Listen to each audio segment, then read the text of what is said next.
a really good foundation for risk taking. I mean, this is the E-Arena pre-show because they got three fourth places in all the year angles. They were so consistent on that map. They get 4 eliminations, 6 eliminations, 8 eliminations. Sure, not quite able to convert a chicken dinner, but when you just had a win on the Rondo ahead of those 3 maps, guess what? You're not so Miramar because they had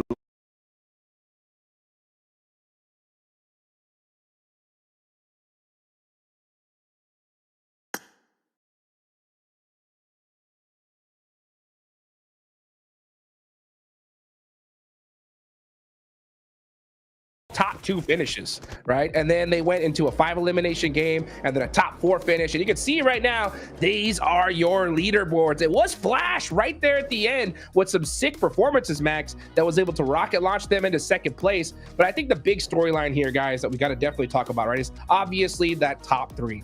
We're starting to see some point sponges. Those last couple matches definitely started making things a little bit closer towards the top. But these teams, especially in the mid-pack, they got to start off strong today, Max. Yeah, definitely. I'm looking at Regnum Kara in particular. No chicken dinner, still 16 placement points, which is technically a really good stat in comparison to teams like Arcred that do, in fact, have a chicken dinner under their belt. But Regnum Kara, Niptra, we expect more from this team, right? Especially after the gauntlet. I thought they'd come out a little bit more hungry here. They're still in 5th position, but if any team is going to make that ascent towards the top, it just has to be Regnum Kara, in my opinion. Yeah, I think yesterday we were seeing a lot of weird things going on just in terms of the whole lobby, right? It's like it plays very differently. In VP, we're having problems. Regnum are a similar team. They are also having problems, but just not as much. But today, I think they have a much better chance of coming back, bouncing back as we see the head-to-head here. We have Regnum Kara on one side and Team Flash on the other, Max. And, you know, we have the new versus the old, the inexperienced, the fresh out the gate, and the team that's been here many, many times before. So it's really interesting, Max, to see how the comparison here, what points they were actually able to get yesterday. I mean, Win able to live up to his name on Team Flash. Really good. No, 41 eliminations is going to be huge for only 4 extra placement points. Able to actually gather that many more eliminations is quite significant in favor of Team Flash. So I'm very stoked and I feel vindicated. I feel so vindicated right now because I put them in my top 3 prediction and they were not cursed. Everyone in the chat, I knew it. I knew it. I always believed. Okay, the Team Flash were going to pop off, and so far they had a great first day. Beautiful for Team Flash. Love to see some new blood come and just crush it on day 1. A lot of those points, though, were gained on Rondo. We'll see if they can replicate that here today. And that man, Sakura, top on the leaderboards when it comes to players. And it made sense because when you get 11 matches in match number 1, you're bound to end up here, Max. Definitely. And you know what? I saw some people in the comments talking about some of these average stats.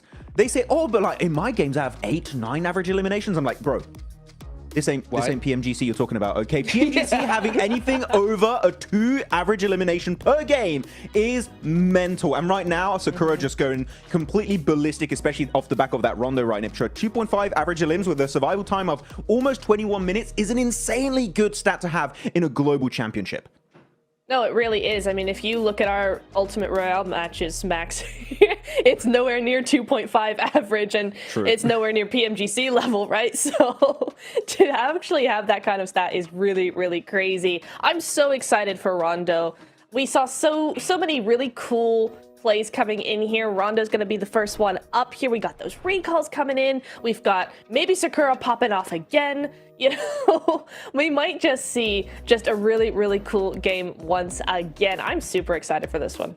So excited, so excited. I mean, one thing that I definitely noticed from Group Green to Group Red is that Group Red much more calculated when it comes to those end games, right? We're not seeing a lot of teams, at least in my opinion, take those crazy risks to win the game, Max, as opposed to Group Red. I think we're seeing teams be much more like, oh, you know what? We don't got zone here. Let's just get as many points as we can, which is a good strategy, right? Because that's going to get you some consistent points. Sometimes going for that risky play will end you out with nothing, right? My question is, though, at what point in this tournament where we need to start seeing that change? You know, I think it's still a little early, but eventually on, we're going to have to start seeing some of those risks, right? Eventually. I mean, if you're at the bottom today, there's still ample space for you to make that comeback. But if you're at the bottom of the leaderboards, I'm going to say at the halfway point of today, you got to start getting a little bit desperate here, especially if you're Virtus Pro. I feel like that has been the biggest surprise, oh, well, not surprise, upset of that day one, right? So if there's any team that we think is going to be making that jump back, it has to be Virtus Pro. Well, let's see if they can do it here. And they're going to get it done on the Infinix GT30 series, the official gaming phone of PMGC 2025. Engineered for precision, performance, and victory, empowering every gamer to hashtag be the one and hashtag outplay the rest on the global stage. And I'll tell you what, Virtus Pro need to put those bad boys to work today, because they don't need to wait till mid-game. They need to start off the rip. They had the worst performance we've seen on day one in any stage so far in PMGC. 8 points is tough. And it all started with that Sakura nade from, like, literally from heaven, right? And then boom, the whole team's gone. And I think that definitely shook them up, Neptura, but you got to shake it off here today if you want a chance of even continuing in this tournament. Yeah, you absolutely have. I was also watching the first Miramar, right? You know how I had said, oh, I think they're just really getting interrupted in their rotations. They're not ready for that early game clash that they keep losing players. And if you look back at the first Miramar yesterday, they made a very them, right in their strategy, a very them rotation from Ruins across to the north side. WBG, they come in and they interrupt that. That has been their rotation for ages. That is their set rotation. And Weibo just come in and ruin that rotation for them. So I'm really hoping today that we see VP come in with some different rotations, maybe split a little bit more, maybe, you know, just slightly different, some different pathing coming in, because they're just getting taken out way too early. And I think that's the main problem. So for Virtus Pro, we need to see just a little bit of that tweaking going on, a little bit of an adjustment when it comes to those rotations. I feel like looking at Virtus Pro in the past, this is a team that revels in the last few minutes of a game, right? Where everything's a bit hectic, a little bit in the air. It's all about, can you hit your shots? Can you get those eliminations and wrap up the win? But as of right now, I actually want to have a conversation with you, Niptera, about this game and how day one went.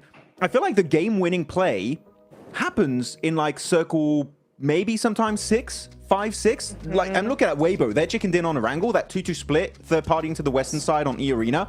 That was the 2-2 split that literally won them the game, but you just didn't know it yet. But that was the play, and we've seen it also on the other maps. So I wonder if we're going to see that kind of momentum kind of continue into the second day, because that was a very unexpected day one, in my opinion, for that group.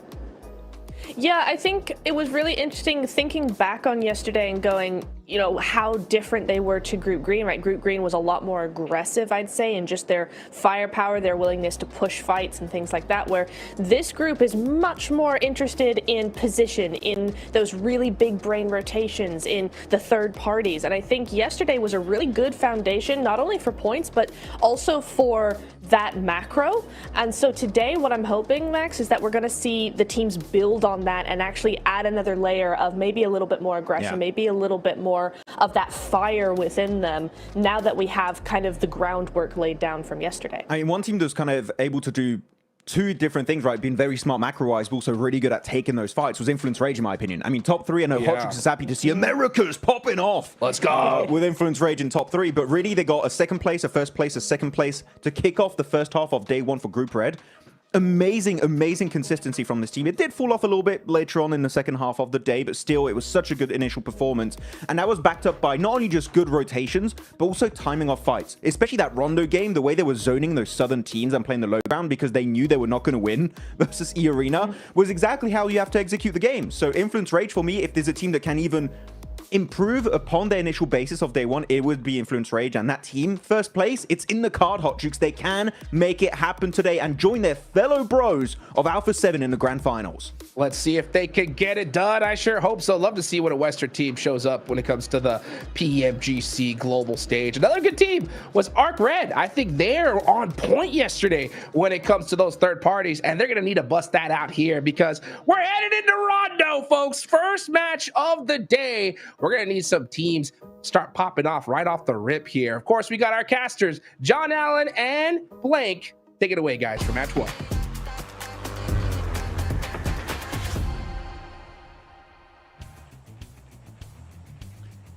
Oh, it doesn't ask for much, does he? He's only wanted everything all at once right at the start. Hot Jukes is in for the day, and I think we are too. Blank will be cracking on with Rondo. Of course, those recall beacons at the forefront of everybody's minds. That is right. Teams will be going hell for leather into the fight, and then immediately going straight back in. Starting off strong here over on Rondo. Again, obviously, it is the most intense part of the day, right? It's where most teams get a lot of their points. Now, I do think the desk right now a little bit harsh on Regnum Kaya. Personally, that's everything else they said, you know, I'm on board with. It's the only thing I kind of disagree with right now. I think 5th place is not bad. I think considering where Regnum Kaya starts in a lot of these circles and where some of the other teams were basically able to get 3 wins off the back of, I genuinely think that Regnum Kaya is playing quite well so far, at least day 1. I think that day 2, I'd agree with the boys, Hard Juice as well as Maxman, saying that, you know, now is the time to step things up, get more points on board, because if that doesn't happen, yeah, I've got concerns. But I don't think 5th place is that bad. It's not disastrous, right? A bit of a hard south circle as we yap on about Regnum Kaya, but yeah, it's not the end of the world. They are definitely within striking distance, right? 45 points there, 20 points behind the leaders, E-Arena, who generally have been fairly passive, I think it's safe to say, over the course of their games yesterday, except for obviously that first one. They had a massive game there, but they got almost half of their points tally in just that first game alone. So for the rest of it, we've seen them stick to the edge, play quite passive, and it's definitely a catch-upable situation for teams still behind them. Not to mention that there's 3 places up for grabs as well, so you don't even need to get into 1st place to qualify directly to the grand finals. We're on board with a classic hot drop between Flash and True Rippers here. So it looks like Zeus holding the staircase, has got the spot on the True Rippers, but they are aware of the angle, and he's not going to pull the trigger just yet. You know, the Flash after yesterday played pretty damn well, 61 points, finishing things off, but now they've got a stair push to deal with, and Zeus is immediately down. Win, not able to quite get to be involved in that fight versus True Rippers. You know, all things considered, it was okay. It was okay yesterday. I don't think I had too many complaints. I think there was just a couple times where on their rotates they got cut out. I still think OG had the better macro just from the initial eye test so far. But I think Troopers are playing fairly decently at the moment. They are cracking on against Flash. Win goes down next. Tops is across the way, and you do need to be careful, Hydro. Oh, okay. Does survive another peek. I thought he was going to get shot down there. But Tops is hiding in the corner for now. Rippers have been spotted, one on the downstairs, one on the upstairs, and Harsh has to hit the deck. Tops nearly with the transfer there, not quite able to get that second, but that is going to slow things down, give him time potentially to bring Win back in, drops back behind the wall, and will initiate that res blank. So looks like they're coming straight back as well with the regroup coming through from Bose. Steps out against Hydro, and Tops is giving them the runaround. True Rippers don't know how to handle this guy. Tops is on a tear. Yeah, I'll give it the Hydro. That guy will fight. That guy will fight. He's taken some pretty good pushes in the past. That one was slightly overzealous there. Does get punished for it. But for True Rippers, they do have a player they're sending wide. So you sort of want to try and get as much value out of this as possible.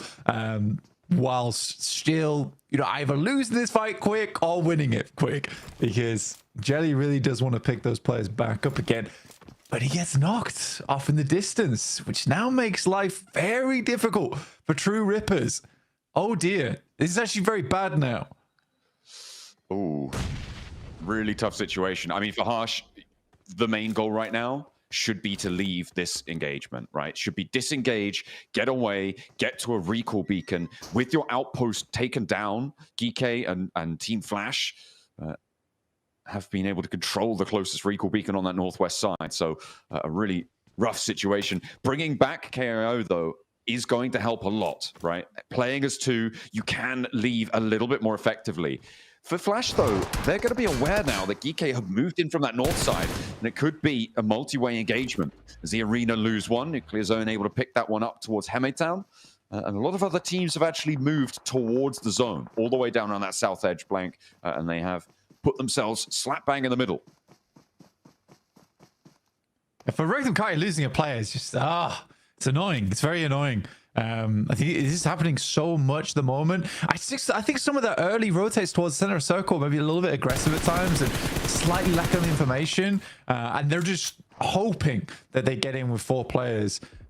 It is annoying, a little bit annoying at times. Very interesting fight here between the Flash and True Rippers, because the 3-1 split that the Flash went for was the exact same one as True Rippers. So Jelly just gets 1v1'd by one of the players there from the Flash. Kind of an unfortunate deal. Yeah, they only get the 1 point for Rondo. It's not nice. But that is how the cookie crumbles this time around. Over in Hametown, we saw Irina losing 1, but they've got some time to play around with. Joker, actually, the split off, the 3-1 for them with Alliance very close by. For Irina, it might be a little bit harder to go for that recall, but over towards Muhopan, you still have got that recall beacon available. The question is, do Alliance flex down? Do they spot it? Do they try and change things around there? Or are they going to allow this recall to come on through? Because Irina now on the back foot when it comes to rotating down from the north side. I mean, for Alliance, like, if we're talking logically, there's absolutely no reason for them to pass through Joker. I think they could probably do a drive-by and see if there's any players there. Maybe pick yourself up 1 point and cut out Irina later on. But I think for Alliance, with this kind of circle, it is much more sensible, in my opinion, just to try and send down towards the south now. It's a long journey ahead for both these teams, so they do want to start getting in towards the circle a little bit sooner.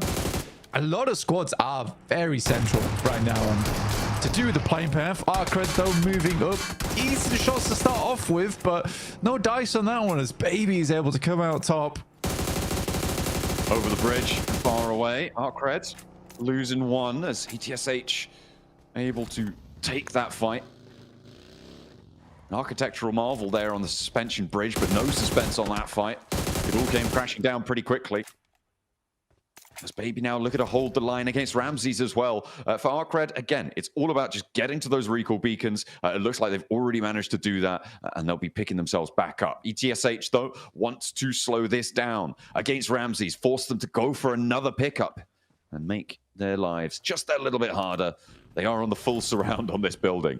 What can Ramses do here? You know, this is a big opportunity to get an extra point at pretty little to no cost, right? For Ramses, if he's able to get 1, I'd say just commit for the flush. You're going to get picked up back anyway by the rest of your squad. In goes Reverb, around the corner, goes for the knock, can't quite find it. So no point earned. That's not friendly, but worse things have happened, and they will be staying as 4. Yeah, frustrating, though. Considering that was not a bad spot to hold to try and get across the bridge later on. They also have Glory over towards the northwest side, you can see, and on the western edge is Easy for Bad Boy. So overall, the team is quite disparate. They are not together right now, and it is uneasy land that they have to cross going forward, and they're split off there by Geeke as well as ETSH. I'm very curious to see how they play out the rest of this game. Towards Tinlong Garden, you do have Regnum Kaya on there. Did they get back up to 4? They did. So they were able to get a recall on that one, which is great news. So Wild's back into the picture. Weibo very close to them over on their western side. They have lost 1 player, so unlikely to try and target Regnum Kaya in the near future. Holding on the top of Tinlong Gardens might work out well for them. We'll have to wait and see if that is going to be the dominant position, or if the Circle's going to have other ideas. It has been a little bit mean occasionally to a lot of our teams, except for Influence Rage. Absolutely loves those guys. They're having a great time with the Circle. Over the course of yesterday, they had a couple of shifts go their way. We'll see if that repeats. Virtus Pro now crashing into ETSH. I say crashing, more just sort of slowly getting along. Low friction, it seems. Shiva's not even going to take shots. Does he realize that was an enemy? I don't know. Yeah, I think so. They just kind of waved him goodbye. I mean, there really wasn't a team shot there for them, so they didn't want to just get popped. Especially on a rotate, you're on the western edge. Bit of an awkward EMP zone there for Virtus Pro, where they might want to try and wrap south. That actually makes things very difficult for a lot of teams on the north side of the circle. Kind of a good understanding of where teams are coming from. Luckily, the EMP zone does dissipate. There's a little replay from earlier. That's that shot over towards Jelly. It was off on the sidelines. There was definitely the thought there of going for the 3-1. Unfortunately, it does get caught out.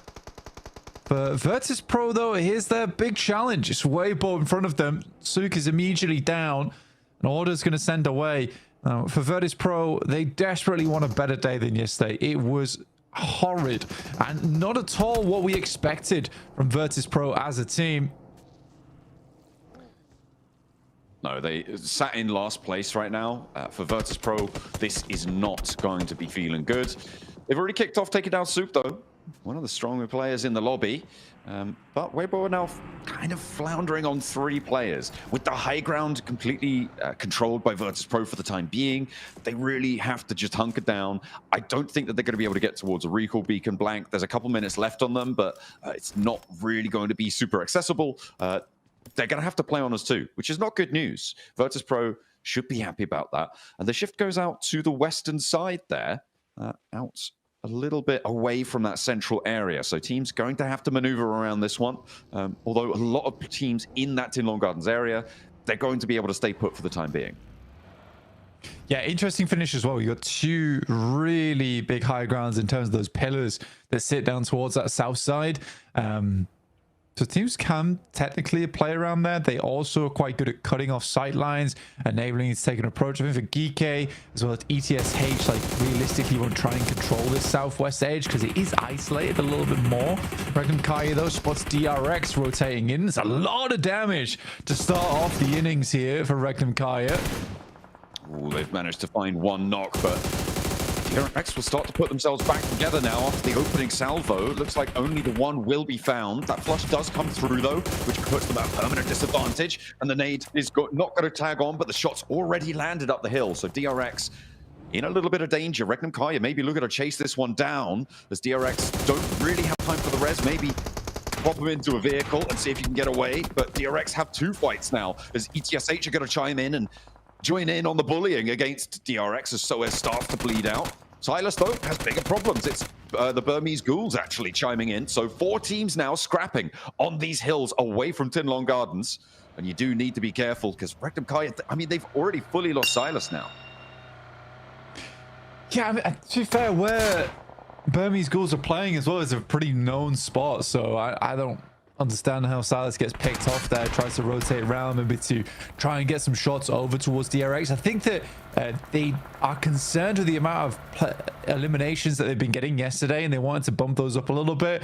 I think Rondo's so hectic that you can't really afford to be making those commits like that. Again, it's hard. It's hard to say with the sidelines that are available. This is a very, very awkward circle overall. Hyunbin attempts to go grab the recall beacon, but it was camped out by Havlik, which is fair enough. Gets himself an elimination and will be able to get EXO back in the fight. So a great play from him. Yeah, nice little find, nice little pickup there. Hyunbin drives out into the blue, thinks it's going to be safe. No, of course not. The balls are still out there. They'll gore you. They'll take you down. Have a real tough time. And that's DRX down. In 6th place right now, Regnum Kaya, we're pretty neck and neck with them, so they'll be happy to see that. They did the majority of the damage to DRX on that initial run-up. They passed off the baton as well across the way to some of the other teams in the area, but they get 2 points for it. Next circle zone could be pretty mean to the teams, I think, in Tinlong Garden on a north shift. Actually cuts quite a few of them out. So Virtus Pro going to have to leave that spot up the top. And going to have to try and push further to the side, but it seems like they're going to be able to open up and control the teams around them fairly nicely. E-Arena in the meantime, scrapping out with Alliance. A lot of fights already just popping off in the meantime.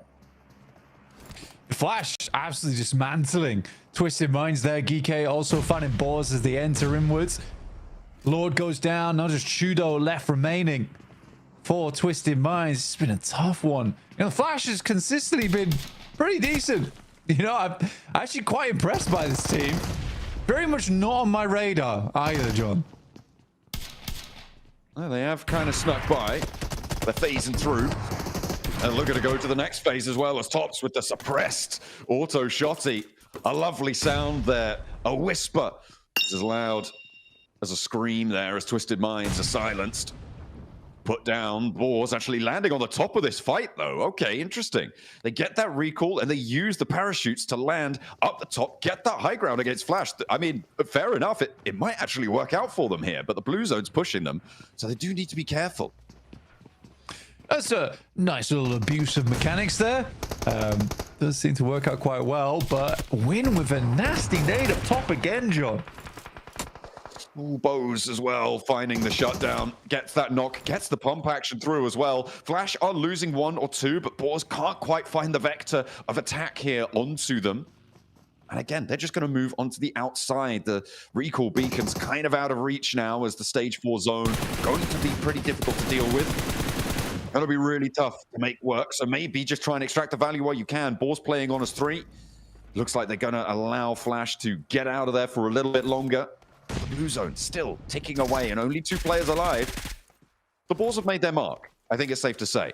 Although there is an answer as Win finds Snowix. Okay, hang on a minute. They're taking things back under control. It's really going back and forth here with the Boars and Flash. They are struggling to find a conclusion on this northern edge. It's a bit of a mockery coming through from the Flash right now, all things considered. I'm surprised Boars has gone down to 2 players here, John. Just the 2. I mean, they lose them on the run out. Enough time. Tops looks to line up for more. Havlik will answer, though, and Flash fall. But at the cost of 2 players, they managed to get some of those recalls early. You think maybe just go for a regroup elsewhere, right? Go for that recall, send away, try and extricate yourself. But no, they're more content to get those 3 points under the belt and keep things moving. ETSH, in the meantime, establishing themselves up towards the high ground on the just southwest of center circle right now. It should be a solid spot for them. Alliance further out. They're under a lot of pressure. Alliance with VP, with Arcred as well, right next door to them. As we hop over to the east side, though, it's Arena still trying to play that edge game. And they are not doing terribly over on that eastern side, but their approach still will be contested. I didn't even really notice it, Blank, but Team Flash got 10 elims there. Yeah, they did great. Now, 10 elims is a very respectable result here on Rondo, all things considered. Any game with 10 points anytime is a good result. Doesn't really matter about the placements at this point for them. Yeah, getting a 20-point game would have been nice, but if you can average out those 10 elim games from not amazing positions either, you are winning. You are absolutely winning. Cluck here from Alliance. Staying hidden away as the final player here from that team. ETSH taking down players from Nuclear Zone. We're now officially in 16th place. After VP were able to leapfrog them with their 3 elims this match. Regnum Kaya managing to get that res, though, keeping themselves up as 3, very important, especially given now that the circle sits with them a little bit in favor. The difficulty is the sightlines that exist against them, and it's not a comfortable spot. Actually crashing further out of the circle for Regnum Kaya. They favor that as a location. Long-range shots coming through from DK, putting a lot of pressure out towards the circle, but they do still have to keep moving. They do still have to get on the road as Ragnarok does fall.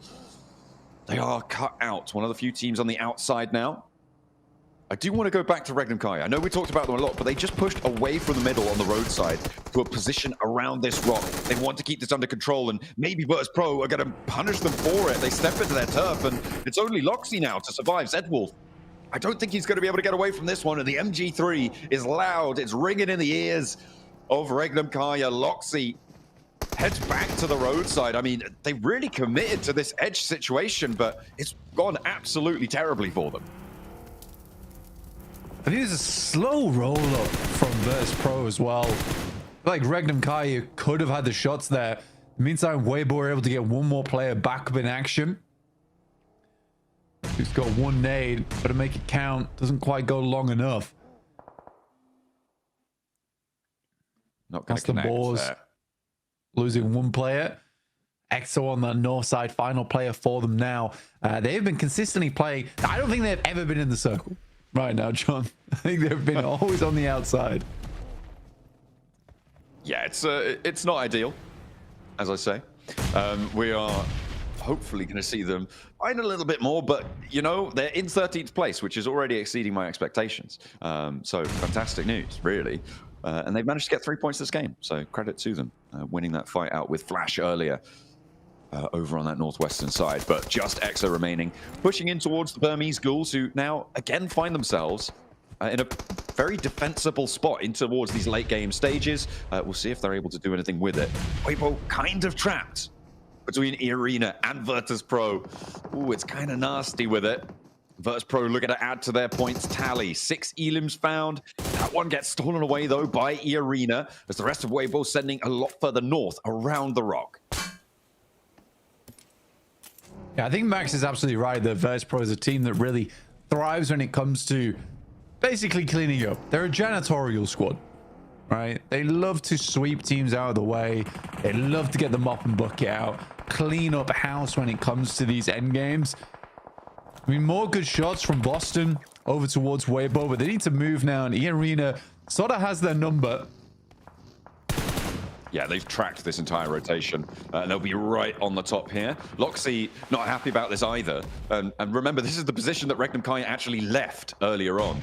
There's emergency cover flares. We haven't seen them so much yet, but they will start to bloom, I'm sure. As you can see, they are dropping down, littering those hillsides. Arena, Weibo all establishing cover to use on these open ground positions. A lot more useful than maybe it would be when it first meets the eye, but we'll see how they're able to use that one on fairly open sloping ground here. Sook actually landing a nade towards Arena. And this really does change the landscape, having those little triangle poke-ups coming on through.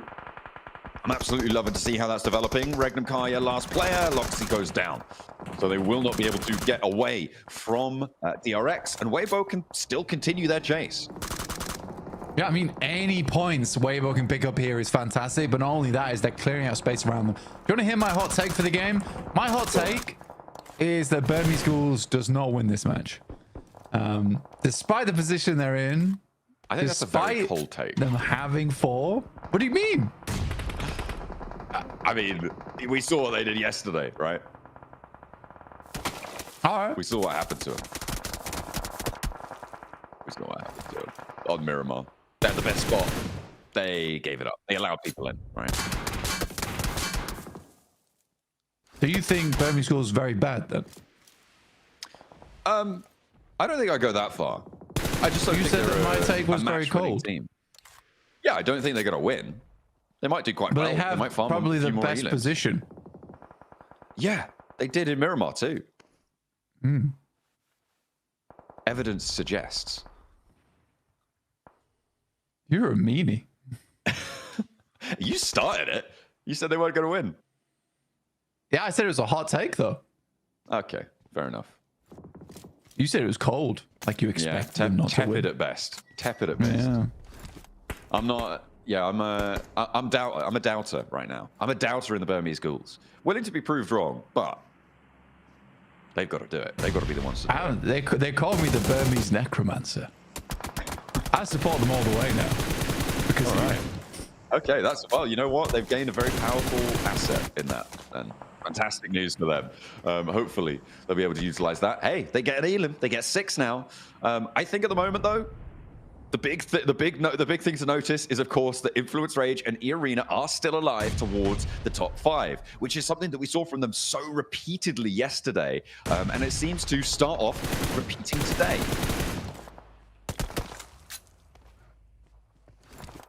I mean, for E-Arena, 5 elims, right? Doesn't look too bad. They love their rondos.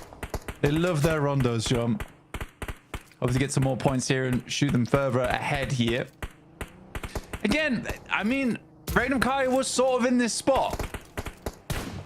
Maybe Max was right. Maybe I'm kind of wrong today. Maybe I'm just having an off day. I don't know what's happening. I mean, I'm not entirely sure what the full theory for Regnum Kai was on that rotate. I'm sure that the desk can elucidate, but it was an interesting push to go back out towards the edge of the circle. They put themselves in that scenario. No, that was fine. That was fine. That push was fine. The execution was terrible. The push was fine, though. They wanted to cut off teams coming in from the southwest because they can play around that hilltop, right? So you clear out one side, you fight the team on the northeast. The push was fine. Like I said, the execution was what was bad. The fact that Virtus Pro can come back as a 3 and take them on despite being split at the start, that shouldn't happen. No, it should be a little bit more tricky than that, right?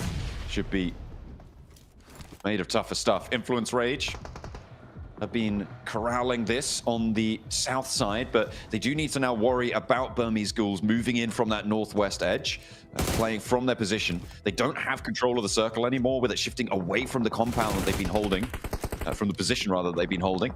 They are going to have to trudge a little bit further in. Influence Rage putting a lot of pressure over towards...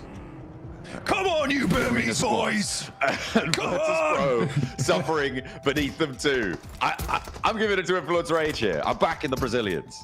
Rise, my ghouls! Rise! Fight them! Oh, I need more aggression, ghouls now. Come on, rise! Come on, Influence Rage. Let's go.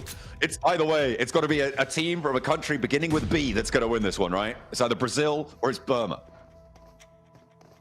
All right, so on the high ground right now, Burmese ghouls grab themselves a lot of angles. This looks a lot better than yesterday. They are allowing the foes ahead of them to do most of the work for them, and that's fine. As they pick up the chicken dinner off the back of it, Turney K over shot over towards Law, and he is down. Turney K going a little bit crazy here, and in come the ghouls.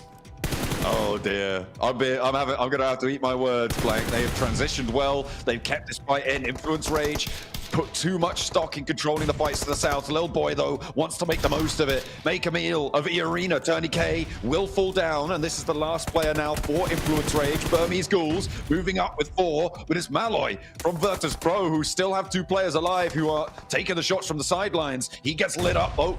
Needs to dodge around the blossoms, making himself a little bit more ethereal, hopefully, to dodge those bullets. Burmese Ghouls with it all to do. 4 players alive. Very little that anyone can do anything about this one, Blank. And you know what? We all believed in them right from the start. 100%. There was no one who ever doubted them. Oh, this ghoulish gusto on my screen. Lovely to see the Burmese ghouls at it again. That's fine. Ooh. The ghouls rise again. That's what they do. Okay. From the mud. Res him, though, please. Please res him. Aragon, not going to go down just yet. Godspeed, nearly getting the spray down. Has to go for the reload, and Aragon's out behind the tree. Yes. Oh, okay, but can Malloy get across to get the res? Lil Boy might make that harder. He's already challenging, but Malloy has the first shot, gets that first tick of damage, and the second comes through from the Burmese Ghouls. It's Malloy now down on the ground, alone in the dirt. As Aragon flushed away. They don't need the res, Black. They're going for the 3v1. Oh, Malloy on his lonesome. Come on, Unknown. Run him down. No! On the side of the car. It's a drive-by as well. Burma goes crazy here. In the first game of the day, over on Rondo, it's easy pickings. They had the best spot in the circle. They were the best boys for the job. Oh, well, absolutely proved me wrong. There is egg all over my face. Brilliant win there coming through from the Burmese Ghouls. Fantastic showing to transition out. Yeah, you know what? Super dumb from me, to be honest. Absolutely. I had no faith in them whatsoever. But you know what? That is brilliant. That they've been able to carry forwards from Miramar, not having the best of times there, moving into today, not letting that affect them. That is brilliant news. They did not stay timid. They got a little bit more bold and brash with it. Absolutely. Fantastic stuff. Great to see. And I think the Burmese Ghouls certainly do redeem themselves from yesterday, John. A brilliant redemption arc coming through from the Burmese Ghouls. How far can they go? Can they rise to the top? We'll have to wait and see for the rest of the matches today.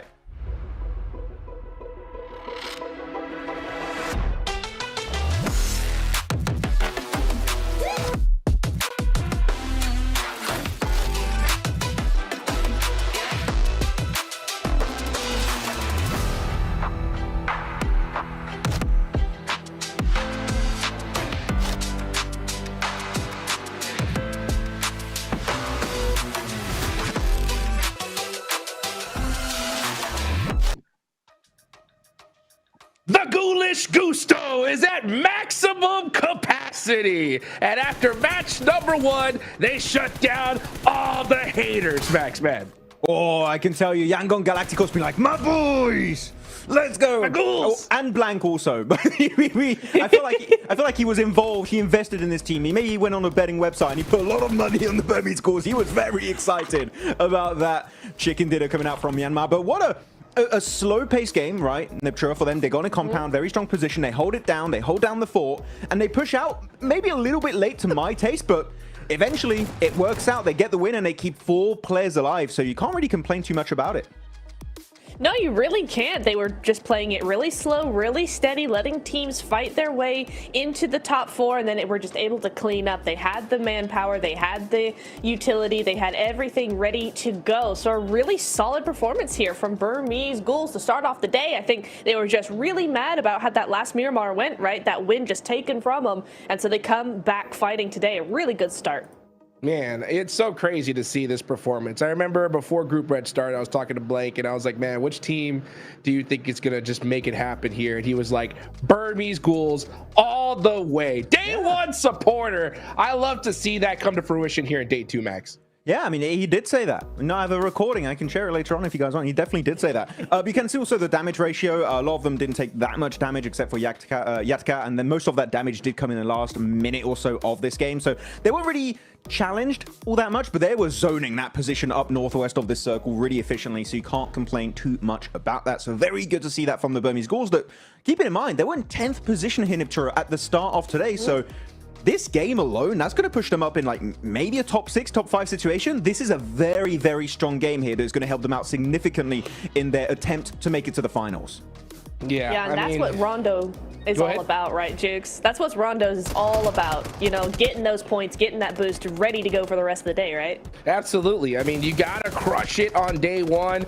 Game 1, we saw what EA was able to do with a good performance. Hopefully, this could be the start for BG, Max. Hopefully, yeah. I'm just looking at these replays, and Infinix True Rippers, unfortunately, the hot dropping literally our second place team in the leaderboards is maybe not the best idea. I would not recommend it to my worst enemy. So maybe that would be one thing on the next rondo going into tomorrow to try and fix it. That would be a really good thing for the side of True Rippers. They're looking at some of these replays, man. The aim accuracy from some of these guys on these moving vehicles is crazy. And it's the double. I didn't even see that earlier. Oh my God, that was huge.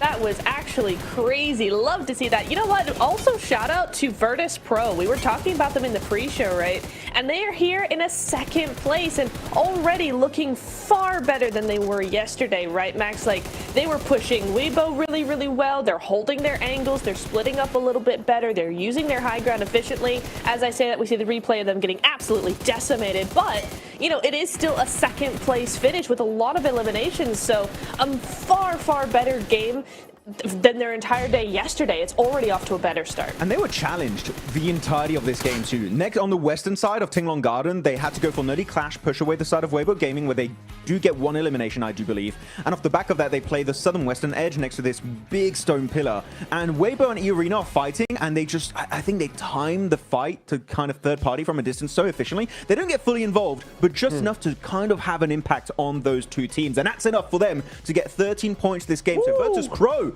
wow. They got 8 points day 1, guys, and they got 13 points in 1 game. Let's go. VP are back.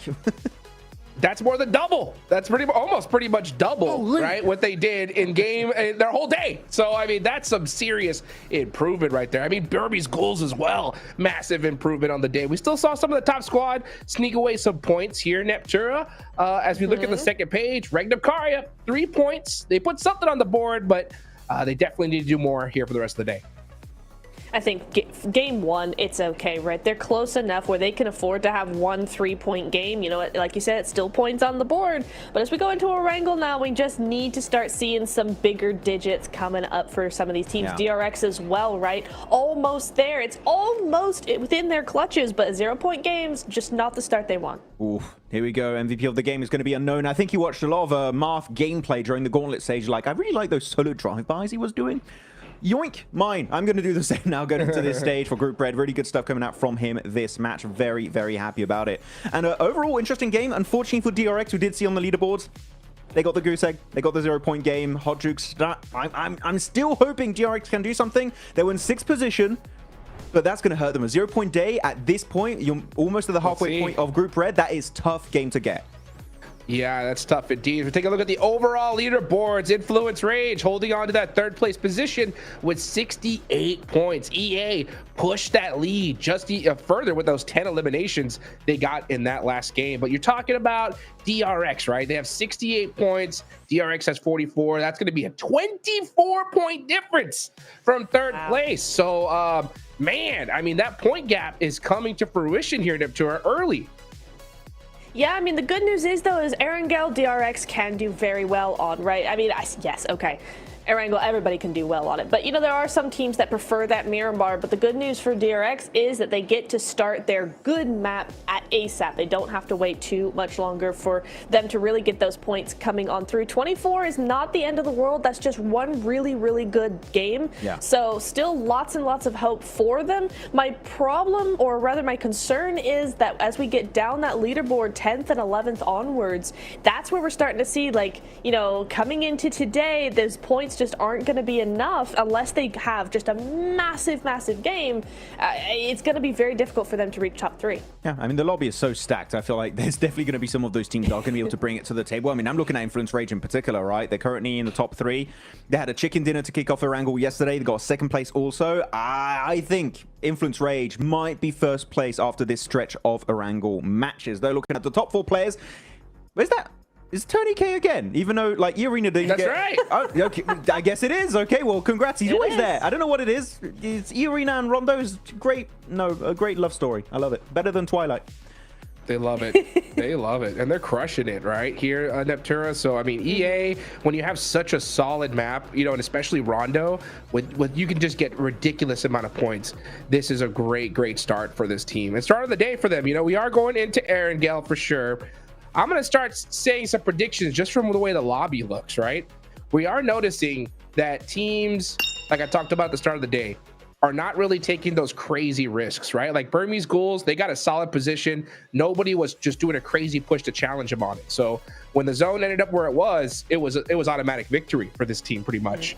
The thing is though, right? Since that's kind of how the play style seems to be going here, I have a big feeling that we're going to see these top teams put up points every game pretty much, unless something like a catastrophically goes wrong. So what do these mid-pack teams need to do, right? Like DRX, to shake that up here? Because at 24 points behind third place, if those top teams are going to consistently get points, that's going to be hard to catch up already. Yeah, I think honestly, and I don't know what you feel about this, Max, but teams that are playing center tend to do much better in terms of placement, because I think a lot of this lobby waits a lot, and so you end up seeing a lot of fights break out on the edge. And so if you're not a team that can really sweep effectively, I think a lot of those mid-place teams could do a lot better by just going center, playing a little bit like Burmese Ghouls here. They had that compound, they kept that compound, they waited for the end game. I'm not saying be super passive or anything, but I think maybe just not going for those fights on the edge would help them preserve their placement points a lot better. I feel like, because as you said, right, some teams tend to delay their particular move or their engagement. I'm remembering Group Green, we had third parties every single day. And I feel like this lobby in particular kind of has an inherent fear of third parties. So, but if we crash first, another team is going to crash upon us. And because we're not going to be ready for that fight, we're going to crumble, we're going to die, we're going to get eliminated. I feel like that's an issue they currently have. But if you take those fights early on in the match, there's a very slim chance of you getting third party if you scout it around you, of course. So, yeah, we're not... Actually, now that I'm rethinking of yesterday, we didn't see that many big third parties. We did see a few, of course. You're always going to have some in PUBG Mobile Esport, but nowhere near as much as Group Green, Hodrix, which is actually quite odd now that I think about it. And I'm going to pay even more closely attention to that going into Erangel. Yeah, I think that makes sense. I think we definitely should keep an eye on it, because I remember specifically Arc Red was that team that was like hunting those third parties. Like I always saw them just kind of waiting for that fight to happen, and then they were going for it, right? But one thing I do notice is it's a little bit more difficult.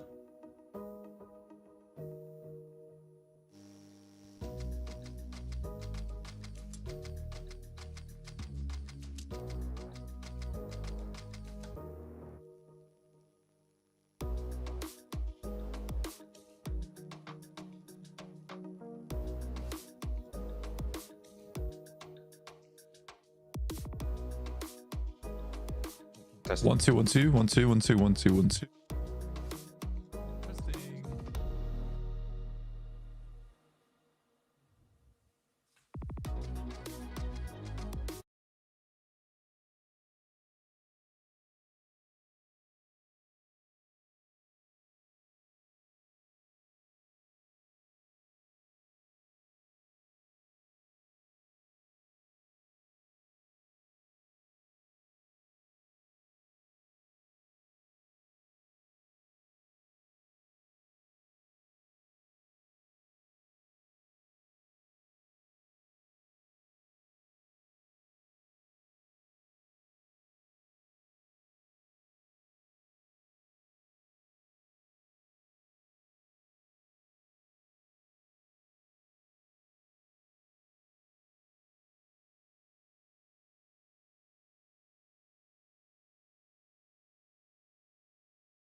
caster type talk. You guys, so stop it, you know? Stop that. Because we're here. We're cracking on. I couldn't really hear what they were chatting about. I'm pretty sure they were throwing shade at me just a moment ago, but we were talking in the meantime. So fortunately, I didn't hear a word of it. Either way, we are going to be heading into our first Erangel of the day as we are underway very, very soon. Just dropping in. Hopefully, we'll see some more action. Pretty lickety split. What do you think, Plank? You ready for it? Yeah, I love action, me personally. Personally, action is the best. I wouldn't go. That's a subject we should leave alone.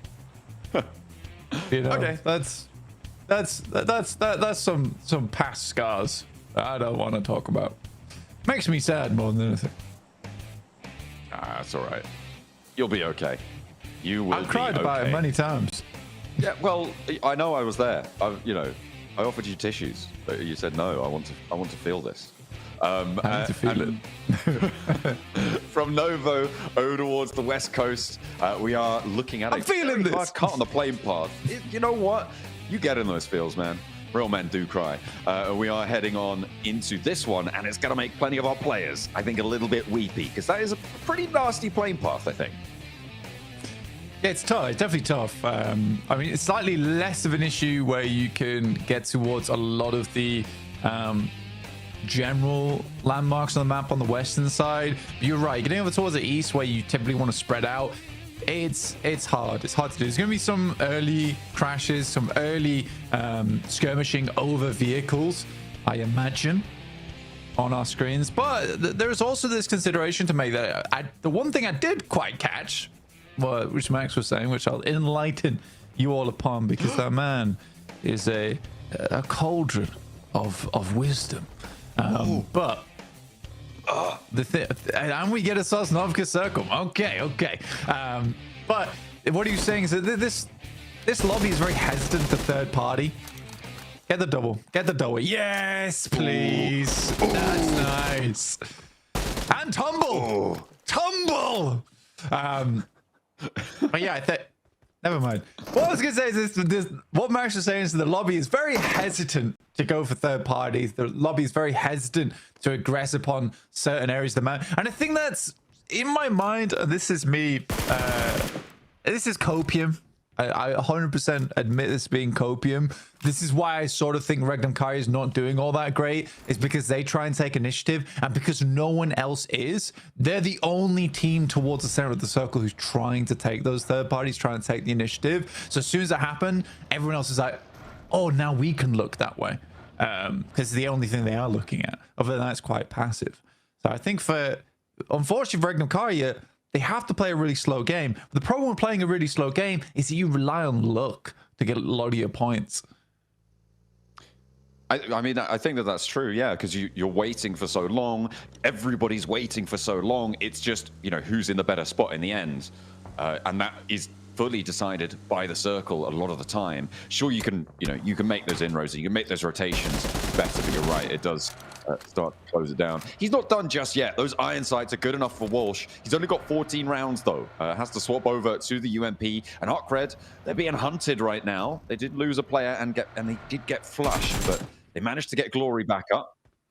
They're going to take shots out that way. Twisted Mind's investing a lot of time going for this, but if you could take down the team over towards school, fair enough, especially on a circle like this. But maybe it would be more profitable for Pachinki to just head straight down to that Sosnovka circle immediately, like we saw the Falcons do back in Group Green. Luckily for me, the Burmese necromancer, my ghouls are waiting in military base, ready to cause carnage and havoc amongst the rest of the lobby. I'm ready for it. Hey, here's a quick replay. We saw for shush now, shush. The Burmese necromancer is talking. I need to set the record right here. Because I've been gaslit this whole time. All right, you were the one who initially said you didn't have faith in Burmese ghouls winning. All right, I just said that wasn't that bold of a take. I doubled down on it, but you gaslit me into believing that you thought that they were going to be successful the whole time. So I did, as the Burmese necromancer. Oh, no. I believed in them all the way. They're going for a little split off here as well. And personally, I really like what the Ghouls are doing right now. Very intelligent. You could tell that the Burmese Ghouls have eaten a lot of brains this morning. Eating your brain for sure. Off on one. Yeah, my brain is full of wisdom. I'm happily lending it to the Burmese Ghouls as the Burmese necromancer. I don't think you're getting that back, though. They seemed mighty peckish, certainly in that last game, right? It That's was good. Quite a few it's a points. sacrifice I'm willing to make. Wow. Okay, you're for really my back on this team Burmese now. boys. After your initial doubt that you definitely had. Talking more about the circle overall. Now that I've had my fun, and I am now officially a Burmese Ghoul stan. Regnum Kaya over on that north side, they are definitely playing a little bit safer this time around. Unfortunately, and we did get to see this slightly, we didn't talk about it too much, but True Rippers did get ripped apart a little bit on their approach over on the eastern side, sadly. Down to now just 2 players, which is a bit rough for them. Definitely not all that playable. Suddenly you're thrown into this situation where you have to play a lot of these awkward angles, play around ticket booths.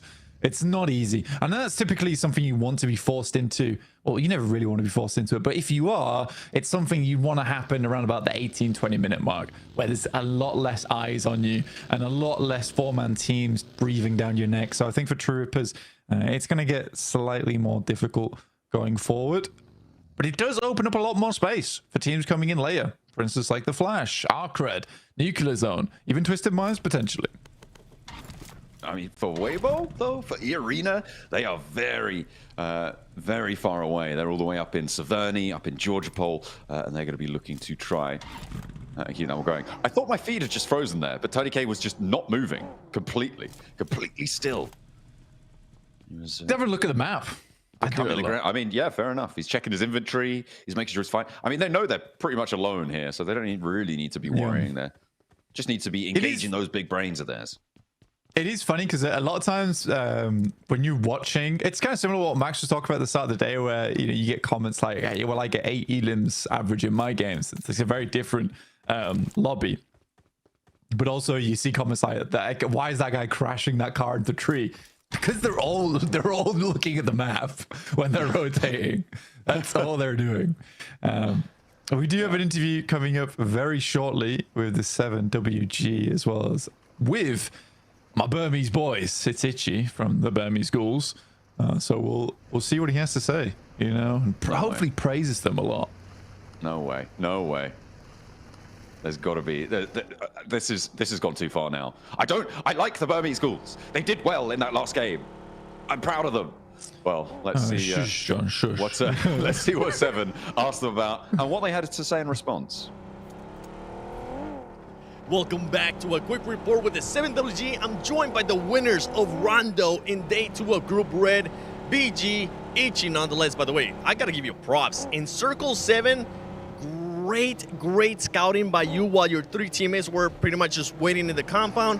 You went around, found a spot, and was just played perfectly. But I do want to talk about Erangel. Yesterday, your performance in Erangel, 13, 15, 7th. What are you looking to change in it going into Erangel? Because we do play it 3 times, and I feel like that's where you need to perform. ဒီနေ့ Erangel မှာဘယ်လိုမျိုးပြောင်းလဲထားတယ်ဘယ်လိုမျိုး plan တွေချထားတယ်ဒီနေ့ Erangel မှာကစားမဲ့ပွဲနဲ့ပတ်သက်ပြီး ဒီနေ့ ranking မှာတော့မနေ့ကအမားတွေကိုကျွန်တော်တို့အကောင်းဆုံးပြင်ဆင်တယ်ပြီးတော့ဒီ rotation တွေပါတယ်ပြင်ဆင်ထားတယ်ကျွန်တော်တို့ဒီတပ်ပါတီပါတယ်ပေါ့မနေ့ကအဲ့ဒါနဲ့ကျွန်တော်တို့မှောက်တာဆိုအဲ့ဒါကျွန်တော်အကောင်းဆုံးပြင်ဆင်ထားပါတယ် we have prepared for rotations and then other rotation and map going around the maps so because these are the really important factors so Well, I love hearing that because you do need to adjust to what this lobby is giving you. And even in this situation where you guys, in a way, felt like it was going to be a free win going back to Rondo, but then the circle went away from you guys were able to adjust quite great. And there was people doubting you even in that position, saying you weren't going to win, blank, John. But you guys were able to pull off, especially with that great scouting that I mentioned. Do you have any message for your doubters out there? ကိုယ်မယုံကြည်တဲ့လူတွေပေါ့ဘယ်လိုမျိုးပြောချင်လဲဘာစကားပြောချင်တာရှိလဲ များကြီးတော့ထွေထူးထူးပြောစရာမရှိပါဘူးကျွန်တော်လည်းအကောင်းဆုံးကြိုးစားသွားပါမယ်လို့ Not much to say. We will do our best. Well, the team that took down the PMWC champions, Yangon Galacticos, coming in hot in day 2 of Group Red. Let's see if we still have some doubters out there. Hey, you know what? It's good that they're not taking your doubting words to heart, Blank. I'm glad that they're just gonna try and put it on the battlegrounds. You know, so you know they're not gonna be too harsh on you. I'm sure. In the meantime, though, big shifts on the circle as we head on over to the west side of Sosnovka Military Island. Teams seem to have condensed fairly amicably, and it's kind of what you were saying before, right? Not too much early scrapping. Obviously, we saw the drop eliminations come through into Arcred, onto True Rippers as well, but generally. Teams very happy just to chill out and play next to each other, except for Arena and Twisted Minds. They're still on the northern side though, so they've probably got a little bit more to fight for. Similar situation over on the East Bridge.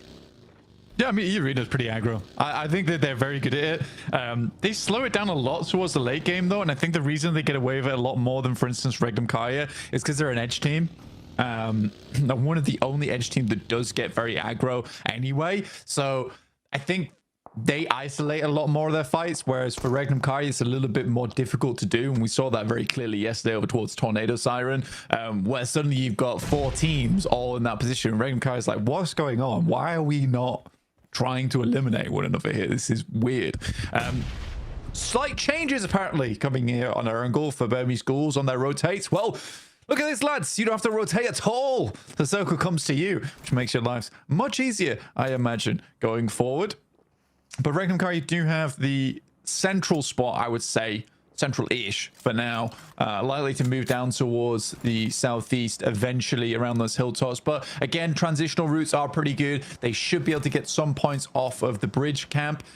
Circle shifting over towards that side though was unexpected, to say the least. Alliance now having a strong spot over towards the beachhead in those smaller compounds. A little bit more of a split required there, so I do think they'll have to be quite vigilant on the approaches from some of our other teams.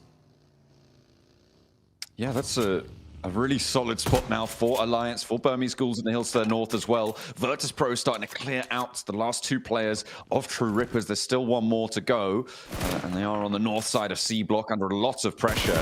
Meanwhile, over towards this East Bridge, it's still just trying to hold this out, trying to get through. I mean, Nuclear Zone actually not doing terribly. It looks like they might actually just be able to send this one straight across. One player is on foot, so probably Krona does fall. It's pretty rough. I think it was quite a bold move from True Rippers to try and play C Block, you know? I think they had to puff out their chests a little bit more to scare off some teams, but alas, one player does go down almost immediately to Virtus Pro. Again, for Virtus Pro, it's also a slightly wild crash into C Block, considering there might have been a 4-man team there. Good shots from Regnum Kai though, as Influence Rage attempts to push up towards the northeast and immediately gets rebuffed. That is the most confident we've seen Regnum Kai look so far in Group Red.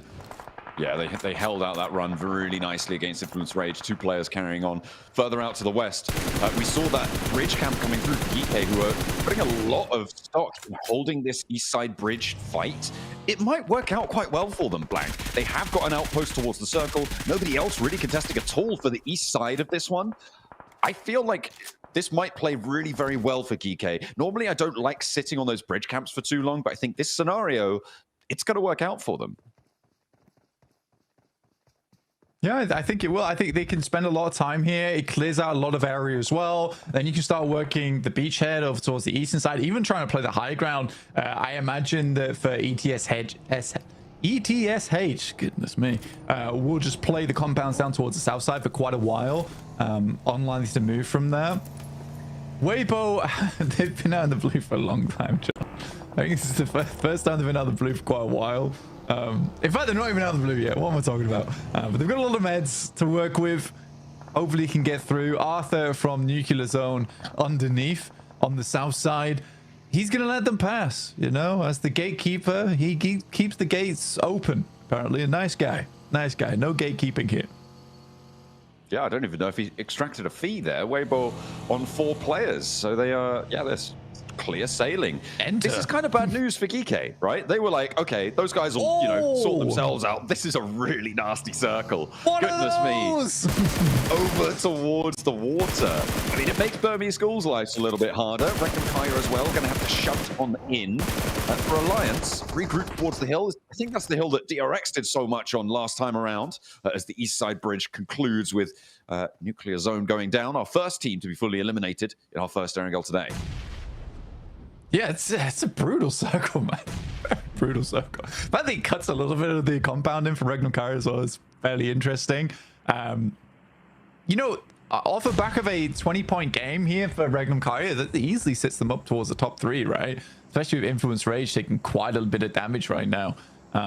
Little Boy sends out into the blue, over towards the water on the north side, which is an interesting decision. Might seem safe for a while. I think what he hasn't taken into account that there is also still a lot of teams to make it into the circle right now at stage 4. Still playing over towards that bridge and imagining that some of the DRX players will have sidelines over towards this eventually. Arcred still considering whether they should make that push or not. Good hold again for Regnum Kaya, just holding that bridge down, finding another shot over towards DRX. And that's really getting fraught over on the western side. There are 2 teams still yet to cross. DRX trying, but really suffering on the hold against Regnum Kaya. You've got E-Arena behind them. You can see their health bars on the right-hand side of the screen on the tower graphic there are going lower and lower. We're in stage 4, Blank. It's really hurting, and Kaiksei has to dash forwards. I think, is this the last player for DRX? No, they got another one somewhere surviving, trying his best. Kaiksei continues to run on through, but Wild immediately spots him as he steps too far down. Regnum Kaya can regroup. They'll play on. There's still many more points to earn, apparently, on this bridge crossing as NC2 gets picked up. So is the last to play for DRX. Needs to extract value, so any point matters. We'll be able to find the flush over on towards NC2. Finds that point, add it to the tally. Zed Wolf backing off as the zone starts to put the crunch on. Hey, if you can't beat him, join him. I actually think that's exactly what Regnum Kaya is doing right now. Is like, well, if people will fight us and they just hold on the edge, then we're going to hold everyone on the edge. All right, no one's coming in. We're going to play this as best as we can. We're not taking fights. We are literally just going to hold you on your rotates because we know you all rotate really slow. That's okay with us. And they've done it quite well this game. I think it's a lot better, a lot nicer. Overall, quite impressive from Regnum Kaya this game. But less impressive in terms of like the flashiness of the match, but more impressive in terms of like, well, this is how we have to win. This is how we're gonna have to play. Joker's on the spin, and he gets his jaw spun. Tries to rock up to the middle of the circle, has a tough time of things. ETSH are able to establish crossfire with the very minimal pieces of cover that they have. I don't think that shack's going to be too secure for long once teams are allowed to get anywhere near it within nade range, and this is a bust for them. Stakara goes down as well, and that's E-Arena out. The fact that there are still players, I was just going to say, those players on the northern side, Twisted Minds and Arcred, is a little bit crazy. Walsh as well has made the swim. So for Twisted Minds, they're just seeing what Lord can get done here. The circle does go to the coastline, so they can keep going for a little bit longer. Lord raining from up on high here as Hardpoint doesn't quite have the angle. Drops down a little bit too low, and Lord follows him. He's getting in and amongst them, but he will not be able to find it. Goes down, gets flushed immediately. That will be a res for Glory, as Walsh was actually eliminated in the meantime as well across the river. Oh man, that's so sad. I felt the glimpse.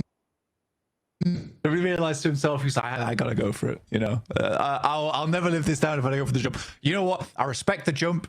It was one of his few options, and he went for it. Okay, even he goes down there. I think everyone can agree that was a cool play. Right, that was a cool play. Unsuccessful, but a cool play. You know, and that's what makes him the man of the lobby right now. All right. Big hours for Twisted Minds. Real men jump. Yeah. They Verse Pro trying to move over by the way. The open ground. Yeah, Aragorn will be taken down though. As I mean, this is really tough stuff from the southeast side. It's been treacherous, tumultuous on the south side for a long time now, Blank. But it seems like it's all coming to a head for Virtus Pro. They've been back of the queue for this rotate for a while, and Weibo will punish them. Kike as well, establishing that hold on the northern side. will be shutting them down. Virtus Pro not going to go very far here in the first Erangel today. Burmese Ghouls, they're up to bat now, and they too have a really tough time getting into this. Come on, Burmese Ghouls. It's balls. You can deal with this team. I believe in you. It's way better, isn't it? Yeah, well, if they want to go that way, sure. You know, it's unlucky. It's unlucky. You know, what could they really do there? That's a tough rotate. They may have started towards the center of the circle. You know, it doesn't mean that they can end up in the center of the circle. It doesn't always work in your favor. I will say, though, behind them. No, shush, you know. I'm going to talk about it a little bit, all right? Weibo, on the other hand, excellent stuff. I think that the rotate that they made was unforgiving, long, and grueling, yet they have ended up here. And again, I think that I was talking about a lot yesterday. I think Weibo does have some of the best rotates in this lobby. Hasn't quite translated into points towards the top 3 just yet. But if you watch back, I think it's around about 60% of the games they play, they've made like a crazy rotate that has worked where they have threaded the needle. Look, they're going back to bed, all right? They're going to go back in the ground and they're going to come back out next game, okay? All right? Okay. It's just a little sleepy nap time for the Burmese Ghouls. They'll come back stronger. But yeah, for Weibo, I think 60% of the games, their rotates have been on point. Looking pretty decent with it. 5 elims to show for this match. After guarding out on the southeast side, Wild stepping onto the beach. Able to get another point for Regnum Kaya. So they are going blow for blow right now with Weibo on the eliminations this game. Very close to each other on the tables as well. Both in those chasing positions right now. As Regnum Kaya, I mean, they have free reign over this beach at this point. With Team Flash condensed, clumped up.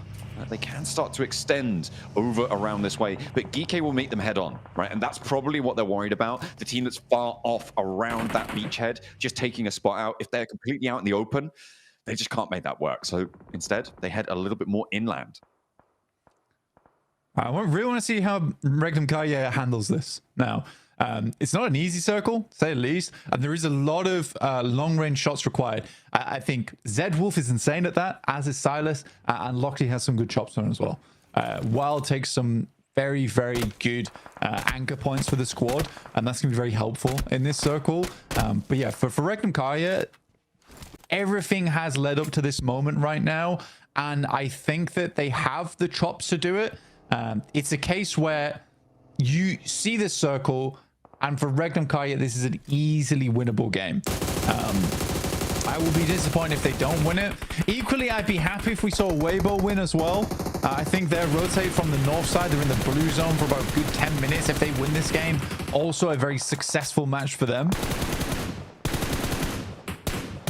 Yeah, they're crossing over on that east bridge.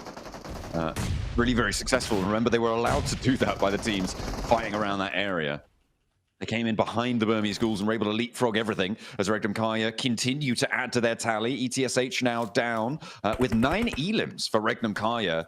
This could be a big one.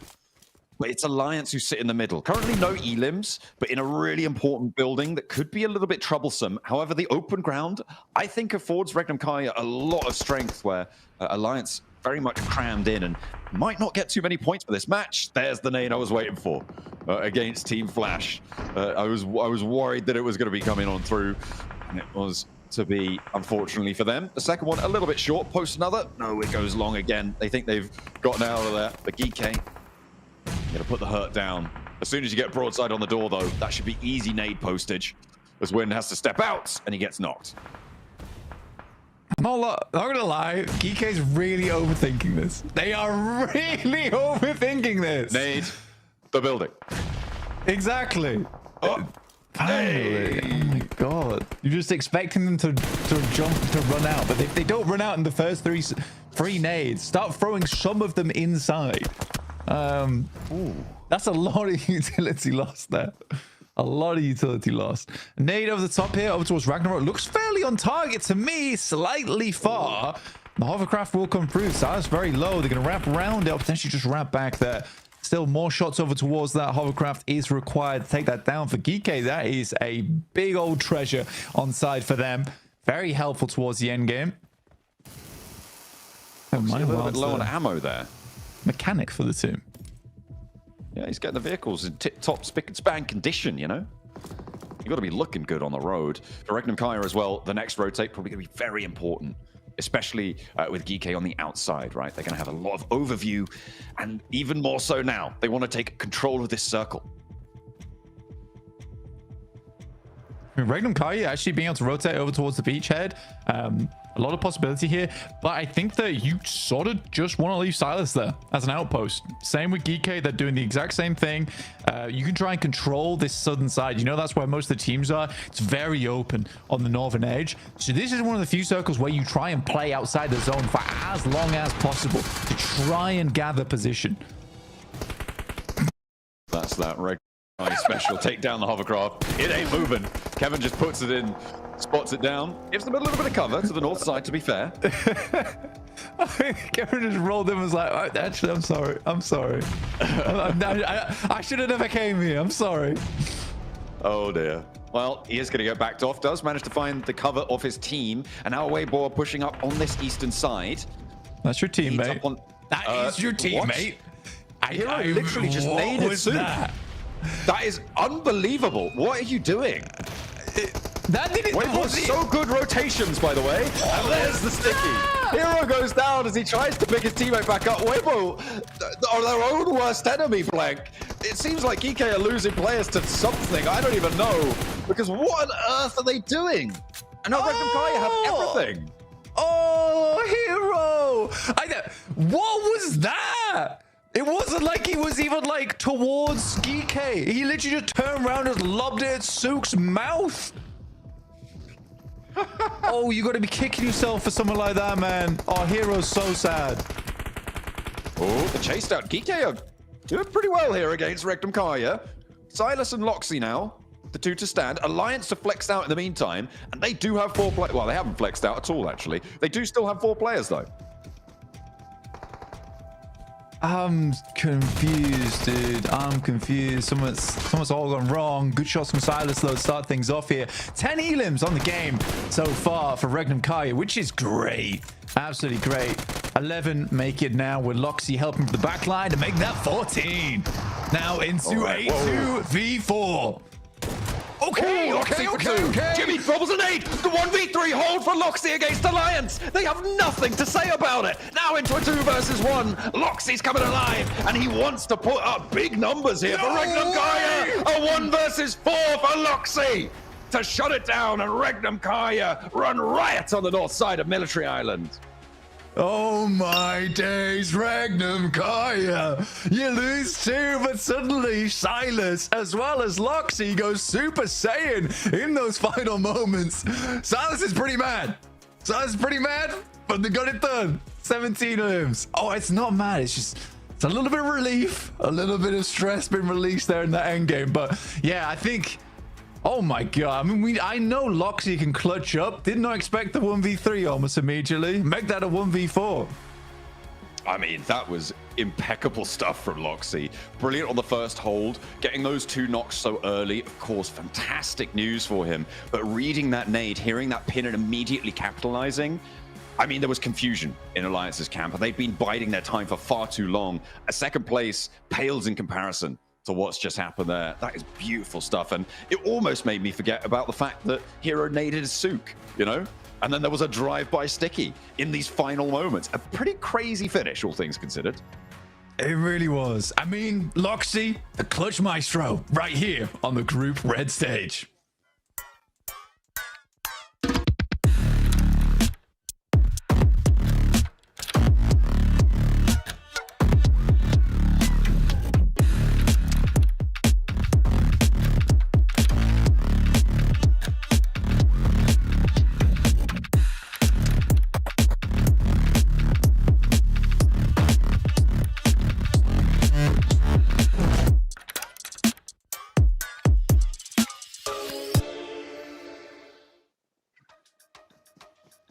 Alliance were on the road to victory, but Regnum Kaya Loxy said, "You shall not pass." The 1v4 comes up to get the chicken dinner, and right when Regnum Kaya needed it, Max.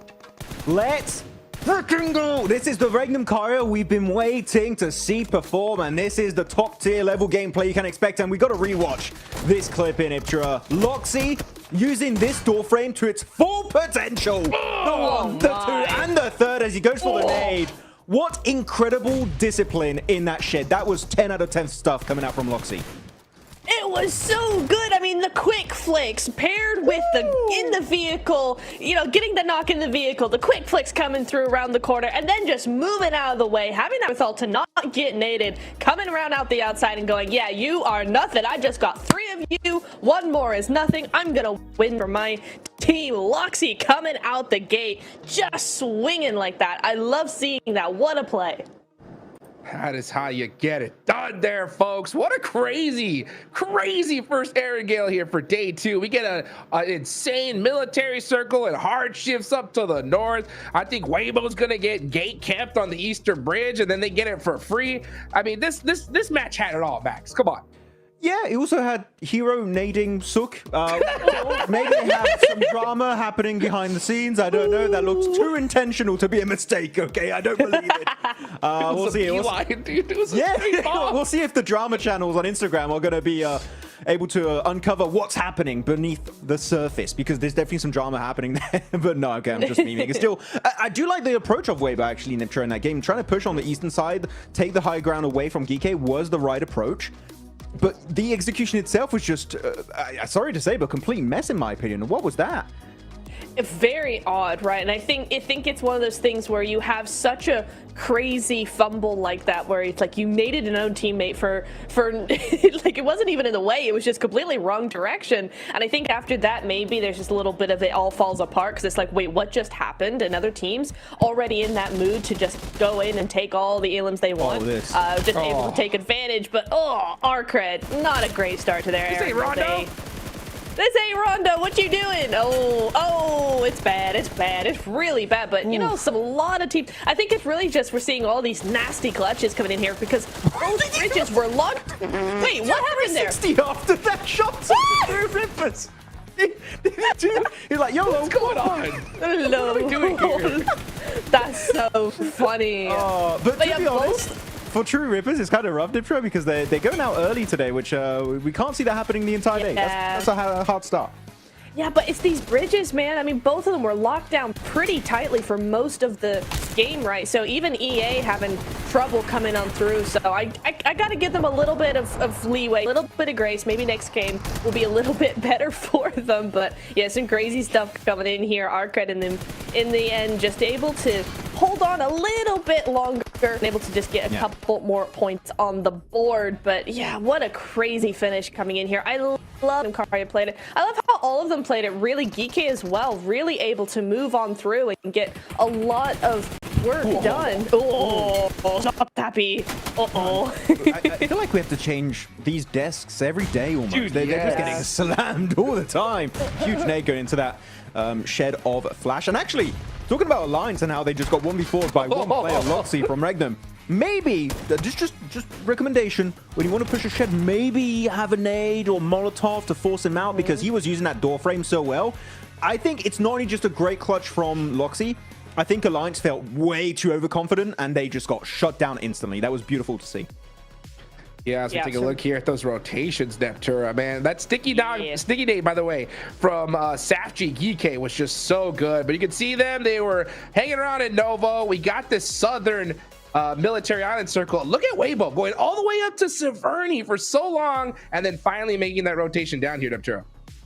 They did, and they used that the eastern bridge as well. I want to know how they even were able to cross it, because that's some crazy rotations coming through here. Just able to slip on by past Flash, coming on through down to the side, and Geeke as well. I really liked their 1-3 split going over onto the beach with Kevin, right? A really protective rotation coming here. A really nice split that they could protect themselves and also control the rest of the lobby from that beach side, make sure nobody came over. So really good stuff from them. But yeah, I think Weibo could have won it for sure had they not had the because Regnum technically were on the low ground, but it is going to be a Regnum win. 28 points on the board. They're running away with this. Yeah, and Blank is even telling me in the chat right now, in the analyst chat, that they had, even for Rengham Kara, they had one place, an anchor point on Sovnovka itself. So that just facilitates, not only facilitates the transition, it helps you pull it off so much faster. So Rengham Kara really having a lot of like just observation hacky to the max in this game, knowing it was going to be heading to Military Island.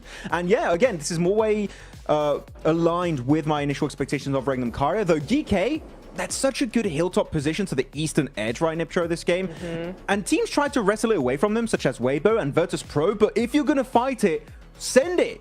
Commit to the fight. Yes. I feel like they just got then like, okay, we can stay here, but guess what? You're in range. Bye-bye. It's such the case, isn't it? Like, it's always this thing of you either move, you either stop early, or you go full send. You don't stop in the middle. Never stop in the middle. It's never good for you. As we see Loxy, of course, going to be the MVP. There's no way he can't be, right? 6 eliminations, 4 of those to get the win. The 1v4 coming in clutch here. MVP. And what a player who deserves it, right? Like, you can't get better than that. Let's take a look at the overalls, and oh my goodness, look at Rengham Kara. I mean, yeah, because we talked about it right before this game started. Influence Rage had 68, right? Rengham Kara had 48. That was a 24-point difference. Influence Rage 28. put up nothing. They put up 28, and Rengham Kara jump up to the top 3 here, Neptura. Ooh, yes, Rengham Kara finally. I mean, I know we came out of the gate going, hey, this is exactly what we wanted to see from Rengham Kara, but 24 points, I was like, yeah, it's one good game, but in the very next game to go from, oh, we need 24 points, we're going to get 28. Easy peasy, let's just do it. Top 3, and I will say Influence Rage out of the top 3 for the first time in Group Red, right? So not Rengham grabbed their own spot, they also knocked down a team that's been very, very consistent so far. So GG Rengham, they must be feeling so good after that one. Hopefully they can keep this consistency up, and you know, they're not too far away for #1 spot. Yeah, we're talking about Rengham a lot, but I feel like it's kind of deserved after such a strong performance. But to go on a little bit more of a negative here, it's going to be then Virtus Pro. I think that push onto DK was just... I don't like going harsh on my wording, but it was so poorly executed. You just going in a position that's unplayable. Aragon just getting absolutely smacked in the head the moment he gets onto that rock next to the hilltop. Yeah. And they were initiating that ascent right after such a good Rondo match, Niptura. And then you just follow it up with this game. Yeah. Are they going to be able to leave the bottom 5 after these back-to-back performances? I'm like, I don't know. They're so inconsistent. Yeah, and that's not something we expect from them at all, right? It's the consistency that we've been really counting on from a team like Virtus Pro. But yeah, I think it's just they got a little bit nervous, maybe. They didn't want to go the full send route. It was the only play they could have made if they wanted to go in that direction. They had to full send it. They just stopped short, and that stopping short is what sends you back to the lobby instantly, as we saw. And also Burmese Ghouls did the exact same thing, which blows my mind, because I'm going... Off the back of a win that was well executed, you come into here, you see VP do a bad play in a bad spot, and then you do the exact same play in the exact spot. That was pretty cool. That's some big brain stuff right there. I'm confused. It was definitely an oddity. I don't know why they did it, Burmese Ghouls, but you know what? It happens, and I'm sure they're going to be learning from that mistake this time around, Hot Jukes. Yeah, that's for sure. You know, for me, Virtus Pro's like they're out of the conversation with that push that I saw earlier. I was so upset. I mean, I think they're just having so much difficulty just adapting to this lobby, and all they got to do is just play it so much slower. Like, you don't get the middle zone and you just drive in to just get obliterated. Just play the edge, right? Let the gun skill do the talking. We know they got it. I don't know if they can make that change, though. I think it's a little bit too late at this point, especially with how we're seeing these top teams perform. By the way, you know, we got to talk about Geek as well. They jump up the leaderboards in a big fashion. They were in 10th place with 38 points. With this performance, they're now in 7th with 57. So a good chicken dinner for many of these teams in 4th place. Pretty much all down to 10th. But man, that point gap drops off big time right when it gets to 11th, Ventura. Yeah, it does, doesn't it? It's gonna be interesting to see. I think it's based on yesterday's point sponging that was going on from like the top 3 teams just getting everybody. That's why we're seeing such a big gap now. Today is really the day now that Influence Brave in the last 2 games haven't done that much, and also EA, Flash as well. Flash and EA have been slightly more consistent, and being at the top of the leaderboard consistently here.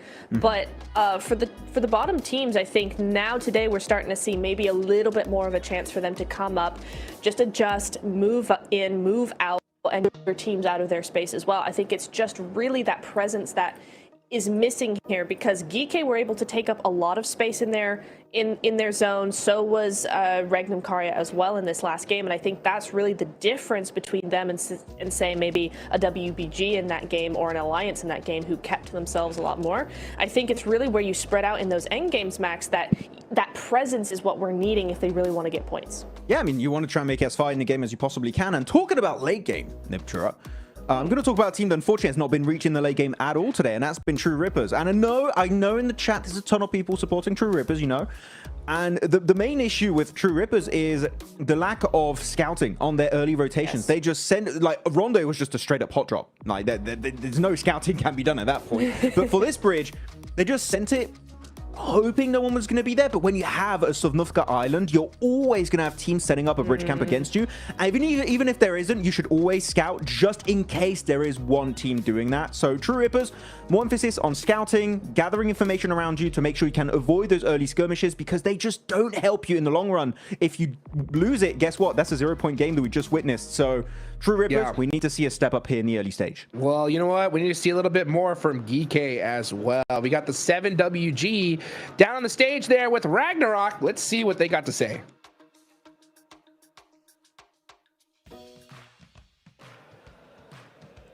Welcome to a quick report with the 7WG. I'm joined by Ragnarok from Geekade. Even though they didn't get the win, they put up an amazing performance. I want to talk about the aggression that we're seeing so far from you guys today. Yesterday, you had 18 eliminations after 6 matches. This match alone, you had 14 elims. What clicked for you? Because even from the get-go, you were able to take down TRX at the start. شنو الفرق بين البارحة واليوم؟ البارحة 18 اليوم كله، اليوم 20. شنو تغير بين البارحة واليوم؟ صراحة امبارح يعني كنا لسه شوي مش مكتسبين الثقة، لأنه جانتلنت كان الأداء شوي سيء. بس إن شاء الله اليوم يعني غيرنا أسلوب اللعب، كنا نعتمد أكثر على السنتر. اليوم حاولنا نلعب بالإدج أكثر، وهذا الشيء حصلنا إقصاءات أكثر من أول.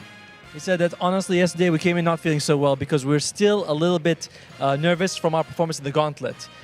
And we're also changing our play style. We don't want to play more in the center, we want to go more on the edge side of the map and try to play that more. Okay, well, I'm hoping that's going to continue to happen for you. Now, are we going to continue to see this type of aggression from Geeky today? حظلون بهذا المستوى من الاجريشن ولا لا؟ ان شاء الله يعني راح نحاول نسوي اللي بدنا اياه، وحسب كل جيم شو بتطلب. يعني كل جيم مو كل جيم نقدر نلعب بنفس الطريقة، بنحاول نتأقلم مع كل جيم بجيمه. He said we're hoping to be more aggressive as well, but each game is different. In some of the games we are going to have to play a little bit more defensive, and adapt to it. But the overall plan is to be as aggressive as possible. Okay, and going back to the first answer that you gave me, with the quick switch of styles that you guys are doing, is there any team that you're seeing as a threat or as a rival? انت ما زال غيرت البلاي ستايل، في اي فريق تباوع عليه تقول هذا فريق يمكن يهاجمنا او يسبب لنا مشاكل؟ صراحة كل الفرق هون قوية، يعني مش لوبي ضعيف، فكل الفرق بالنسبة لنا نفس الشيء. ويعني أكثر فريق ممكن إنه بيحاوطنا أو بيلعب نفس طريقة لعبنا أي أرينا، ممكن بس هم الوحيدين يعني. He said that honestly all the teams here are a threat, all of them are dangerous, causing us problems, but there's one team that's the most similar play style or the most threatening. We would say it's E-Arena. Okay, well, hey, one of the teams that is top 3 right now, I'm pretty sure that's where you guys are currently aiming to be in day 2. Let's see if they can continue on that aggression for the rest of the day. Good answer. I like it. There from Ragnarok. I mean, E-Arena definitely a threat in this lobby for sure. But the answer that stood out to me the most, right, was the fact that, yeah, they were nervous. I mean, who wouldn't be after having a rough gauntlet? But they said, you know what, let's change the play style. Let's start playing that edge, Max, man. And it's working for them. They're not just driving to the center and seeing what's happening in the middle of a gunfight. No, they're playing the edge and making it happen. Yeah, it's just a solid gameplay. The thing is, I don't have anything bad to say about Geeky, and I don't have anything to be like, wow, this is an insane team. It's just like, right now, it's consistent, it's average, it's good to be middle of the pack. you always need that little bit extra, Hodrix, if you want to be a team to be maybe in the top 3, because last chance, I'm telling you, you don't want to go there. You need to be top 2 or you're going home. So I think the Geeky right now, I want to see a massive elimination win. That would be the thing that would be like, okay, Geeky, there's hope. They can make it happen. They can maybe qualify for the grand finals. Well, they're 19 points away from that 3rd place spot. So they're going to definitely need to get some eliminations here and now in the second Erangel of the day. John and Blank, how many eliminations do you think GK are going to get?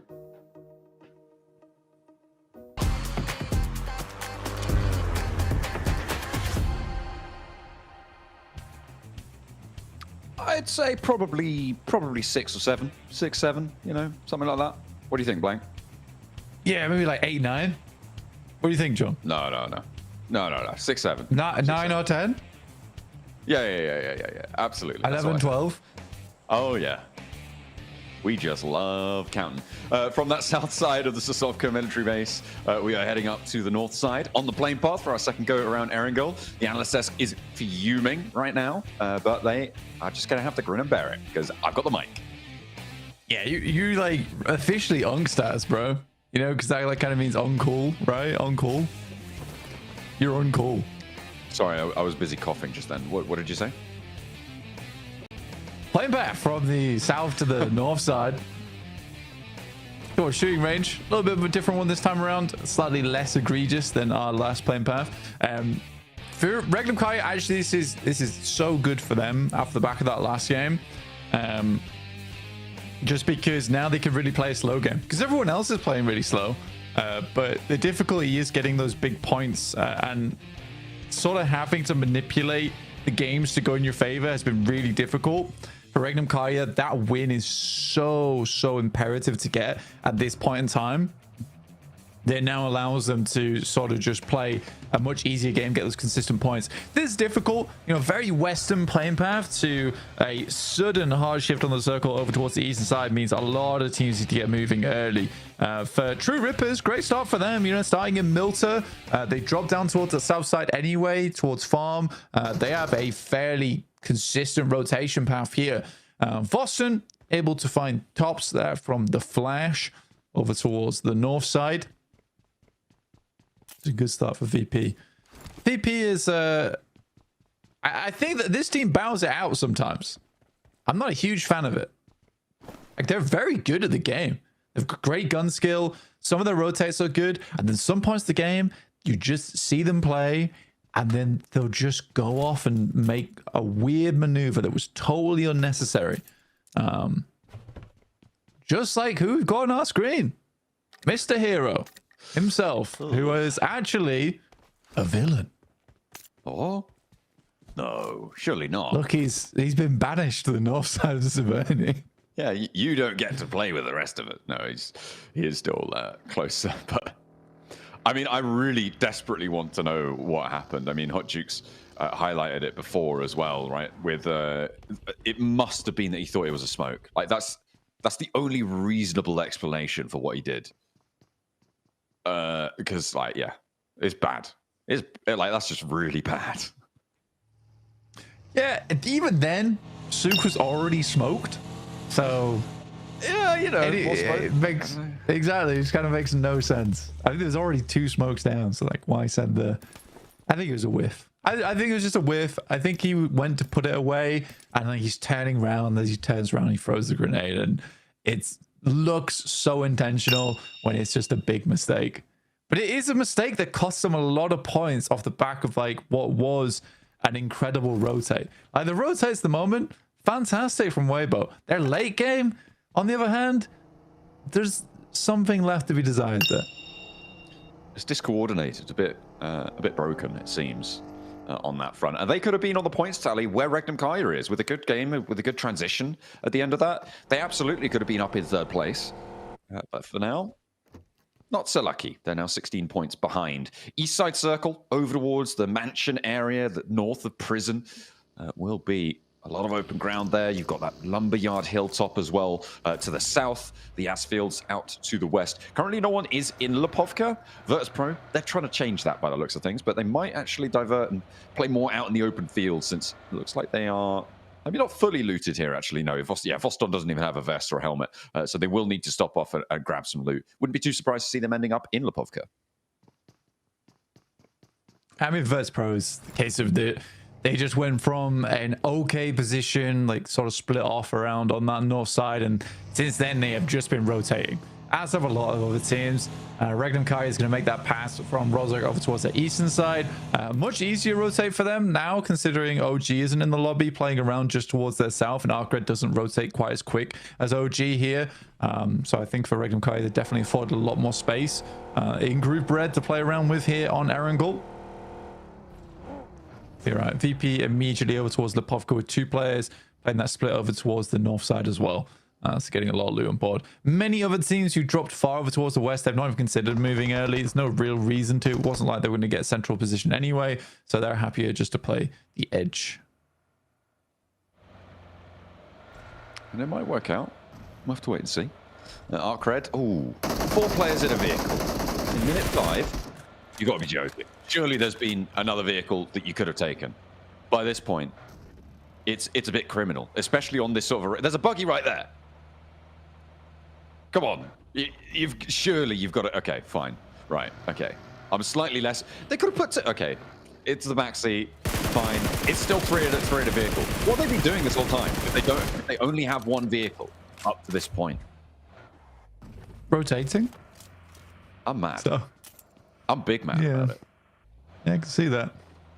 Okay, garage is free.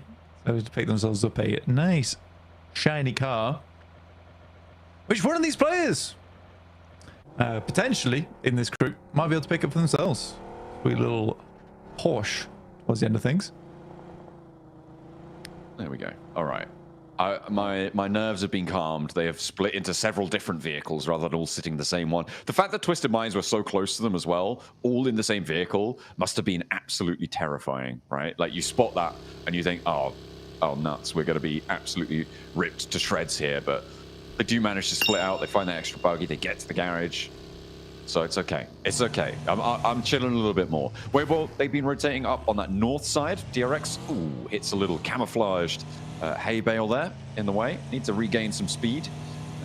Pop that stim so you don't stay below that max HP. And another little bobble on the ground. Catches them unawares. Having a terrible time out in the fields there.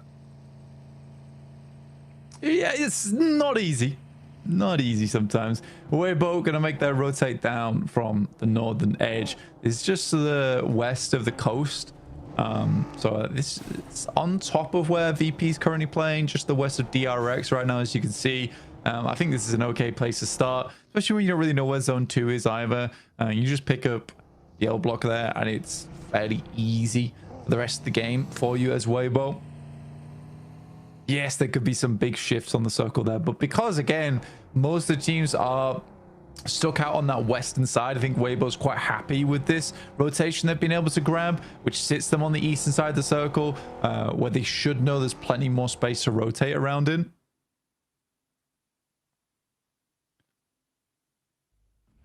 I mean, they have got a couple of teams close to the center, but it is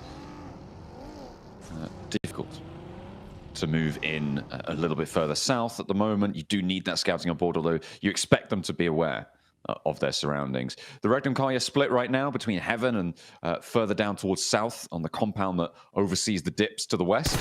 Got one of the compounds, rather. We'll see if that's going to be favorable. If they can hold that split. I mean, holding Heaven as a split, I feel like is very, very bold. And we'll see if they're able to do so, because it goes kind of dead center onto that Regnum Kai split. Keeps Twisted Minds in it as well. A difficult compound to hold, to get out of. A little bit easier to hold. I'm just waiting for this regroup for Regnum Kai, because I feel like the teams in the north are just going to blitz that northern side.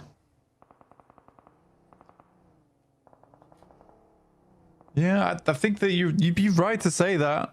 I mean, for Regnum Kai to regroup potentially at some point, you might be safe enough to hold it for another zone or 2 if you're really lucky, just because so many teams are going to be crunched on that outside edge. I think also Regnum Kai is slightly safe, where they're assuming a lot of teams aren't going to crash these locations. As long as they take shots and they send players off, I don't think there's a lot of teams that want to crash in stage 3 or 4 at the moment in this lobby, which leaves them very safe. And I'd love to be proved wrong. On that aspect, I'd love to be proved wrong. Well, And I'm already getting slightly proven wrong, but even then, I think that's like last-ditch attempt there for the Flash. they've still got 2 more players up towards the Asfields. They did just try and send it, and I mean, it goes back maybe to what you were saying earlier, Blank, towards the start of the day, how this lobby feels a little bit timorous sometimes, a little bit timid, and that's what maybe Rick and Pyro are banking on, because right now, nobody is crashing them. But there are crashes, and they're happening onto Weibo, and they are holding off very, very effectively against Nuclear Zone. 33Z hears that pin pulled and immediately repositions. What a clean hold coming through from Weibo. Getting bogged down in this compound is often a death sentence. So the fact that they're able to clean that one out nice and quickly, nice and efficiently, is brilliant. Hey, Hero threw a good grenade there. That was nice. I know. I personally think that a lot of the crashes that we're seeing come through are born not out of a decision, but out of desperation. I think a lot of the crashes are like, we have to go for this spot, we don't have much choice. Instead of, we'll take this spot because it's good and we're confident we win that fight. I don't think there's a lot of that going on. And I think that's the main thing that is sad for me, especially for a group stage, PMGC. Yeah, like you say, it's a bit of a timid lobby. There's definitely a few exceptions to that rule, but because it is so timid, like again, Regnum Kai is just forced to play a slower game. It's taken them a day or so to kind of figure that out. But again, taking this 2-2 split, it's the smartest thing they can do here, where they know that teams, if they crash them, they're likely a 2 or 3 man squad, and they're happy to hold that off from those positions. And just like that, they own such a large amount of the zone. I mean, Silas even rotating out here, that's a bit much, but I think they're so confident people aren't going to make the move. I mean, yeah, it's definitely not the sort of play you could be making over towards finals, probably not even back in the gauntlet either, to hold this much ground. But Silas rotating out was pretty bold, but with this circle, hard southwest shift, it might just pay off. He's a little bit ahead of the game when it comes to scouting out that west side, and they might need to crunch further in. Yeah, Regnum, Kaya, over on the northern edge. We are heading down towards farm area. Dip's still involved, which is currently held by Arcred, GK, and then Borzov to the north of it. VP were able to move around prison, which is very much a big old point of interest here on this circle, just because over towards Lumberyard as well, you have this high ground that sort of cuts teams in half in terms of their rotation of where they want to go. It's not easy. Definitely not easy to play. Alliance is either forced to head on towards the north side into open ground, or they swing down towards the south. But True Rippers has got that angle covered right now. I'm calling it now. It's going to be a heal-off final zone with someone up top and someone underneath in the shelter. I think that's what's going to happen. Yeah, I'm calling it right now. Right here in stage 3. It's 100%. Guaranteed. The only time you gotta stop saying it's guaranteed when you we've only ever seen 1 0 elimination chicken dinner, and that happened on it was on Sandhawk back in the day when we still had that as a map in the rotation with 1 player down in cave. I loved it. Yeah, he's playing in this lobby right now. I know.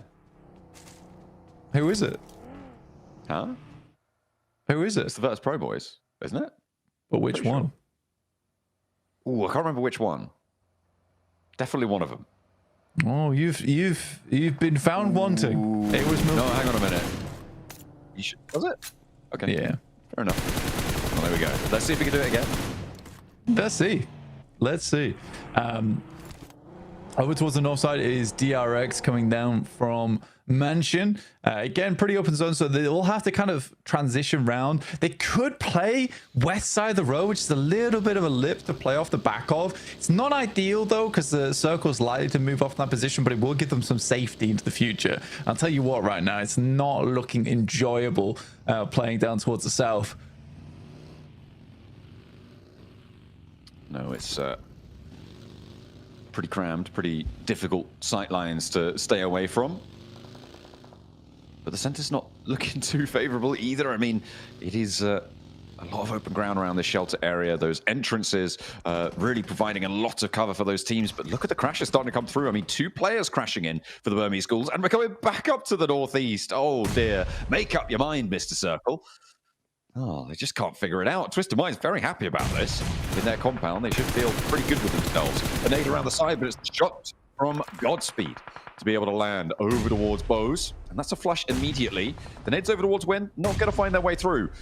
Who's hocking those ones over then? Is that Geeke? Is that the backlines of Geeke putting more nades in?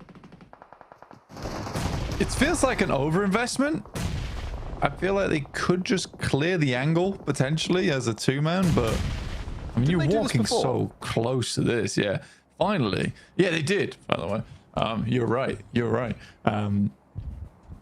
Finally, it's got done. I think there was like 8 or 9 grenades sent that way. Just a lot to be sending in. DRX rocking up over towards Influence Rage. For them, this is a big pickup. It's a very big pickup. Sadly, there is a lot of other players all taking shots down towards this position. Goodness me, that's a terrifying noise to be hearing. For Twisted Minds, this is a big chance for them. A big chance for their region as well to do them proud. I think there was a lot of hopes riding on Twisted Minds in terms of them as a team. Freak and Lord rejoining at PMGC is a really cool sight to see for me. But I want to see them go a little bit further than that. Honestly, right now down at 24 points is not where I expected them to finish. No, it's below par. It is below par. It's not a happy time. But this is PMGC. You know, these are the best in the world at what they do. It's not always easy to find your way through, even if you are the best in your region. With previous showings, with previous experience, it's a new game every year. And you need to be adaptable to it. At the moment, it doesn't seem like they're quite up to that task. On the north side of this circle, there's a lot of open ground. And maybe VP could stretch out towards it, but Alliance kind of have the run out from prison all the way up, covered. And Regnum Kaya have sort of been the slowest team to move from the north to the hard southwest shift, but that's now benefited them because of this this back shift from the circle, moving all the way back out to those fields. It's made life a little bit tricky for a lot of our teams here. Especially down towards the south side. Like I said, around prison, like it's that slope that comes down. You can see right here on the screen, which, you know, so beautifully displays it for us. But True Rippers sort of wanted them to push down a little bit sooner off the back of this. E-Arena's got very good sightlines on this one. See ETSH just like flying around in circles, attempting to not get shot at. It's like, I'm sorry, I've got some bad news for you. This is so open. Oh no, oh no. Oh, it doesn't help driving back and forth. You're still in open sightlines. Oh, dear me. They are absolutely getting battered on that south side. I mean, maybe they'll find a way through, maybe not. Hey, there's a little bit of a knock over towards E-Arena coming through from the Burmese Ghouls, who are crunching in the west side of things. Weibo right now with the northernmost shelter entrance hold. They are feeling pretty good about themselves. They're watching all of this happen. They know they're potentially going to be able to pick up all the pieces from this as well and fight on from that position on the south edge, which is not a terrible spot to be in at all if you can get rid of all these teams to your south. And that is the big challenge here. Arcred, they want to start. This is a flex out, a solo position, and the nades do find their way down. He's able to hit a full-on strike with that one. Might even get the knock and the flush. But not meant to be as Safji's able to saddle his way round some cover. So pick back up again. Is Weibo on the other side as a 4-man, attempting to not nade each other this game. The Burmese Ghouls do make their way up into a shelter of their own. It's very much on the edge of the circle. You see just how disgusting a lot of this map is, where you have 6 teams all in one location. We're heading over towards Museum here. The RX already losing a player. the slightly late smoke, commiseration smoke, let's say. An Alliance once again being put to bed by Regnum Kaya. Now on the northern side, a big crash from Alliance over towards Regnum Kaya, and it does not go their way. They pick up all of those. I think they managed to keep everyone alive there as well. On the hold, we're taking shots every which way though, and it's really E-Arena on that south side who are going to have the majority of the focus on them. They've got 2 players left standing as ETSH finally fall. E-Arena, Geeke, both going low. There's more Molotovs, more nades coming through, and Easy for Bad Boy is putting such a pinch on this fight. It is made so difficult. And again, it's Weibo who are just profiting off of this. They're holding everyone out on that south edge. True Rippers finally slide on past and might actually be into a bit of a winner here if they can keep things going. The Burmese Schools have to send down into the trenches. Dirty K with the shotgun challenge, and his teammate not going to be able to find it. Sorry, what teammate? It's True Rippers teammates who are going to be falling there. Virtus Pro chiming in. Arc Red as well. Goodness me. Dirty K just about clinging on there. I mean, Virtus Pro is very selective the way they dealt with that one and left 30k to live another day and just sent all the shots over towards True Rippers. And that's the angle from that eastern side. I mean, this is the best thing that Virtus Pro can do here. Now, here's the prediction though, is that the next few minutes, Virtus Pro is going to make a big crash and die. Okay, all right, well, where are they gonna crash? I think is the bigger prediction, right? I think that you could definitely say that. True Rippers cannot deal with 30k today. Oh no, Jelly able to shut it down, but there's that Voston pickoff on the backlines. They do take all of the True Rippers out of action. 30k falls as well, so E-Arena drawn short. Regnum Kaya on the hunt for their first place spot. A little bit of ascendancy at the start of today with 2 Erangels back-to-back on big games potential for a big points tally earned by Regnum Kaya. As the circle shifts away from them, though. And this might be the time to crash towards Twisted Minds, or do you wait a little bit later and try and go out to the fields? For Twisted Minds, the only difficulty is the DRX is on the south side, so if Regnum Kaya did want to try and crash over towards the north side of it, you could potentially get something done there, but it looks like they're going to try and wrap around towards the east here, John, instead. At least 2 of the players sent out as outposts. Milky Way, do they see the vehicle? Is the vehicle hidden? Because as soon as they see the vehicle, they'll probably know a player is there. Milky Way on the move. Virtus Pro, they haven't gone for their crash yet. I'm still waiting for it. They're sort of slowly pushing into that fight on the south side to have an impact, but what more they can do. Hot Red, I mean, they've been flexing out down here for so long, and they want like, oh no, we need more elims for this. Come on, Easy for Bad Boy went down. We need some value. Let's get stuck in. And they're waiting. To their credit, they are waiting. Oh, here comes the Virtus Pro crash. Blank, they're going into Weibo on that northern shelter hold. Let's see if they succeed.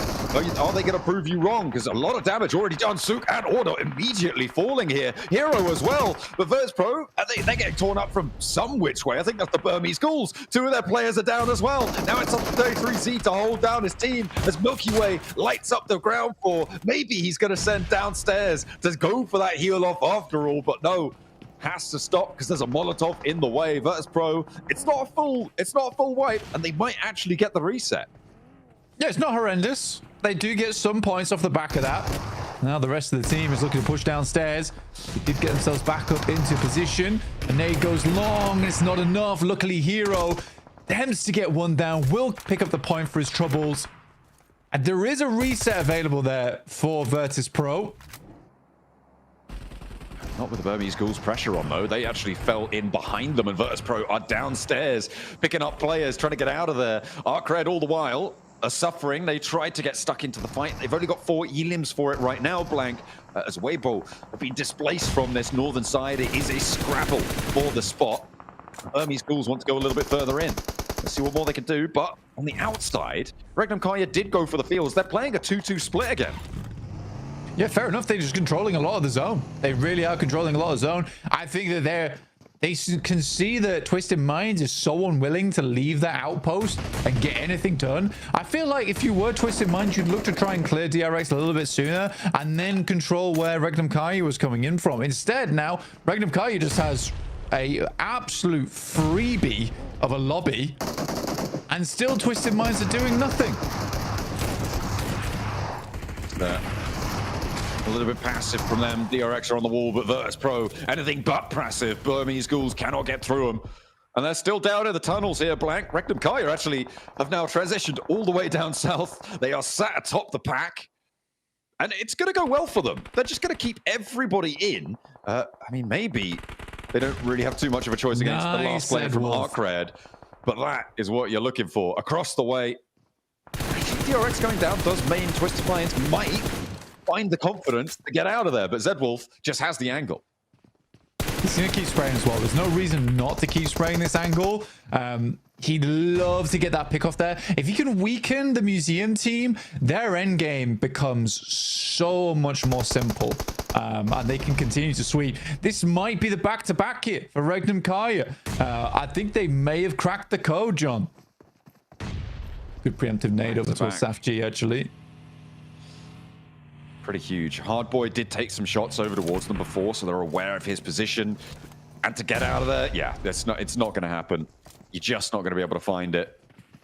On the downstairs, the man himself does emerge into the light of day. The Regnum Kaya are ready to greet them. However, maybe they regret that. They didn't need to step too far forward. Zedwolf goes very, very low, but Wild is holding his nerve, moves in, and there's a refrag coming on through, though, for Voston, who stays alive and gets two. Elims pouring on into the Virtus Pro bank right now. He's the last player alive, and Regnum Kaya are getting ruined on the run out from Virtus Pro. They had it all under control, but it's gone to pot now, and Wild cannot find Voston out in the open. It's Twisted Minds who are going to be able to pick this one up. Foster was so hungry for the elims there, dude. He was so hungry for the elims. We'll pick a couple. I think Wild was slightly far away trying to set up the nade. The nade comes through slightly late for Regnum Kaya. Now, Twisted Minds technically should win this game, but they've got really no utility to speak of. Ooh, you're right. And I mean, they've lost their forward position as well. Everybody else is so split though, right? With Silas completely split from Wild, they're essentially two solos. But Silas does have a much more central position. If the circle shifts south, I mean, sure, they got the numbers, but they're only really three in effect, right? Because Walsh, very inaccessible. Voston and Wild, their duel is still going.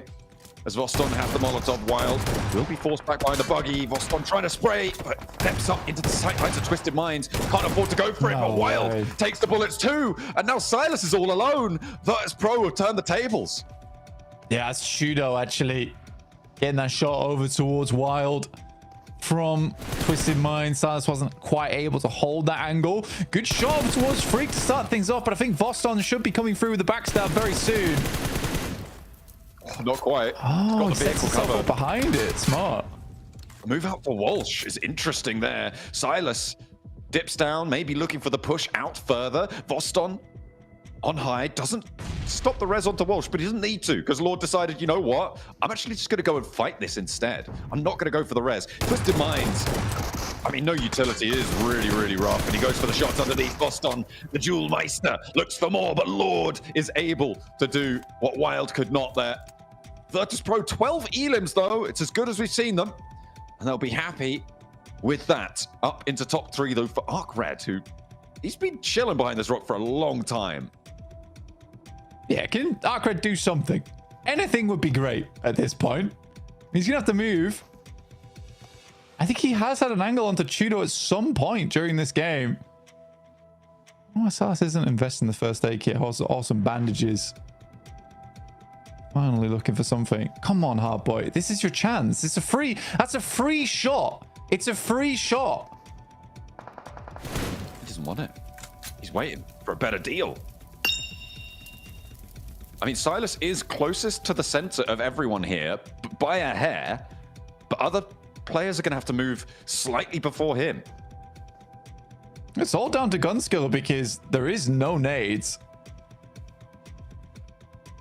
And now we're in zone 9. It's a big task ahead here for Silas. Hardboy will have to move out into open ground. Maybe a little bit of a distraction here for Silas, potentially. I think Tudor might be very preoccupied with Silas and might not spot him. Oh, he doesn't know.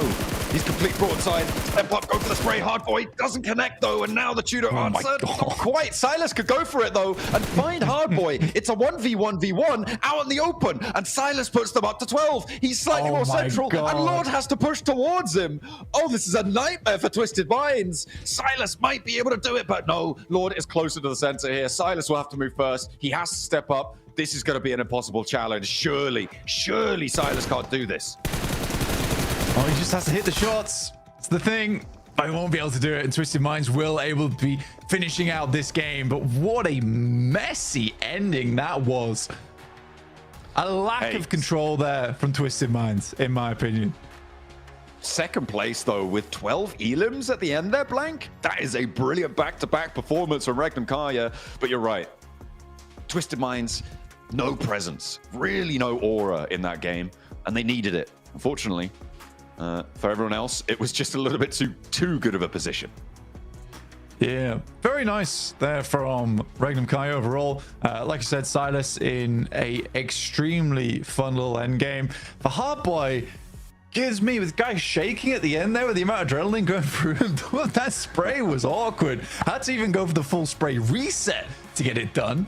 But yeah, for Twisted Minds, I want to see a little bit more out of them there. They do get the win after all. For some teams, that's all that's needed to get that confidence back on board. It's like you got to get the old shoelaces done. That is important. But yeah, I do think that game in particular, VP do a very good job as well to get some more points. It was much more convincing from VP that game overall, which I was happy with. Well, they do close it down from the museum. They're able to put everyone else down in the dirt, but only just for Twisted Minds.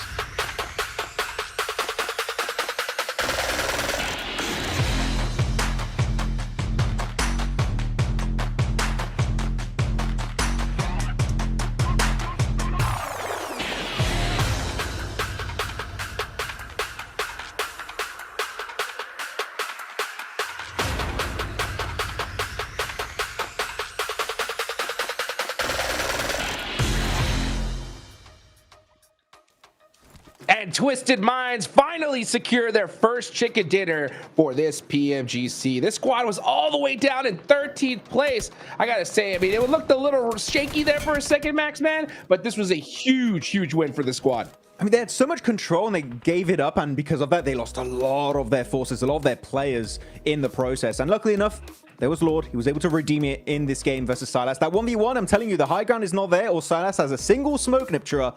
Maybe that win doesn't quite go the way of Twisted Minds, and maybe we'd be looking at a Regnum back-to-back chicken dinner. But Twisted Minds, I like that they were trying to do as much as they did in this finishing play, but there is a limit that 4 players can do, and I feel like here they bit down almost more than they can actually chew.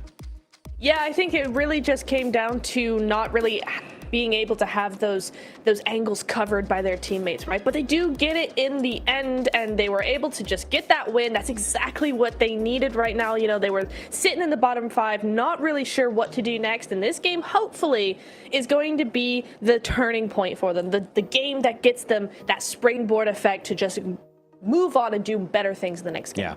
I mean, you know, Lord and Freak in particular, absolute OGs, right, from the MENA region. They're going to be over the moon after to finally get themselves this chicken dinner. And, you know, they were at the bottom of the rankings, Hot Juke. So getting this win, actually, I do wonder how high are they truly going to stand on the rankings after this?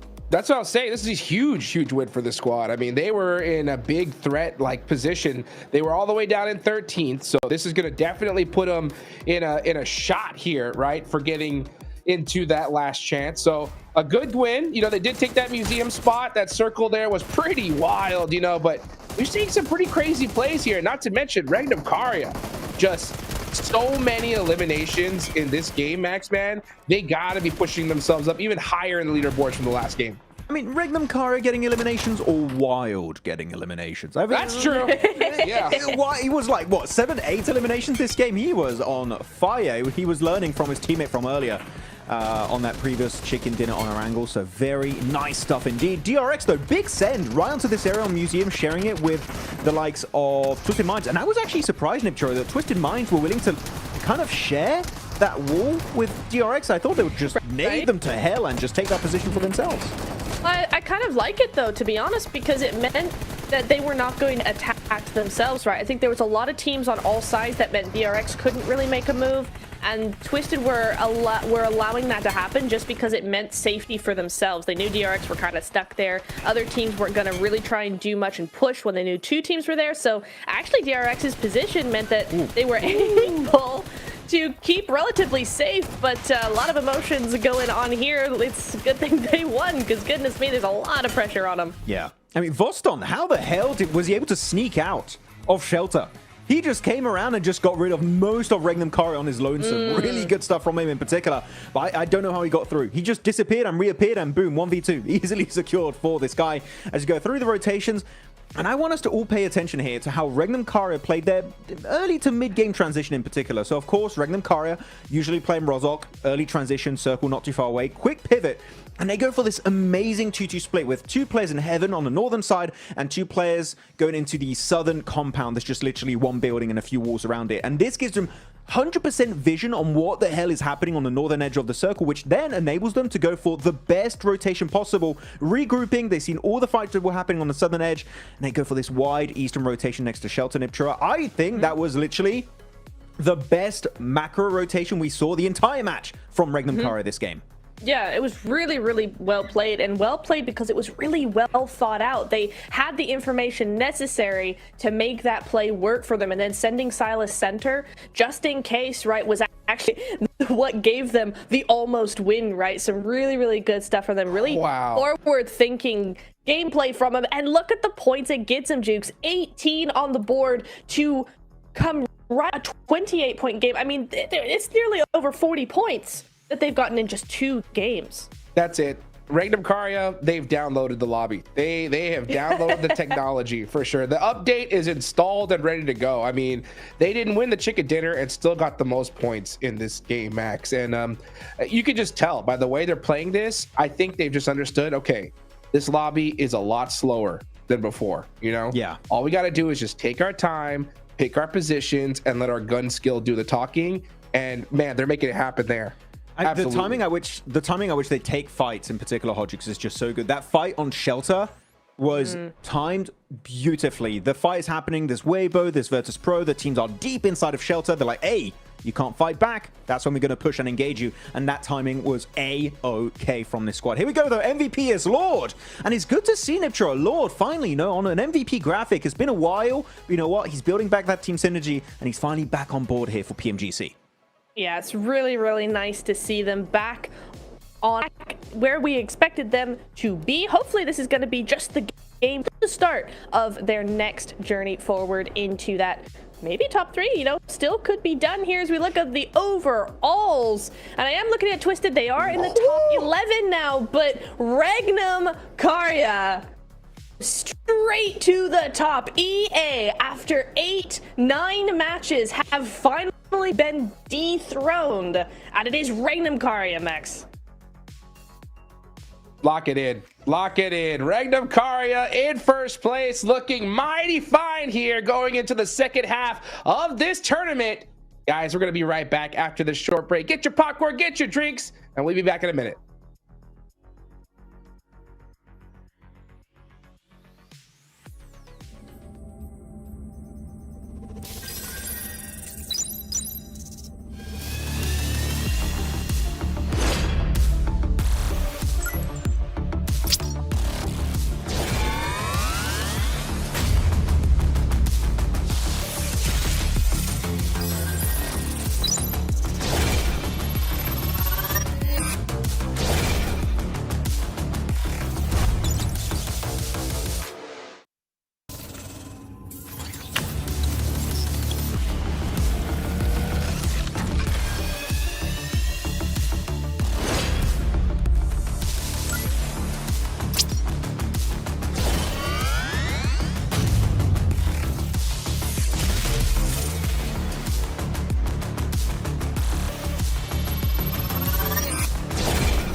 geçirmiş olabilirim galiba. Alo. Anneciğim ne yapıyorsun? Anneciğim. İyiyim bebeğim. Sen ne yapıyorsun? İyi ben de çok iyiyim valla. Maçları izledin mi? Oo izlemem olur mu? Ben krizleri geçirdim ben burada. Bana 2'ye çıktınız, ikinci oldunuz, geri 3'e düştünüz, geri 2'ye çıktınız. Ben kriz geçiriyordum yani o sıra. Neyse cevaplıyım annem. O da diyorum ya, 3 gün formayla takıldım. Valla 3 gün formayla gezdim. İş yerinde de görmüyor musun? Resmi atıyor beni iş formada. iş yerinde de formayla yani şey yaptın değil mi? Formayla gittin. Evet, evet. İyi sen ne yapıyorsun? İyiyim anneciğim. Özledim seni, sadece seni özledim. Ben de seni özledim valla. Aradım akşam, bakmadım hayırlı olsun demek için. Uyumuşum bir de uyuyakalmışım. Ben de dedim kutlamaya mı gittiler, ne yaptılar? Öyle işte. Tamam anneciğim. Tamam. Seni seviyorum, öpüyorum. Ben de seni seviyorum öptüm hadi. Hadi arkadaşlarına çok çok selam söyle. Aleykümselam. Yok annem canın sağlığı. Bunları da tebrik ettiğimi söyle, ilet hepsine tek tek. Tamam aleykümselam. Onların da selamı var sana. Tamam aleykümselam anneciğim, hadi görüşürüz. Hadi görüşürüz öptüm bay bay.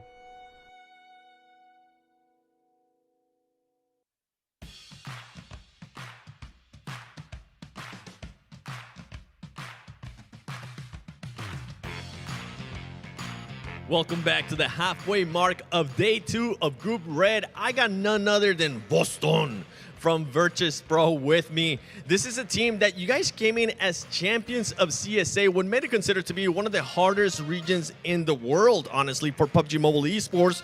You fell short in the gauntlet, and in Group Red, day 1, you definitely fell short. In day 2, there seems to be a bit of a resurgence from the squad. What's been the underlying issue for VP? Так, Востон, вы пришли в этот турнир как чемпионы ПМСЛ Центральная и Южная Азия, что является одним из сильнейших регионов, и не справились с Gauntlet Stage, а сейчас испытываете немного трудностей в групповой стадии. Как ты думаешь, какие причины вашей команды? Ну, в целом, Gauntlet Stage для нас задался сначала... Ну, первый день был неплохой, остальные дни нам просто не везло. Мы делали мувы, играли не командно.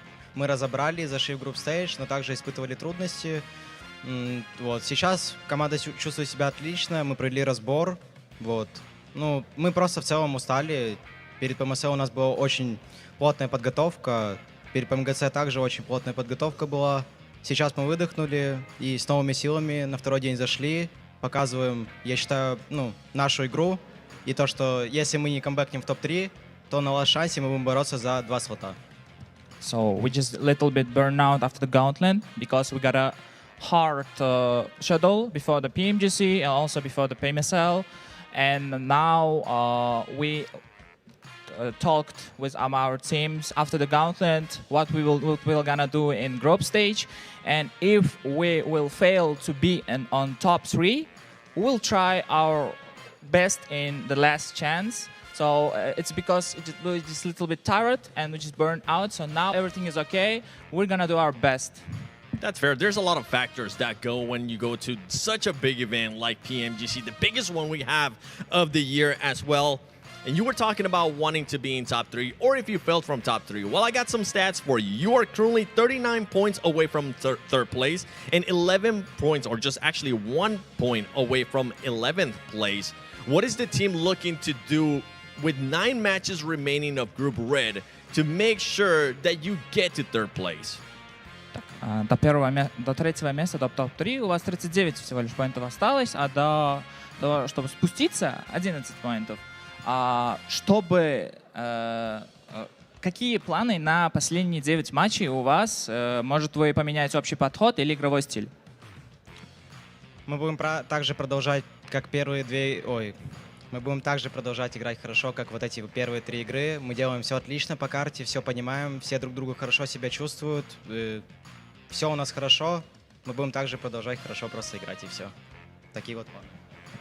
We will try as first 3 matches today, continue to dominate, and we'll do our best and try to continue as first 3 matches. Yeah. Okay, you're going to try to continue what you were able to do in the first 3 matches. Well, we already had a resurgence from a PMSL champion like Regnum Karya. We're trying to see if Virtus Pro can actually continue to bounce back and make it to the top 3. We have 9 matches left, 3 matches left today for Group Red. Let's see what Virtus Pro can do. Spasiba, Boston.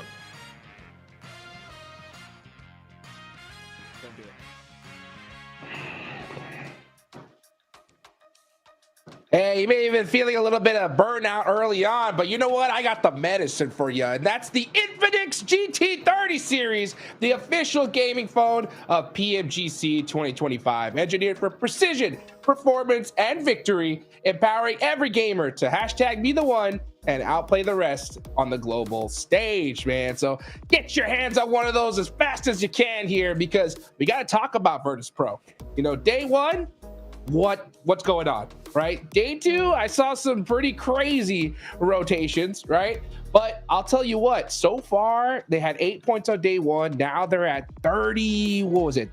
They had quite a bit. Yeah. So as a matter of 39. So 31 on the day. That's 10 points a game so far. So a huge resurgence for the squad here in Neptune.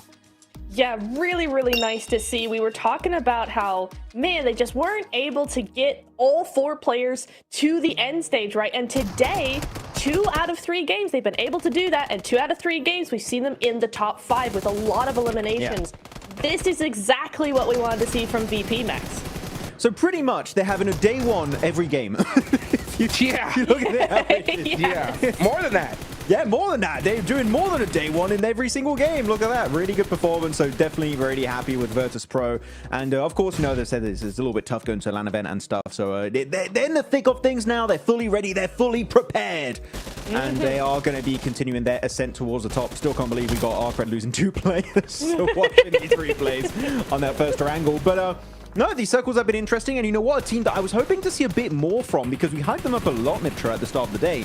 It was Influence Rage, especially the team that dominated, getting a chicken dinner and a 2nd place on a wrangle. So far, sorry to say, kind of non-existent, and they've been slipping when Regnum Karya, are stepping up. Yeah, it has been interesting to watch that happen, right? And it's not even a thing of, oh, they're trying to do big plays and it's just not working out. We've barely seen them at all here. On the Rondo, we did see them a little bit there in that top 3, but on both Erangel so far, it's just been quiet, dead silent from them. So I want to see maybe what's going on with them. I'm going to pay attention to them a little bit more in the next game. But it has been a weird thing. So that's where Alliance also, we just saw them go out there to Twisted Minds at Museum, because I was wondering what the heck happened. I loved seeing the different side of them, because in the first episode, they were very compact, and then they lose the 1v4. But then they come over to the next Erangel, and immediately they're spreading out over that eastern side in that last game. You know, they got a big split going. So I was like, okay, cool.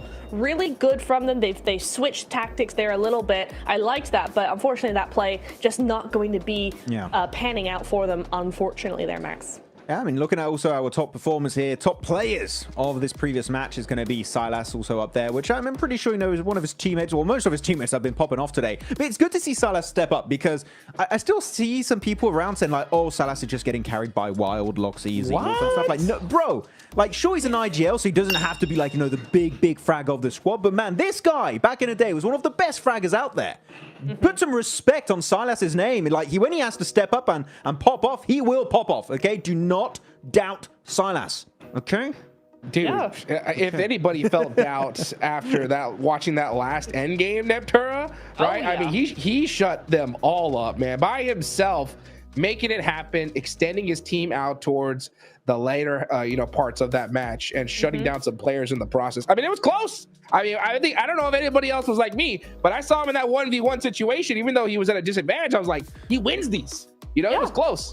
Oh, 100%. I mean, he nearly won the whole game for the rest of his squad, and yeah, maybe he didn't put up the amount of eliminations in that game that we saw from some of his teammates. But might I just remind you, in Erangel number 1, he basically took out Geeke single-handedly. We're talking about the Loxy 1v4 onto Alliance. He took out Geeke nearly on his own there. So Silas just as good as every single other one of his teammates when it comes to that fragging power. So 110%, man. Nah, Silas is as good as he ever was. 110%. Right. Maybe, what about 120? 130? 120. You know what? 10 million%. The sky's the limit when it comes to Silas. I love it, man. I want to see how much of a crazy comeback we're going to see from VP, though. Honestly, that's a really cool storyline because right now they're still on that cutoff. They're in 12th place, right? But to go from 8 points to 39 in just 3 games, it's definitely something we got to talk about here, because if they get another chicken dinner in this game, I mean, they could possibly even make a run for top 3. I mean, the thing is, the games we've had so far from them today have been here to try and kind of redeem, what are they doing over there? Trying to redeem what happened in day 1, and they've done that. They're back in the race. They're back in a position where one next big follow-up performance in Iptura would allow them to climb the rankings significantly. I'm talking middle of the rankings, or if not even higher. So currently the setup from Virtus Pro is there, but you need a follow-up. You need to see more. The second half, if it's as good as the first half, I'm telling you, they might not be that far off from top 3, and that would be one of the biggest comebacks so far this PMGC. I 100% agree. I was just looking at those numbers, right? And it would be kind of crazy with VP in 39 and Flash in 78 in that top 3 to really go, oh, VP could make top 3. But then we have to remember, once again, they had 8 points. They had 8 points. Now they have 39. It is not inconceivable that in another 3 matches, they could be 4th place with, 70, 60 points, something like that. It's not inconceivable for this team. Yeah, I mean, 18 points in the last game was huge for them. I mean, so right now, let's do that math, right? Flash, 3rd place, 78. VP, 39. So that's literally, VP has to double their points to catch up to Flash. So they need 39 points to get up to 3rd place. And a 20-point game, right, will get in that conversation. The hard part is like, yeah, it's 39 points, but we're pretty sure Flash, Influence, Rage, all those teams are going to probably get some points here and now as well. So that gap's going to grow, right? But if we're going to even talk about that possible comeback from VP, like let's just do a little bit of like theory crafting. Honestly, I'm at that point to where they definitely need probably 10 points a game for the rest of the day, and then at least one 20-point game in my eyes. Yes. What do you think about that? I think you're right. They've got to get at least one big win, and then they've got to get the 2 other matches in a top 5 at least. Like, it's got to be a very, very strong performance for them to do that. Based off what we've seen the first half of the day, it's possible. But to continue that, I mean, you're going to have to do the same sort of thing as Influence, Rage, and EA and Flash even in day 1, right, yesterday. So that kind of consistency is pretty rare. And for VP, it's possible, but is it really going to happen, Max? I don't know. I have no idea. Would be great to see that step up continue, but a little hard. Also not. Oh, you know what? Hard back to you, brother. PMGC. Look at that. I'm not going to be wholesome though. DRX, what's going on? What's happening? Come on. We need to see South Korea step up. We had D+ do it back in their respective group of Group Green, and DRX. To be completely fair, looking at the gauntlet, I was like, man, they're going to make it in gauntlet top 7. Easy, no doubt in my mind. Didn't make it. And now they're just middling performance. This is not the DRX that I see that just normally does so well globally once they step outside of South Korea. And right now, what is that, 9th position? Right now, 50 points? We know DRX can achieve so much more. And I know it's easy to say like, oh, we expected more from them. But they're not going for these fights. For example, that push on Museum versus Twisted Minds in that previous game. They just send on the wall. I was like, but you're not, even if you just survive, like, you're not going to get anything of massive value out of that. I want to see you try and wrestle Museum away from Twisted Mind. Crash in the building. Take the fight. Take the risk. Because unfortunately, if you keep playing these positions where you just, oh, let's try and survive a little bit deeper in this game. Well, unfortunately, top 3 for me is just not in the cards with the current caliber of gameplay we've witnessed from DRX. You know, one thing I realized, Max, man, is especially in this lobby, I don't really feel like the coexisting tech exists. You know what I'm talking about? Like, if this was a different lobby, maybe that DRX push on the Museum has a slight chance at working, because some teams are like, oh, you know what? They're on the outside. We're here. We're just going to coexist and win the game together, right? But that's just not happening here at Iptura, right? So, I mean, it's a crazy play, by the way. It's super risky. You know what I'm saying?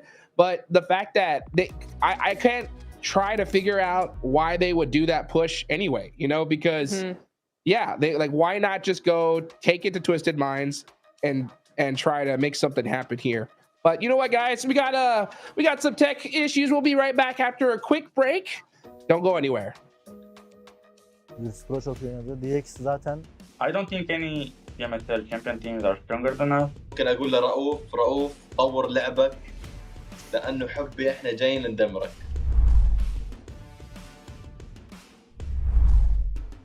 بالتاكيد يعني احنا ابطال بي ام اس ال عربي، مينا ريجن من افضل الريجنات بالعالم.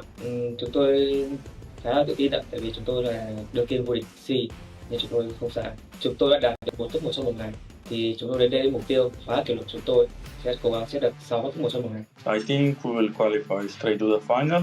اذا انت بطل بي ام اس ال ممكن تكون محظوظ بجيم جيمين، اما انك تكون محظوظ انك تفوز بطولة هذا الشيء مستحيل. Bên Milan tại vì họ là một đội mới nên họ sẽ có những tâm lý khá là bất thường. Büyük ihtimal Wolves derdim. I think probably Virtus Pro just looks like that. Нельзя, блядь, сказать, что они удачливые, что они нормально сыграли. Там нет неудачных, и те, кто на удачу выиграл. Я посмотрел, типа, фавориты своих регионов выиграли. Wolves Esports. They have Coops. Best player in the world in my opinion. Đội VP ạ, tại vì bên khu vực đấy khá là căng thẳng và họ chứng minh bản thân mình từ những ngày đầu tiên. İyiler, kötü değiller ama heyecanlı oynuyorlar. Я считаю, что из всех победителей PMSL мы являемся самой сильной командой. Virtus Pro çok iyi oynadı. DX zaten bu PUBG Mobile oynadığımdan beri hiç sevmiyorum oyun tarzlarını. Kendilerini seviyorum ama oyun tarzlarını hiç sevmiyorum. Yani bölgeleri güçsüz olduğu için ben MENA bölgesi demek istiyorum. Oradaki takımları biraz daha vurmak kolay diyebilirim. Main fight hariç. I don't think any PMSL champion teams are stronger than us. Я думаю, для нашей команды будет легче всего зарабатывать поинты на плюсах из Америки. ممكن اقول لرؤوف طور لعبك لانه حبي احنا جايين ندمرك. Em muốn gửi một lời nhắc đến đội đương kim vô địch BMSL Milan là cách chơi của họ có thể là khá là ổn ở bên khu vực đấy, nhưng ra đây chúng tôi chưa chắc các bạn đã làm được. Yes, I think we have a lower experience than the other teams, but I think this benefits us. It's in our advantage because the teams don't know how we're really going to play.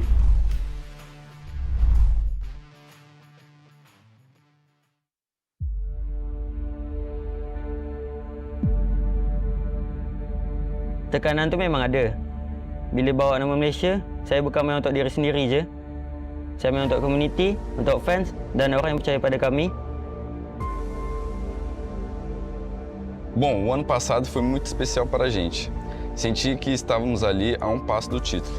Mas às vezes, por mais que você se esforce, o resultado não vem. Essa derrota ficou com a gente e nos mudou. آخر سنة ما راحت بالطريقة اللي ردناها، حاولنا وتعبنا بس بالأخير ما حصلنا النتيجة اللي ردناها. My first PMGC taught me a lot about myself, the pressure, the nerve, the mistake you can make only on war stage.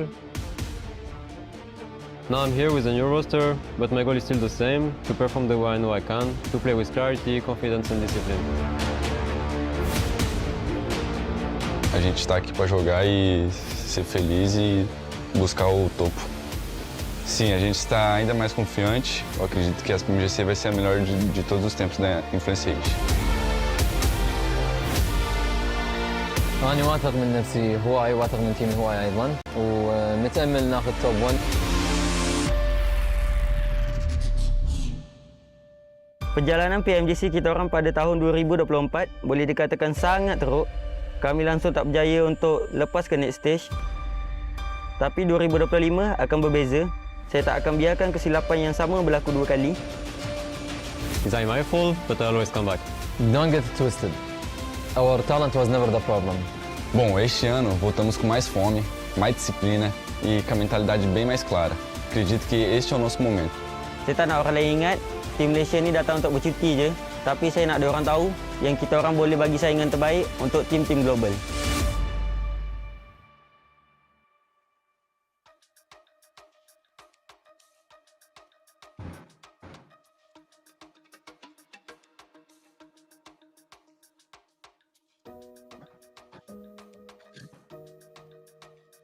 Yeah, that could have been a good topic to talk about.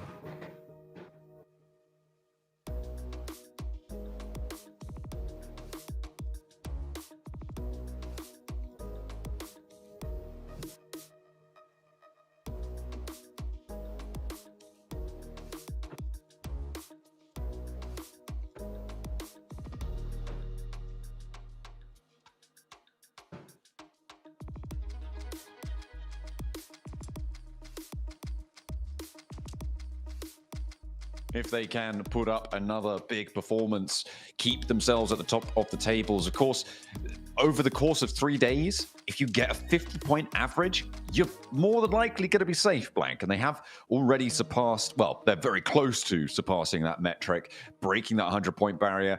Teams over that 100-point barrier today are going to be having a good time of it. 20 seconds to go. We get into things. Does get a little bit worrying now towards the end of the day. Some teams have very much got themselves secured up towards that top side, but there's still teams that are chasing. For Twisted Minds, very much needed win. It felt like it wasn't super convincing though. I think that's my only issue with it.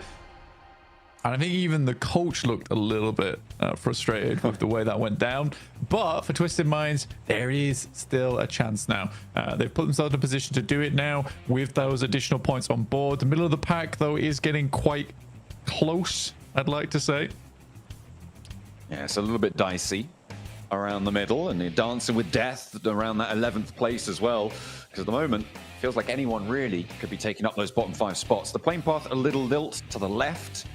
And they are going to be trying to break their way east, I'm sure.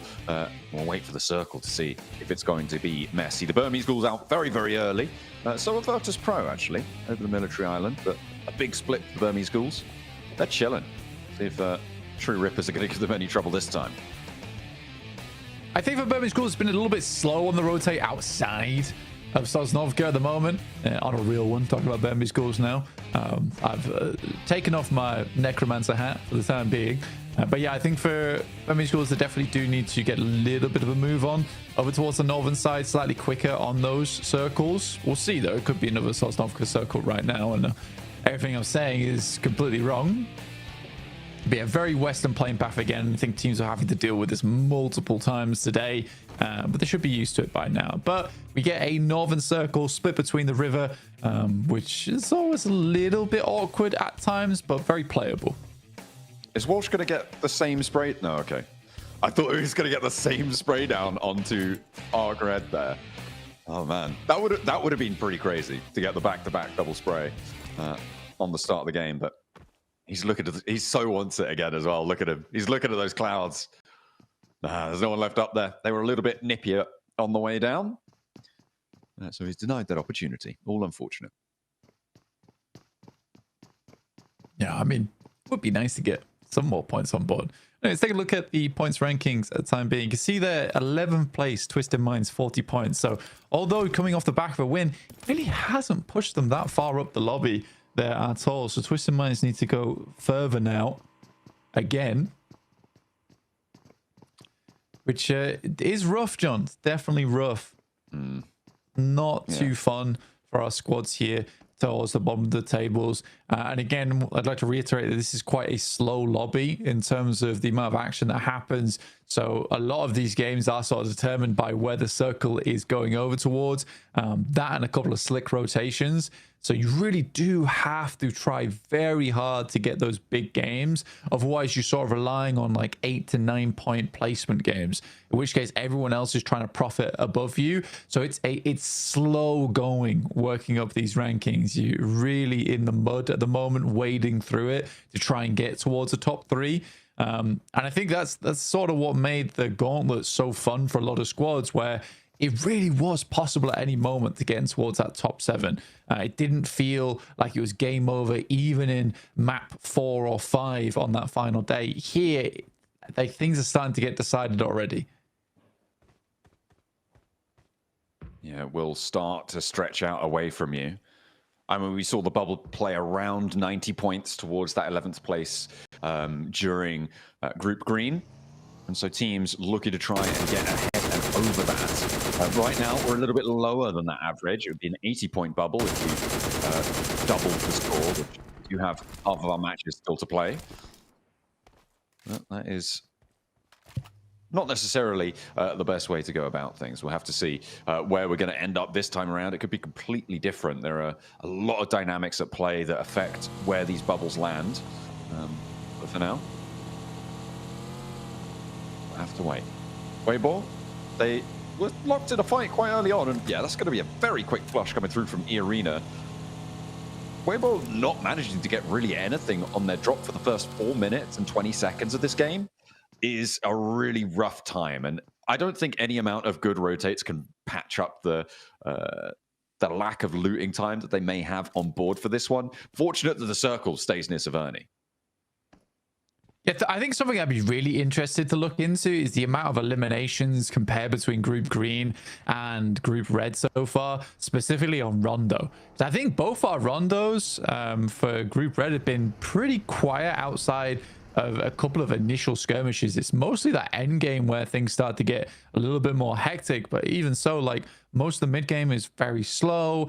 No one's really taking those fights. The amount of recalls we had weren't too frequent either, because honestly most teams remained as 4 players in the first place. Boars are going to look to try and hold out the Burmese Ghouls as they leave from Sosnovka. There's a replay on order going down. I can report to you, Blank, that over the 3 matches that we had on Rondo in Group Green, there were 245 eliminations. I don't have the stats to hand of what we've seen so far. Of course, that's over 3 Rondos. So if you divide that by 3, then, of course, you get about 81 and 2/3. So about 81 or 82 elims per match, which is obviously a lot more than players in the lobby because of those recall beacons. I don't have the stats to hand on this group currently, but in general, that's the sort of metric that you're looking at. Just a bit over 80 is probably around where you expect those elimination counts to be for a Rondo. I need someone to add those tallies up in the background, please. Thank you. Burmese Ghouls do make that exit, but it's not amazing, as Unknown will get shut down. Cause does get picked up, though. They did send out the sacrifice from the Burmese Ghouls. Try and figure out what was going on the other side. I think it's point in time, though. Like, again, this is a bit of a strange one for me. You're even still going for it. It's a bit of a strange one for me because I do think that it's not a horrible time to go for an Eastern Bridge rotate. And I don't think that True Rippers are a team looking for that bridge camp here.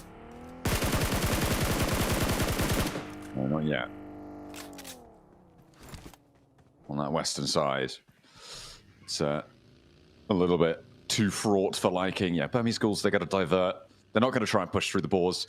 And the Boars are spending so much time down here, they're kind of scuppering their own game a little bit. And losing a player as well. Well, not losing, but taking a knock to it is far from ideal. Even if they are going to get a point, it's going to slow them down very, very heavily. Moving into the rest of this one, you can see Influence Rage. They're just about to meet the south side of the center of these teams. And they're going to have a tough time finding a home, but DRX still moving means that there's some flexibility in where Influence Rage can end up. Yeah, exactly. Influence Rage. A cut between DRX. I'll make this rotate through. DRX has a lot of angles. Even got to play up towards Everest right now, scouting. It's a bit of a sluggish start for a lot of the squads here. But we're waiting on stage 2 to really define where these teams have to leave to. And I think most teams, it's fair enough that they are keeping this one under wraps, right? You know, playing it a little slower, just because the next zone could easily head far over towards that north side or far down towards the south, in which case some drastic rotates have to come through from a few of our squads. So you don't want to get bogged down right now just before the circle shifts. And it is over towards the north side. Probably less ideal for most teams. Most squads don't really want to go sit up towards the north side of the map at the beginning of the game, just because there's so many more critical locations on the south side. But because it does move north, it means there's a lot of squads that need to readjust. Yeah, it's going to force teams to go over those rivers, those bridge crossings. Very, very hot spot action potential. And a lot of wide flanks, I think, in the very near future. For True Rippers, it may be better to stay back for a little bit. I think, unless you can really blast through right now, playing edge on this one might be a little bit better. a really unfavorable position around the south side of Rosok. I think it's safe to say, because there's already teams to your north, and you don't have the flexibility to go out wide that other teams do.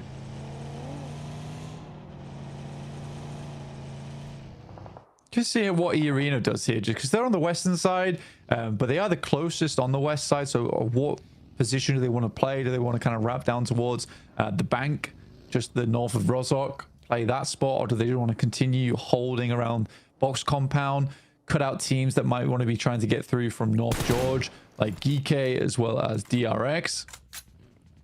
It's True Rippers, though, managed to squeeze their way through, John, surprisingly, towards the south side of Rosok. Absolutely. I do have an update on the stats that you requested earlier.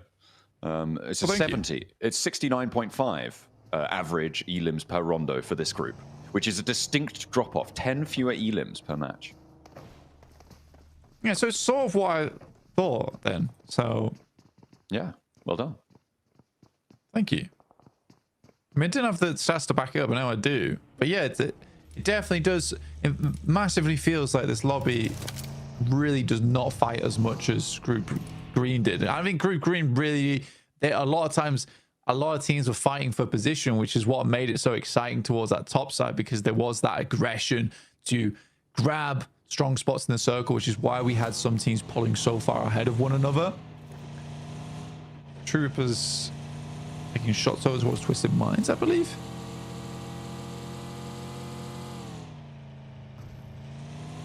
Waiting for those to pop up, and yeah, Twisted Minds getting a player conked out for now. Hopefully they can pick that one back up. I mean, they're close enough, but it's going to be tricky. Ooh, Regnum Kaya taking a knock. To be fair, Rosok's getting very, very full. And these are shots across the way, so unlikely to be fully flushed here. But against Regnum Kaya, any blow's a blow. And you'll be all too willing to strike. I mean, the team flash position right now, right, on the northern side of this river, pretty powerful. It is going to be ending up north here, so Weibo, they are on 3, but they do have a solid spot. I'm looking at DRX, I'm looking at Virtus Pro pushing in too. Yeah, I think for DRX, quite like their position, but like you say, Virtus Pro, strong on that north side, can hold that out for quite a while as well. But again, it's just that thing where you look towards Rosok, so many teams didn't take shots at one another. Arcred didn't take shots towards it. True Rippers, as they made their way in. Regnum Kaya can't really peek because of the sidelines from the flash on the north side. So weird. It's very, very weird. And again, this is going to be so difficult to leave now. And we saw having the situation from yesterday on Miramar between the Burmese Ghouls as well as E-Arena, where both teams do struggle to evacuate. Arcred make a quick rotate across. They lose one player for it. Hardboy is that outpost for them, though, at the Wizard Tower. The question is whether the rest of the team can even regroup with him. That is a big question. Getting that regroup, I mean, it's so important when teams are so packed in like this. Having your players together, you do not want to be severed in that scenario. So we'll see if they can navigate that one. That is a bit of a hum, isn't it? And fortunately, there are other teams around to pick up the pieces here, but Regnum Kaya, uncharacteristically, not hitting those shots, but they still do get both of the points. Or just one of them for now. The shots were technically good because the vehicle exploded. It's very surprising that none of the shots were on target towards the players. So I think it's just a little bit unlucky there for Regnum Kaya, but they get the job done in terms of exploding the vehicle outside of the Wizard Tower in the first place. So now the cross is a little bit more difficult. So they're able to clear a little bit of position there. Boars moving up over towards Nuclear Zone. Havlik jumps out of the hovercraft, providing a lot of space here. Nuclear Zone is just sort of letting it happen. Ooh, okay, yeah, they're just getting a little bit rinsed there. On the high ground, 2 players now stand. Boars moving in with the hovercraft. An ominous presence. Big threat being dealt. The hops in and out through the monster truck, through the windows. And Arthur's giving them the runaround. A little bit too hard of a sword to pull out of that stone. And he's not going to be able to extract the point there for Boars. Exo wants vengeance, but taking down Havlik, I mean, this is really nasty for the Boars. They had a massive advantage in this fight, losing a player on a single player roll-up. is not good news. Now, SnowX with the pressure will be able to enter through the back, and it will be able to find that revenge, but they lose a player, and that's nasty. Yeah, it's over-aggressive, right? I think it's the best way to describe that. Is it's over-aggressive. It was unnecessary as well from Havlik. It looks cool if he's able to make it happen, but you risk going down because he was completely isolated from the rest of the team's sidelines, so they couldn't even provide him any help there. Circle moves up again, so the Flash still in a strong spot on this circle. It's quite a big flat zone towards the center of this one, a little bit of higher ground off towards the western side, but I think most teams sort of want to get towards the center of this one and start posting up around the tree line, which is what Influence Rage are doing. Yeah, something you need to be a little bit more mindful of. DRX taking shots at Influence Rage, though, and even if they're able to get into this position, you can see it smart from safe. The smokes are starting to bloom. They need to start to hunker down. Everybody's looking their way for now. Weather out the next 30 seconds. For Influence Rage, they might just have a stronghold atop this hill. And they're expending smokes, though, to do it. Which is the worrying thing for the team, is that you don't have infinite supplies of smoke, though.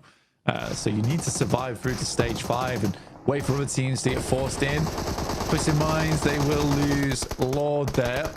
Oh! But big shots indeed with their PP Bison.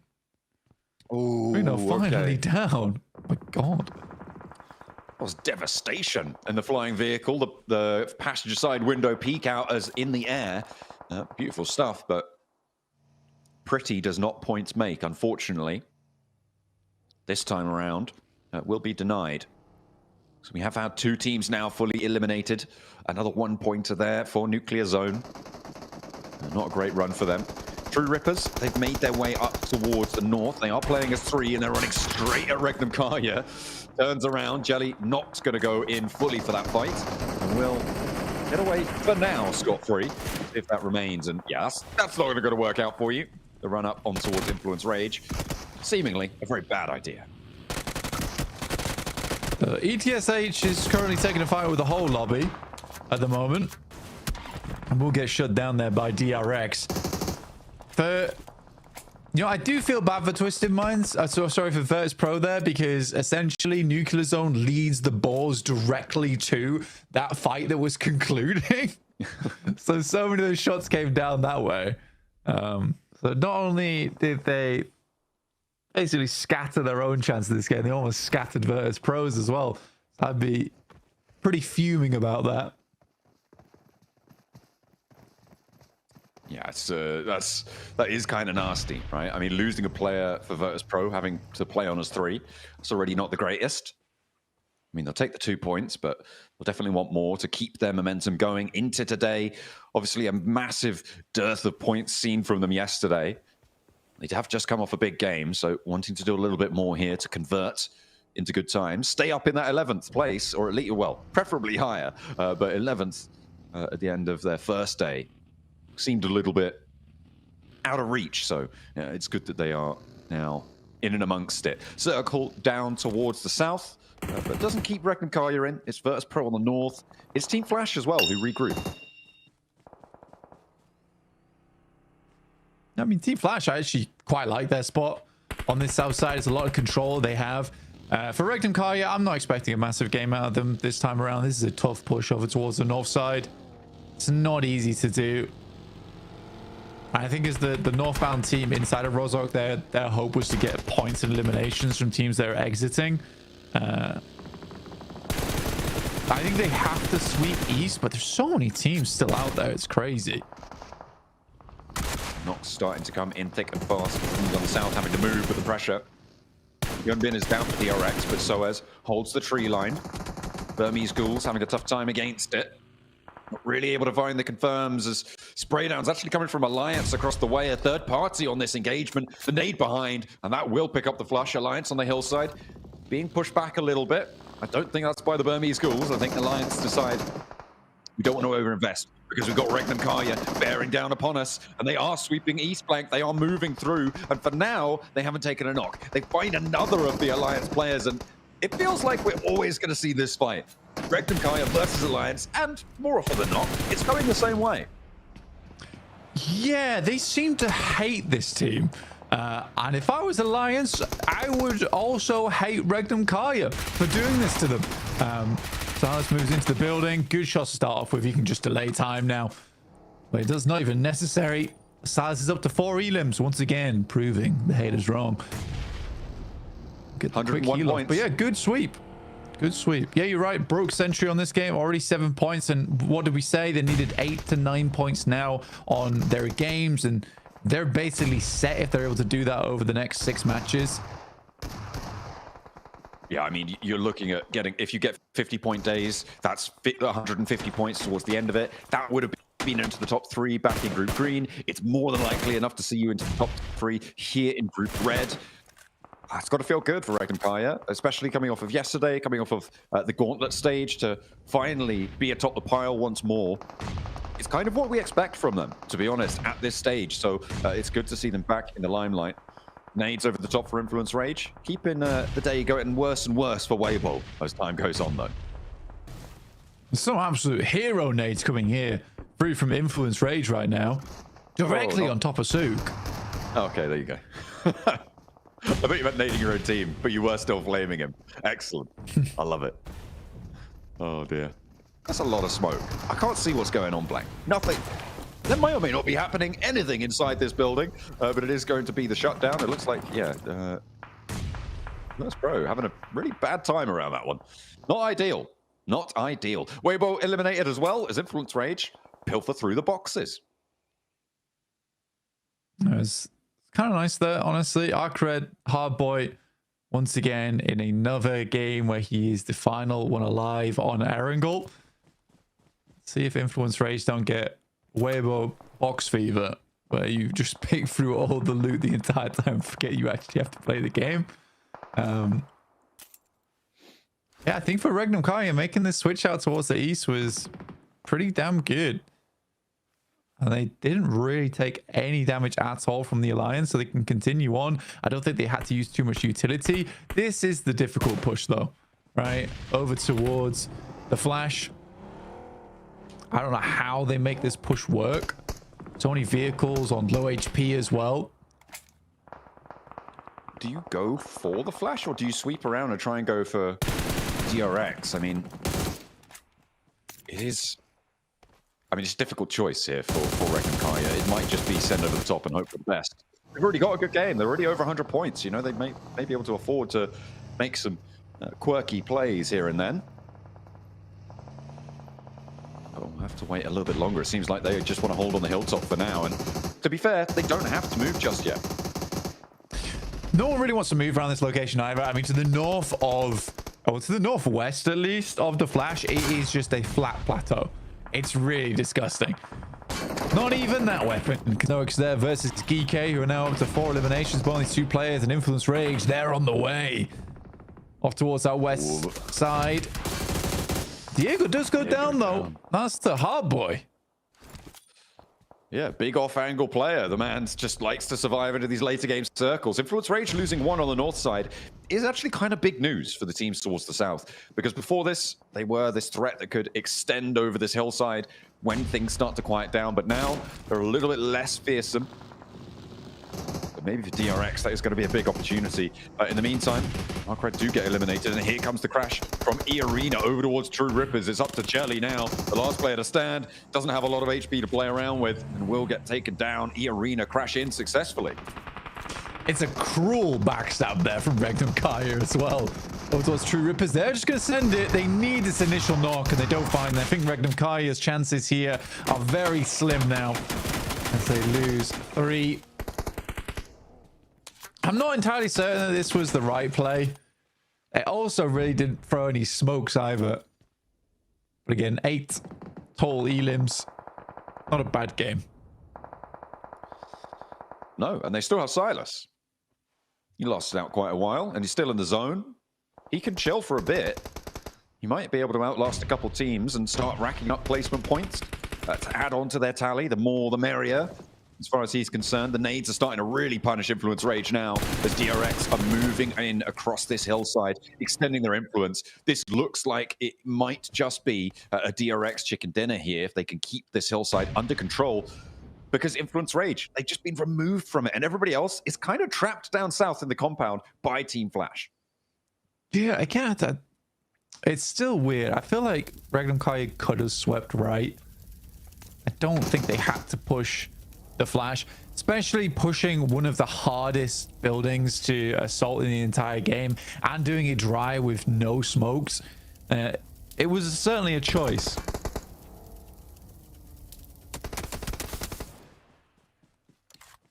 A decision was made, and Influence Rage's decisions have been taken away from them as well.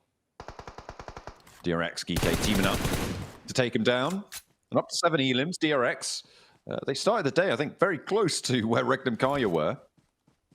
But they've had very different matches so far. They want to try and change that, however. Up to 7 elims. Put a big game on the cards. Flex out to this west side. If GK give you trouble, take him down as fast as you like. Struggle to keep up with the Flash, but still, it's good to add those points to the tally. It's a really reluctant stage right now of players not wanting to move in towards the middle of this circle, Blank. A lot of open ground there, and they fear it. It's horrible. We're actually moving to the most disgusting area of the map. Again, it's just straight plateau. Nice name from Tops on the high ground. Another air burst towards the back. Quick steal from Silas, though. That's the 9 points found. Wow. All right. Cheeky. He's nading them. That nade over from the right-hand side, that came from Silas. He's getting naughty. I mean, you took shots, so they know he's there now. He's going to help him out somewhat. Take a player, give it a little back. Silas, I mean, a nade is going to go out his way. Okay. We're able to remove him, but 106 points now, and they've still got 2 Miramars to play. Blank. This is great for Regnum Kaya.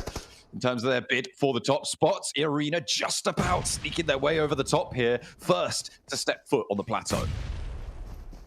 I mean, for Regnum Kaya, they really hope that E-Arena wins this fight. The further E-Arena gets towards the top side, the easier it is to lock in those 2 top spots. Because Flash is chasing at the moment. Absolutely. And they are on for a bit of a run here, though. Look at the open ground. I mean, you said it, right? Disgusting open ground. Only the trees, really, to play around. And Team Flash have to move. They have to move north. DRX are in this next circle, just on their dip. I don't think Team Flash make it. I don't think that they're going to be able to get out to the open here. They've got 6 smokes, 5 nades, so maybe they could do something with that, but they've already just spent, I think, at least 3 of them over there. Yeah, it's tough as well because you move north on this. The Flash can't really play the low ground which sits on the south side. There's a little ridge to play around there, but because it's pushing you north, like DRX with that little lip there, they have so much control of the circle. This absolutely should be a DRX game. Ooh, there's a spray down. That is unfortunate. There's an opener. It should have been their game, but now the little rollout and actually even more damage pouring on in. DRX need to hold strong. Only the 1 knock sent their way so far, and they do hold off the forward push coming through from Team Flash successfully, leaving them at a 4v2v2. They do want the res, but might not have the time. Okay, they do. As the nades don't really exist now in the back pockets for anybody to send their way. Team Flash too far away for the moment. We saw Kaixi Sonnerza just jump above that. Kevin's going to go nice and low here. Playing limbo on the circle. It's the one spot they don't have vision on, so you'd hope they'd check it soon. It's down, so it is just Kevin now standing. Might be waiting, crawling back, stepping up. So the nade thinks now as good as any time, but will be shut down. Nice and vigilant there. And now DRX could fully establish along this line. And Team Flash out as 2. All that needs to happen is these trades. For DRX to be able to take this one home, it would be a monumental chicken dinner here for them. The nade over towards the cover. I mean, there's only so many places to choose from. And when there's a vehicle out in the open, well, you got to assume that there's a player behind it. And they're nading out the position nicely. Still doing a lot of damage. And Tox can't do anything about it either. He's being backed off by Kai'Sa. I think it's slightly early to throw those nades, personally. This is also pretty crazy from DRX. Wow. What a shutdown. The stylish rollout there. That was pretty crazy. You're right. I mean, if both of them had turned their attention to that vehicle quicker, they might have been able to take both of those players down. But DRX, a slow choke out on that zone.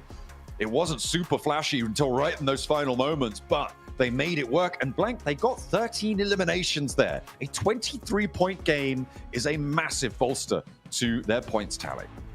Yeah, it's way better for DRX overall. I was very pleased with the way that one went down. I think for DRX in particular, there's been a fair few matches in the past where it's been a slow win for them. That was much more controlled, much better played. I think the only moment where I was a little bit concerned with their gameplay was when they didn't clear out Kevin. Again, you just kind of play the logical game of what haven't we checked, and then let's look there instead. Yeah, absolutely. Ever vigilant, nicely held, very disciplined play from DRX. They made it work. As well as that, Regnum Kaya breaking the century, almost breaking the 110 with 2 more Miramars left to play. Seems like they may be uncatchable, but our teams will give it a good go. We'll see what they've got in our Miramars up next.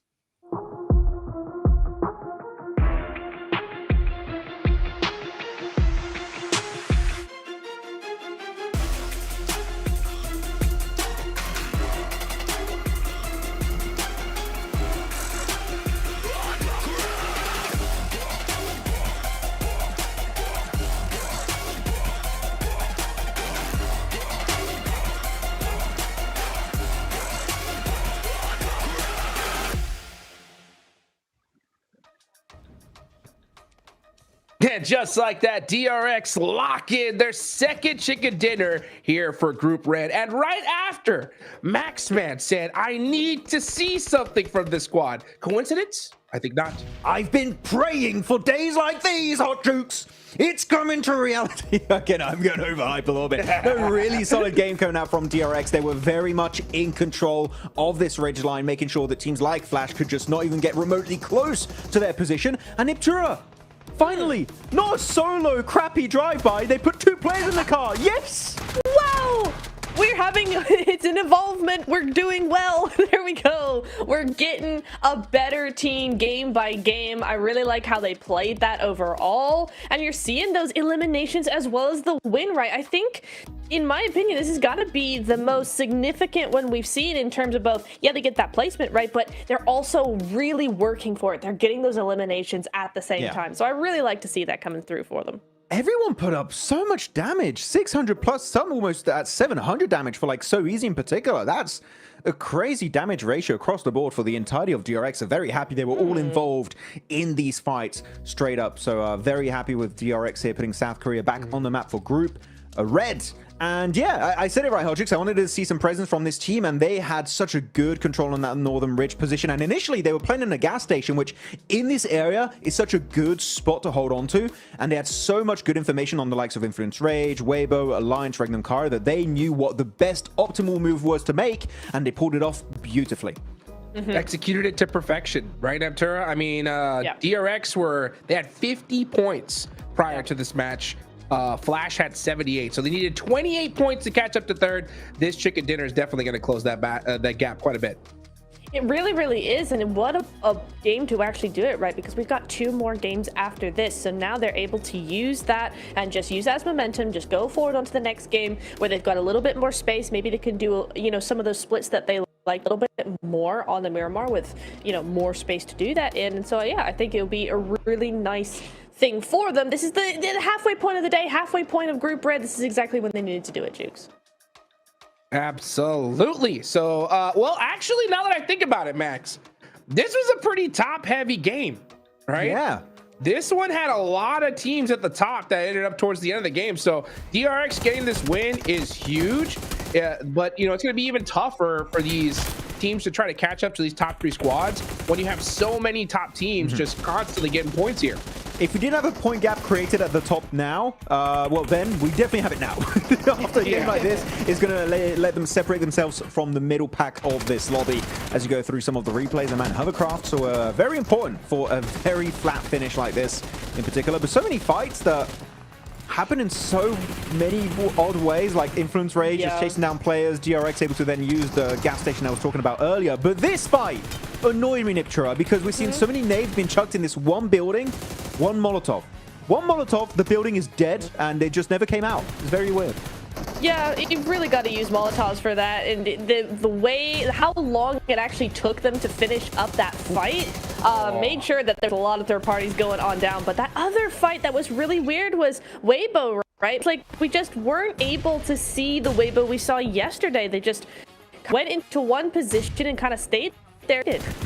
I love Silas is trying to third parties like, sit down! Yeah, it's an hour fight. You don't get involved on this one, but no, they do clear the remnants of Geek. Kevin in particular, I know Blank was a little bit, scared they wouldn't be able to clear it in time, but they do find it in the end and do wrap it up in style. But you actually talk about Weibo. They had the compound that DRX took at some point in this game, and they didn't even fight for it. I was so confused in Iptura that they didn't try and compete for it. So Weibo playing more passive than I really expected. Yeah, they really did, didn't they? No, but I do want to say, as we look over on these rotations, that both Geek and DRX really impressed me in this game. We're going to see in phase 2, I think DRX is going to have a huge northern shift over here. Yeah, there you go. That rotation going all the way around amongst Geek, actually. But Geek go way up to Severny, and DRX decided to go a little bit further south. But you can see that there. They go straight for that center. They hold that compound for a good long while. And they just keep on going. And with so many fights going on that edge, on all edges of the zone, right? Those positions for both of those teams were actually really good because it gave them that springboard, that foundation to really just go after all the teams and fight their way through. So I really like how all of these teams did, what all teams did rather, on those edge plays. We did see on this graphic during the mid-game section that actually Flash had that 2-2 split, and they saw that Regnum Kara got a little bit too close, so they're just, okay, we can work with Regnum Kara, we can coexist in the same area, so they just regroup fully in the compound. So that was a very good, respectful play from Flash, and that alone is going to allow them here, Hotchicks, to get 12 big points on board. So top 3 should still be looking pretty comfortable for them. Yeah, for sure. I mean, that's what it's all about. You know, when you create such a big lead at the start, it gives you a little bit more room, right? Even though you got a team like DRX, who was like dead center in that mid-pack 23-point game, when you get 12 points yourself, I mean, that just makes it more like an 11-point game, right? So it's beautiful to see that these top squads are being so consistent. It's going to make it so much harder for the rest of the lobby here. We're going into Miramar up next, Maxman, right? That's going to be interesting for sure, especially seeing, you know, Virtus Pro not have that same success that they had at the start of the day. But we got to talk about our MVP, of course, DRX QXZ, 6 eliminations. Great game from him. Yeah, it's really good. I mean, all the players of DRX have that potential to be an MVP contender, and QXZ in this game in particular, 6 eliminations, he was shredding it this match. Very happy with QXZ, and yeah, DRX, again, I want to see them top 3 hot tricks. You know what?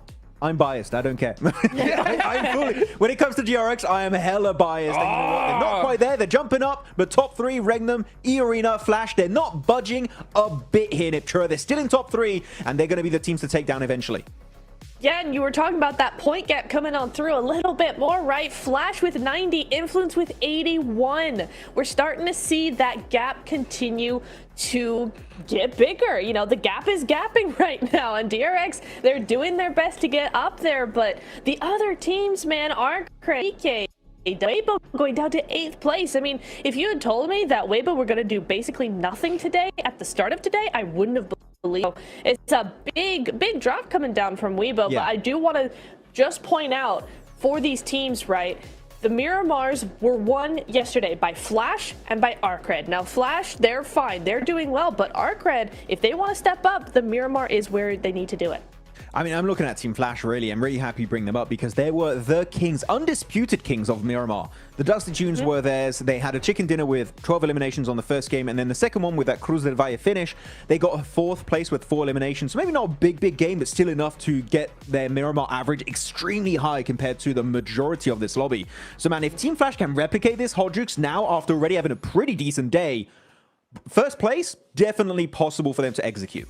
It really is, and it's such a funny storyline if you really think about it, right? Because at the start of the day, we did the comparison between Flash and Regnum Karya, right? The new team, the first squad, you know, their first PMGC, stepping on the stage and outperforming the veterans, right, of Regnum Karya. And then now we get into day 2, Regnum Karya adapts is like, see ya, you know, let me show you guys how it's done, okay? But it's a great, you know, a great storyline to talk about because it just shows that, hey, you know what? Experience is going to pay off in the long run for sure, right? But Flash are holding on. I mean, they were right there towards the end. They're putting up some consistent points. If they get a good circle, absolutely they can make a run for the top. The thing is, though, with the way Regnum Karya, Silas, the whole squad has been playing today, that's going to be a tough order to fill for sure, Max. Experience speaks volume in these kind of lobbies, and you know what? It's definitely been working greatly in favor of Regnum Karya. 106 points. First team to break that 3-digit point system here in the leaderboards.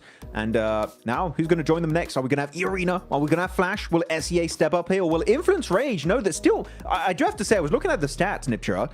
Maybe Influence Rage aren't showing a lot of presence in these late game scenarios, but they still got decent points. I think the last game, they were almost getting close to 10 points. So they're still getting enough to stay close to top 3, top 4.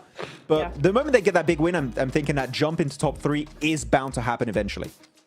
Yeah, I mean, that's really all you need to do, right? If you're not feeling the win, if that's not really something you're able to do in these games, just make sure you get consistent enough points that when you do get that big game, you're right into that second or first place even, right? If you can keep that point gap small enough, then yeah, you can absolutely boost yourself into that top 3 without fighting tooth and nail game to game to game and exhausting yourself. So it's all about pacing when it comes to an event like this. Yeah, so far, Influence Rage on the day, averaging 6 points a game. Okay, so I mean, that's not bad at all, right, guys? It's just they just haven't had that crazy match yet. We're going to Miramar. That could definitely happen. I'm gonna start asking you guys some serious questions though here. Okay, are you guys ready? Ooh, here we go. Yeah. You guys have been doing this long enough now, where I think you can get a good, an idea of where things are gonna end up with how this lobby has been being played. Okay, so I want to see right now, from what do you guys think the cutoff is when it comes to the leaderboards for teams that still have a chance to make it to 3rd place? All right, Max, I'm gonna go with you first. Cutoff, like point-wise? I mean... Yep. Like, which place right now do you think still has a chance of even making it to the top 3? I thought you wanted me to calculate the point cutoff. I was like, oh no, we're not going there. Yeah. Don't ask me about numbers. We'll leave that to John. Currently, yeah, in conversation for top 3, I would have to say currently... I would say Burmese Ghouls 9th and above. Currently are the ones that I'm going to be saying are in a position where they can easily jump up in top 3. Neptura? I kind of agree. The only thing I'm thinking is that in terms of the team performance, I think it's really 8th and above, unless you're really going to do something crazy out the gate. But from all of the other teams below 8th place, we just haven't really seen that performance that I'm looking for to be confident in saying, yeah, they can definitely do it. Actually, I'm changing my answer. I agree with Niptra. I was about to say, I think she got that one. Weibo's correct. 8th position. She's correct. I was wrong. Yeah, no, I think that's the right call because these top teams right now, I could just tell they've got this lobby downloaded. Like, they're going to put up points almost no matter what, unless they make like an obscene mistake. You know what I'm saying? And when you have that kind, I mean, we just saw the last game, right? I mean, it was pretty much all the top squads in the end game. So if that continues to happen here, yeah, it's going to be really difficult. I think 8th place is that number for sure. I think Weibo still have a possibility, but I'm going to even go as far to say that it's kind of dependent on these next 2 matches. Honestly, I think if Weibo don't get it together in Miramar here, I think their chance for top 3 just might be over. Is that crazy to say? No, I would agree, but I don't like saying this about any team. And tell me if you agree or not, Niptra, on this. But the only way I could describe Weibo's playstyle and mentality in that previous game was scared. They did not even want to clash with DRX. They're like, take the compound and everything in it. We don't want to clash. And then they go on this ridge next to Influence Rage and they get naded to hell. That's not a playstyle for me that shows you can be top 3. So I need to change your pace like ASAP. Yeah, that mentality needs to be done away with immediately if they want to do anything in these next 2 games. And really, they only have these next 2 games to do something before it's really getting down to the wire. So 100%, Max, I agree with you. They're looking scared for some reason, and they don't need that from yesterday. I mean, what is this? It's not the same team. We need Sook with the explosive bow, and they'll come back, then Hot Jukes. Yes. Woo! Let's see it. They've taken the control of the lobby before, but they better do it here for this next 2 matches. Let's take it on over to Blake and John for some Miramar action.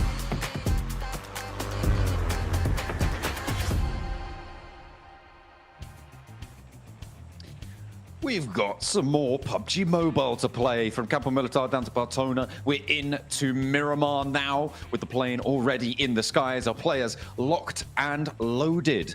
The cutoff is looming ever closer, and it does not slow down no matter who you are. But some of our teams not slowing down either, most notably, obviously, Regnum Kaya on a bit of a resurgence today, surging into the lead and breaking that century. The question is, who's going to join them? Wait and see. It's getting close, though, towards the top side of the lobby, to be honest with you, on that century mark. And we had the Flash as well as DRX chasing on the last game, as well as E-Arena, in fact, getting quite late into that match. I think E-Arena's been playing way, way better than they did in Gauntlet. But again, Gauntlet was a very different beast. It was much more aggressive, and I think E-Arena was getting caught out by that. Though I will say that this is the benefit of playing in the Gauntlet stage, or the benefit of doing very well in your own region, is you get, like, even if you don't make it into the top 7 in the Gauntlet, you get a massive amount of practice versus teams that you're likely to see towards the grand finals anyway, as well as just the top teams from around the world. So I think for E-Arena, that was very beneficial for them, and they were able to have a big mental reset coming into Group Red.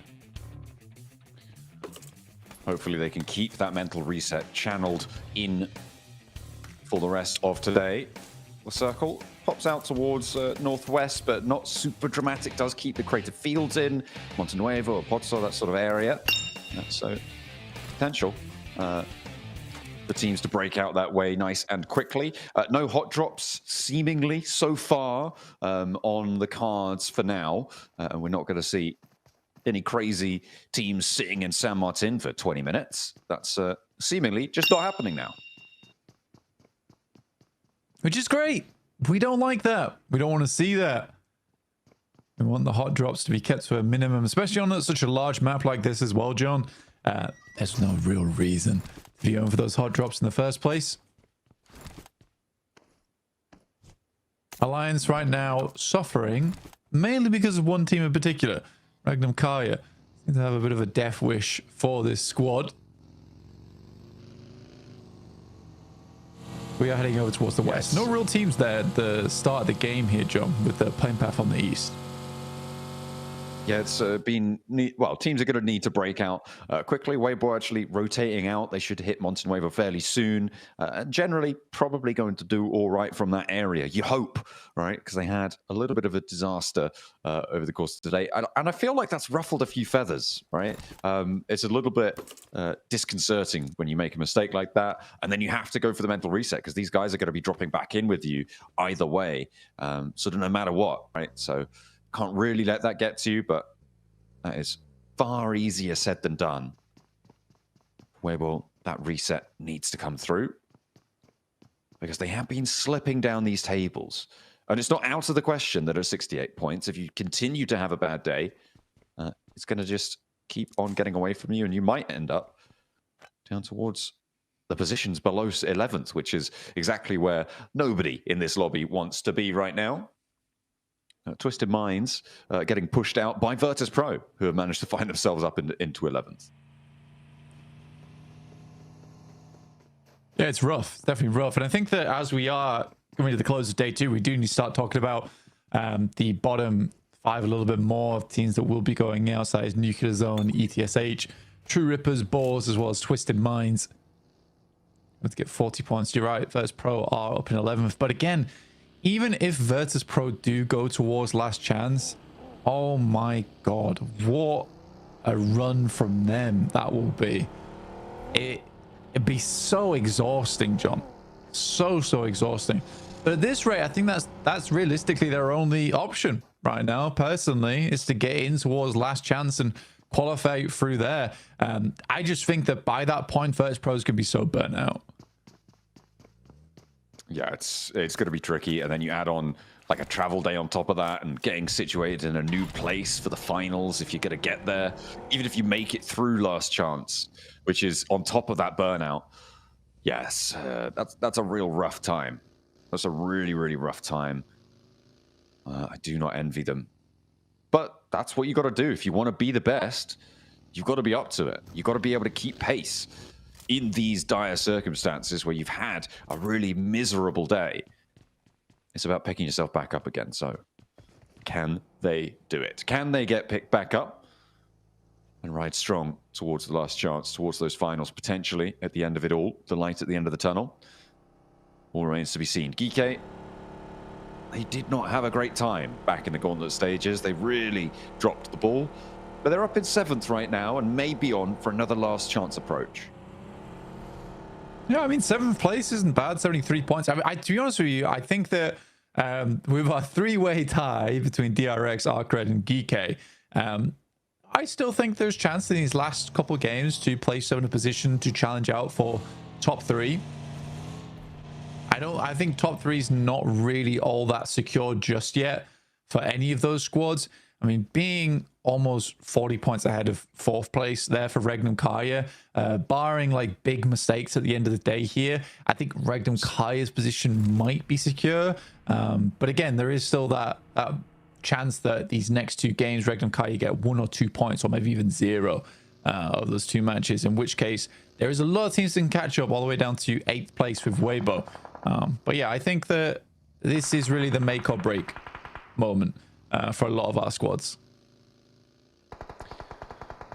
Certainly would seem so. Regnum Kaya have spotted Team Flash, and I mean, if there's a team that they want to take down, is it Team Flash? I'm not entirely sure.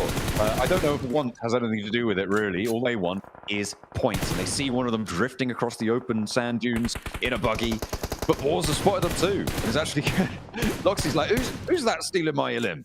Who's stealing my points over there? Oh, he's having a rotter. Goodness me. Well, yeah, the Boars are going to get that flush. So that point is added to their tally. And they continue to joust around at the bottom of the tables. I was just looking at some of the numbers, and after day 2 in Group Green, 18 points was Team Secret's scoreline in last place. So Nuclear Zone currently looking to try and get 3 more points to at least draw level. Yeah, otherwise Nuclear Zone becomes the new Team Secret joke. Yeah, that's should right. be pretty sad.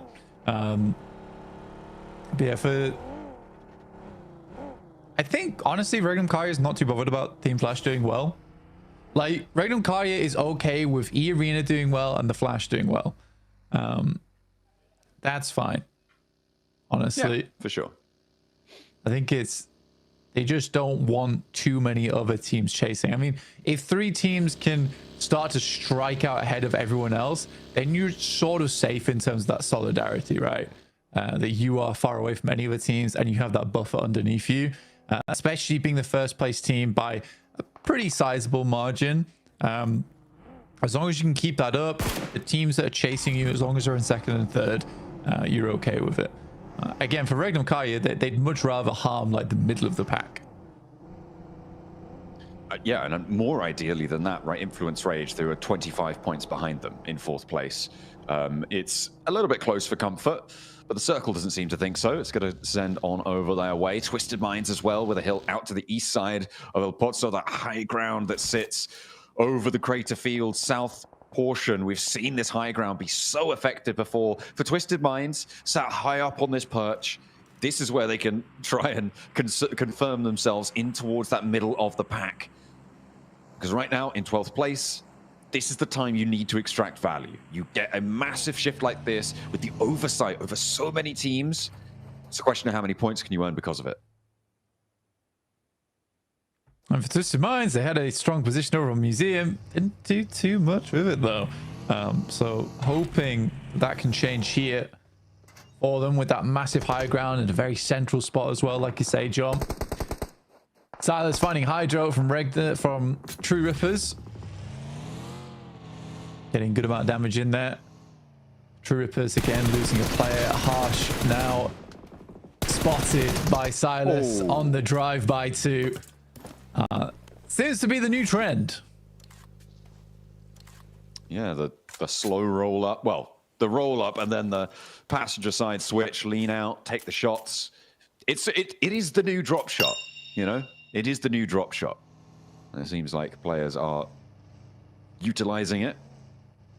In some cases effectively, in others, it does make you look very silly when it doesn't work though, because you just stop dead in the vehicle and you're just like, oh, I'm out of bullets now. Please don't shoot at me. And you don't have any speed and you're basically a goner. You have to hop out and then you have to reload. It takes a long, long time to recover from a misplay on that front. So unless you have the backup, it is a difficult time. True Rippers just losing players by the minute, seemingly. Jelly getting picked back up now. They are fairly central for the time being, though, Blank, so maybe they'll be able to find something here. Twisted Minds still yet to extract an Elim, but then again, that's the same story for almost the entirety of the lobby. Judo gonna take some shots at the distance. I believe that's towards Influence Rage. He's just trying to destroy vehicles right now, which is fair enough. Easy for Bad Boy finds. Safg will flush him. And we've got a bit of a crossing to be made for Nuclear Zone over on the western side, and they should be in sight lines of Twisted Minds come next circle, which is around 20 seconds from now. Yeah, the western side's very open on the route out of El Pozo, but you can swing north and try and push in towards Alliance. It might be more favorable to do that. We'll have to wait and see if they can make that call. Arc Red in a standoff with Geeky right now. And Kevin hiding up on the staircases. Looking real home alone right now for him, but he's managed to lay the trap. Only one round there. Did he ever set to single fire? That's not great. Either way, he's going to drop down and make up for it with the first. Unfortunately, the trade is there. It felt like he didn't have the selector right on that. I'd agree. I would absolutely agree with you. I think that was set to a single shot and not two bursts. And that's Geeky down. Oh, and he had complete drop on them. They had no idea. They didn't even check the angle. Yeah, that's a real hair puller. Yeah, honestly, I've been in that situation a fair few times as well. So, well, I was gonna say I don't blame him, but you're at PMGC, so you absolutely should be blamed for that. Yeah. But I have been in that situation. It does feel horrible. Yeah, that would be the worst mistake today if Hero hadn't naded his teammate directly in the face for no reason. But there you go. That's just he's playing under the smoke cover right now. Hero jumping on that grenade, or rather throwing it at Sook for him. Well, for Geeky's chances too. I mean, having the drop on that squad, that could have been all the difference to get up towards 80 points and see yourself like even with Influence Rage there. Because like you say, he absolutely did have the drop on them. Ragnarok at least is able to find Easy for Bad Boy, trying to put some more points on the board. ETSH getting shot out by Nuclear Zone. Fajita finds Shiva. And now Ragnarok is down. Last player for Geeky eliminated. It's not going to feel good. They've got one more Miramar to play today, though, and they are still fairly firmly in the middle of the pack, so they shouldn't be too worried about last chance. But their chances of dashing up to join the top three may be on the rocks here. Boars, they're moving around, so Avertus Pro. Ooh, the Molotov on the outside there, of course, just enough to tickle the feet. And will take down Malloy as he tries to cross the open door frame. Exo with the side swipe. Spots Boss on, but he's not quite in a position to go for the spray. He was transitioning behind the rock. But Nuclear Zone, they've been holding on this west side for a long time, and they're chiming in with a third party. Good molly. Should burn. I think Cause is down here. Takes a little bit too long to get the first aid off, but no, it actually happens. Havlik. Ooh. Was that self-molly? I think that was a self-molly onto one of their teammates. Oh, I missed that. I missed that in the Elam feed. I was watching Cause like healing up and desperately trying to get away from the molly on the upstairs. If it was, then it's disastrous. Virtus Pro now on 2 players alive. The Boars seemingly winning this one out. So it would seem, but around the edge. Nuclear Zone moving in, popping the nades in, wanting to third party this one and get towards the circle because, I mean, this is a Twisted Mind circle, right? The question is, who's going to be second place on this one? Because right now, it seems like nobody's going to be able to move without their say-so. However, they only have no elims. So they have no elims right now. And I'm assuming that they're going to run out of ammo at some point. I wouldn't call this Twisted Minds. I would probably say it's more towards Weibo. Honestly, I think Weibo's got the best idea of it. What about Regnum Karya? It's a tough cross. It's a tough cross for them. They've got to deal with E-Arena in the coming future as well. Boars, you'll have those sight lines down towards the southeast. If anyone can do it, Regnum Karya can. But it is incredibly hard. And they will have to crash something, I believe, at some point. This isn't a case of just being able to slow rotate round. Ooh, easy for Bad Boy. Able to win the trade against Diego there. Gets that shutdown, gets that spray. Arcred still has 4 players alive on this north side, but they have taken a knock to Glory 22. Don't know if they're going to be able to get that one back up. It's in a lot of danger. Yeah, it's already gone. Arcred playing on now as 3 is easy for Bad Boy. Takes the high ground. It's not in the zone, though. There's a lot of fighting going on for this hilltop between Influence Rage and Arcred. The reason being that as soon as you try and leave it, the team that has the top of it is just going to take you down, right? They're going to take these shots. This is exactly what Influence Rage are trying to do still towards Arcred, despite losing that high ground. Hardboy sent straight over. A little barrel roll on that one just to get out of the sightlines for Federal. A little hop up from Lil Boy, though. And he's looking good with the bunny heels. All right, nice one, Hardboy. Weirdest drive-by I've seen. And I think we're getting a little bit too freaky with it now, okay? That's too much. That's too much.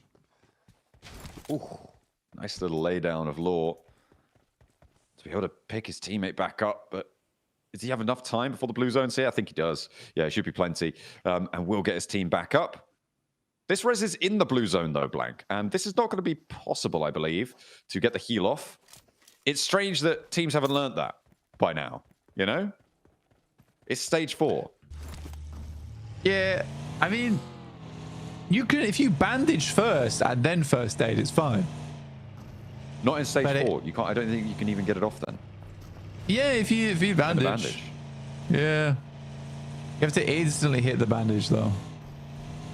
You can't. I don't think you can't. Go on. I thought it was you couldn't get a bandage off it in time in stage 4, but then again, maybe it is just pixel perfect on the timing. Yeah, you have to be instant. It's hard to do though. It's really hard to do. Have to be completely on it. Completely ready for the fight. Our Nuclear Zone ready for the fight with 2 players of Virtus Pro. I mean, any other team, and I might think, okay, yeah, this should be done and dusted, but the Nuclear Zone, maybe not. They have lost a player as well in the course of it, but they've got 3 points of Blank. They are at least level with Team Secret. If they can get these 2 players down, it seems like they will do. They will have exceeded the 2-day score of Team Secret, so they will not be the new bottom of the table laughing stock. Not this time. How many Molotovs did VP have? And how many times did VP just want to Molotov and do damage themselves rather than just taking shots with weaponry, with a man advantage? Good shot from Unknown. Well, that's very nice from the Ghouls. Push on through on that eastern side. We'll finish off the final player there from Influence Rage. Tough push, though. Twisted Mind's yet to have too much of a say into this one. Teams haven't come quite close enough yet. Does move away, and suddenly the Flash is now in a really strong position. Just slightly deadened by the sight lines at the moment, that's all. Yeah, they're sort of just waiting for this fight to come to them, and kind of the story of the lobby in general, right? What we've seen so far. Very, very passive Boars on the western side. They managed to get away from that fight in the houses earlier on against Virtus Pro, and they let Nuclear Zone take up that mantle. Sure, they lose out on the 2 points, but they might get 3 in exchange for it, right? With these nades pouring on through. Little replay. Okay, all right. This is a Lion against DRX. Everybody waiting in corners, waiting for someone to turn with a shotgun. I mean, it's the way to do it. Boars. Plenty of shotguns ringing out over the hills now, though. as Cause can't quite find the last player. He's a little bit to the right. I think Havlik knows. Oh, he's down behind the headland. They don't have to focus too much on this, though, because they've got two of their players down. And they might be getting flushed away if they're not careful. The shots do finally land, and that is going to be the full elimination onto Nuclear Zone. They end their Miramar with 5 eliminations, so not all lost for them. That's the charge forward needs to come in for the Boars.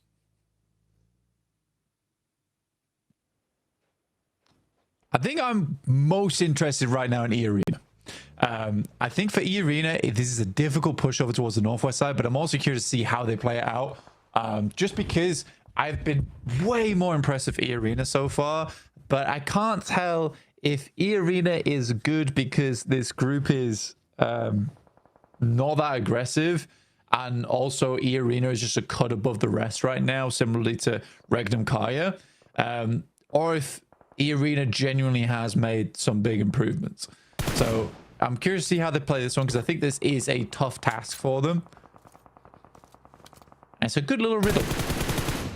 Test them. Yeah. A little brain teaser to end the day. Why not? A morsel. Test the grey matter. Joker spots the shot over towards one of Twisted Minds, who still only have 2 elims blank. This high ground value not really being seen. Ooh, that's nasty. Silas does get clocked. Will get taken down. Loxy has to back off the angle. And this 2-2 split, well, it was a 2-1-1 split with Silas all the way down there. Not too sure on the efficacy of that one. It's not even in the zone, blank. It's not even towards the zone. It's not like he was pushing in, but he was establishing a second angle, right? Over towards a potential crash, I suppose. But no, it felt weird for Silas to be all the way out there. Nah, you just sweep him. Just trying to pick up as many points as possible. I think I wouldn't have expected these players to be here either, to be honest. Some shots from Lord. Don't quite tag on, but give away position. So I'm pretty sure that now the Burmese Ghouls, they'll tuck in. Still quite a bit of ammo left there. About 170 bullets total. It did lose 2, though. Yeah, I don't know when that happened. It must have happened a little bit earlier whilst we were on board with the Boars on the south side. E-Arena looks like they want to push towards Wild right now. Take down Regnum Kaya. Loxy moves in for the regroup. That's going to be Wild and Zedwolf holding first. Wild backs off. I think Regnum Kaya as a whole looking to disengage this one. I mean, I'd get away from this as well. But if you're E-Arena, you're chasing this. You're absolutely chasing this down towards the southwest side. I wouldn't personally let Regnum Kaya get away with that. For Burmese Ghouls, this is survival now. Absolutely all about survival. For Twisted Minds, they've kind of waited a little bit long as well on this. Ooh. Oh no. Tumbled out the open. Gonna start to take a lot of damage. Just managed to gather a little bit of speed, but is it gonna be fast enough? And they crash straight into True Rippers. Duo in the cabin there. Twisted Minds taking shots furiously, unloading the weaponry. And in comes the Mini 14 for the tap-tap. Looking for more as well onto the True Rippers. The flushes come through. They're snaffled away by True Rippers. But now with one player left standing, he's got the pump action on the inside. And E-Arena really suffering on the approach. A terrible tumble on the open leaves them wanting on health bars, on hope, but it seems like it's all up to Tony K. I mean, you're a 4-man. Crash Flash's position. Crash them. Why are you crashing 2 shacks? That's it's like such an obvious 2-man spot. If you're gonna crash anywhere, you have 2 vehicles, make that your last stand. So many more buildings to play in. Ooh, Weibo trying to hold this. DRX not quite able. Sorry, the other way around. Looks like the windows aren't going to be helped, but the door frames not so lucky. Weibo with 2, still going. It's Hero and Sook. They're trying to make up for old differences here. Hyunbin on the downstairs. There's a nade. Oh, Hero hasn't pulled one out just yet, though. So Sook, he's backing off. He knows that it's only a matter of time. Hyunbin not going for the res, actually. Waiting for these shotgun shells to come on through. Pops the nade, but the bounce is off. God, as soon as Hero pulled the grenade, that was like, how come we aren't And honestly, when he pulled the nade, I thought we were getting flashbacks to when he naded Suko. It gave me a little bit of trauma. Youngbin, up and coming here from South Korea. Very, very good player. But again, versus 3 of China's best. A little bit more of a difficult scenario. There he goes. It's Legolas. He's laying in with the bow. Or maybe it's retribution time. Maybe Hero's going to go down to it. I would love that. I would love that so much. But order falls first. Gunbin is traded off and immediately dispatched. One player now stands so easy. Moves on in. Nah, he's going to take it down to the door frame. Weibo play on with 3 on the west side. This is a good cleanup. Very, very good cleanup there for Weibo. A lot more controlled as well. Versus DRX are coming off a bit of a high from their previous game as well. That's a really, really good result in my opinion. Lord still maintaining value. Twisted Minds in general on this high ground. I think that they have got a lot more out of this position than I expected them to. And I'm quite happy with the way that they've played it out. He knows. But he does not believe. That's why he's not taking the shots. And more so that he's only got 20 bullets left. So that's probably also a contributing factor as to the lack of shots being sent. You imagine there's a drop down coming in the very near future for the Twisted Minds. Back down to earth. So they get away with their 5 elims. Weibo actually pushing up to the foothills now. Has 3. Exo not really going to do too much about it. Just wanting to stay covered off, not challenge at all. And Weibo actually going to roll around towards Twisted Minds. Yes, Exo's playing Assassin's Creed right now. They're playing a completely different game, stalking his target. Oh, just like, where are these shots? Weren't we just in there? Absolutely. But the blue zone's in there now. So Exo has to show face or go down. There's no 2 ways about it. Well, I love the way I love that animation. Plop.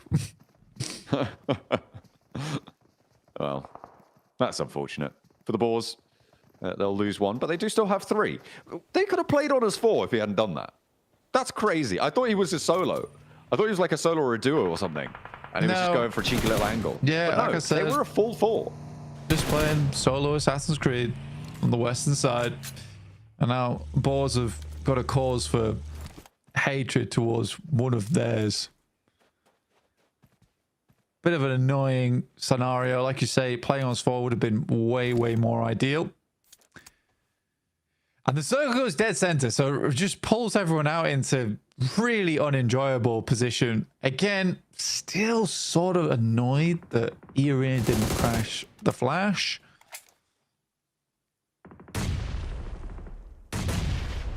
They have been allowed a lot of peace in the last few minutes, Blank. I mean, they only have 1 elim. They haven't really needed to defend too much. A nade over towards the Boars, takes down Havlik. Snoix is next, and they hop out immediately, taking him down. Really nice little flex out there. They control the sight lines, and Tops moves through. Suknok connecting. Twisted Minds on the descent. True Rippers with the pump action shotgun in the shack. He steps out. He's going for the fight. He's actively taking this one. And 2 of the players have fallen, looking for more. Keo wants to stay up with the pump action, but he's finally put to bed. Freak able to keep things under control. Weibo had the off angle coming on in, but the blue zone's crunching too. Nearly miraculous coming on in for True Rippers. A really initiative-taking play as well, but it was not to be. It's always going to be a risk, and Freak, he's abandoning him. Oh no, hang on a minute. He's just moving the vehicle forwards, wants to use it as cover. Give me my Weibo win. All right, where are my Weeaboos at this point in time? There they are. Good spray down instantaneously. No, just a flash off in the distance. I think that Weibo currently have slightly more ground to play with and a lot more vehicles at that too. They're all right up on the edge though, Blank, and one of them's already been knocked. Of course, who's chiming in for the Boars. Team Flash moving up to the ridge line as well. They take down Hero. It's all up to Suk, and he's falling apart in the midst of it. And Boars just go down. Team Flash, they get given a chicken dinner. Oh my god, what is Group Red, man? What is? Oh no! genuinely, what is Group Red? There is some... I don't want to say it, but like some of the most confused... I think that's the best way I can put it. Some of the most confusing plays out of any PMGC I've ever watched. And the Flash is like... The Flash as like a new team... They are so good. I am so happy with the way Flash is playing, and I bet they're just as confused of what just happened. They're like, what is this? We're playing against players that have been around for 5 years, and this is what we're watching. I mean, they're happy to watch. I think they'll watch on and be like, yeah, all right, keep doing that, guys. We'll see you at the top of the tables. Really nice stuff coming on through for Team Flash to be able to earn a chicken dinner and challenge for the top spot on the tables.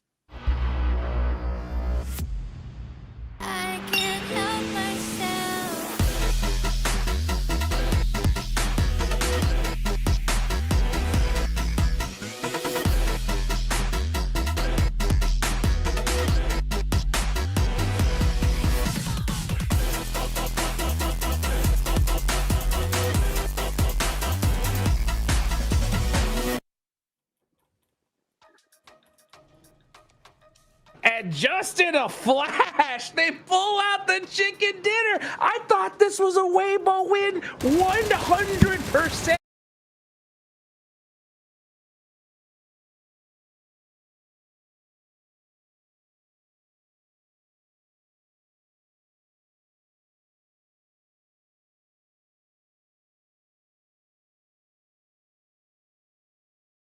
But Flash shut them down and steal it away from... Caused a lot of mayhem in a position 4. Weibo instantly losing 1 actually is going to be hero. But it was not a bad push-up. I really like that play from Flash, but the off angle on the other side of the road, Niptra, is really what sealed the deal here for this chicken dinner. It was crazy, right? The fact that nobody actually tried to push their compound the entire match, everybody was trying their best on the edges, and they were just sitting able to just hold on to that position and wait for the right time to push out and actually get that position on the board. And really nice stuff from them. GG's. I love Zeus's stats. You know, that's how you know that chicken dinner was coming. You know, that's how you do it right there. I mean, wow. I mean, this team, they were in that 3rd place spot, right? They get the chicken dinner here. That's going to make that gap even more brutal towards the top. And we thought that, hey, with Weibo, they looked like they were poised to win it, possibly close that gap even more. But that goalpost, Max, it's just getting pushed further and further every game. Are we going to know the champions? Are we going to know the top 3 of this group, Hot Jukes, after this game? That's coming up, aren't we? Normally it's the last game. Is it going to be the entire day that we just know who's going to be qualified to the finals? It's slowly getting to that point, Hot Jukes, for real. We were talking about for those of you guys that didn't catch Group Green, we were talking about the last game curse. There has been a curse that has been going on for quite a while where the last game, the leaderboards don't change at all, right? Because of just all the chaos, all the craziness of that last match, it comes into play in such a big way. But with these point spreads that are happening here, Max, we could see a whole last day curse happen. Yeah, I know what, and I blame Niptura for that. What? It's all her fault. Oh, so it's your fault. You weren't on here on PMGC before Niptura. You're the one who joined, and it's ever since it's been weird. It's Niptura.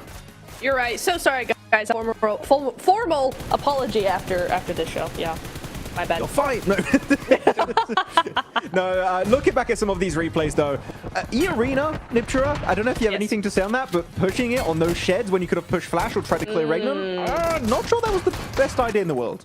No, I don't love that from them. I would have much preferred them to go behind Regnum Karya, on the south side, try and get that high ground away from Regnum. I understand why maybe they didn't want to go for Flash, just because it was in the middle of 2 teams, right? They could see Regnum having that overlook onto Team Flash there. But yeah, I would have much preferred a more southern rotation than whatever that was, because that definitely didn't work out in their favor, Max.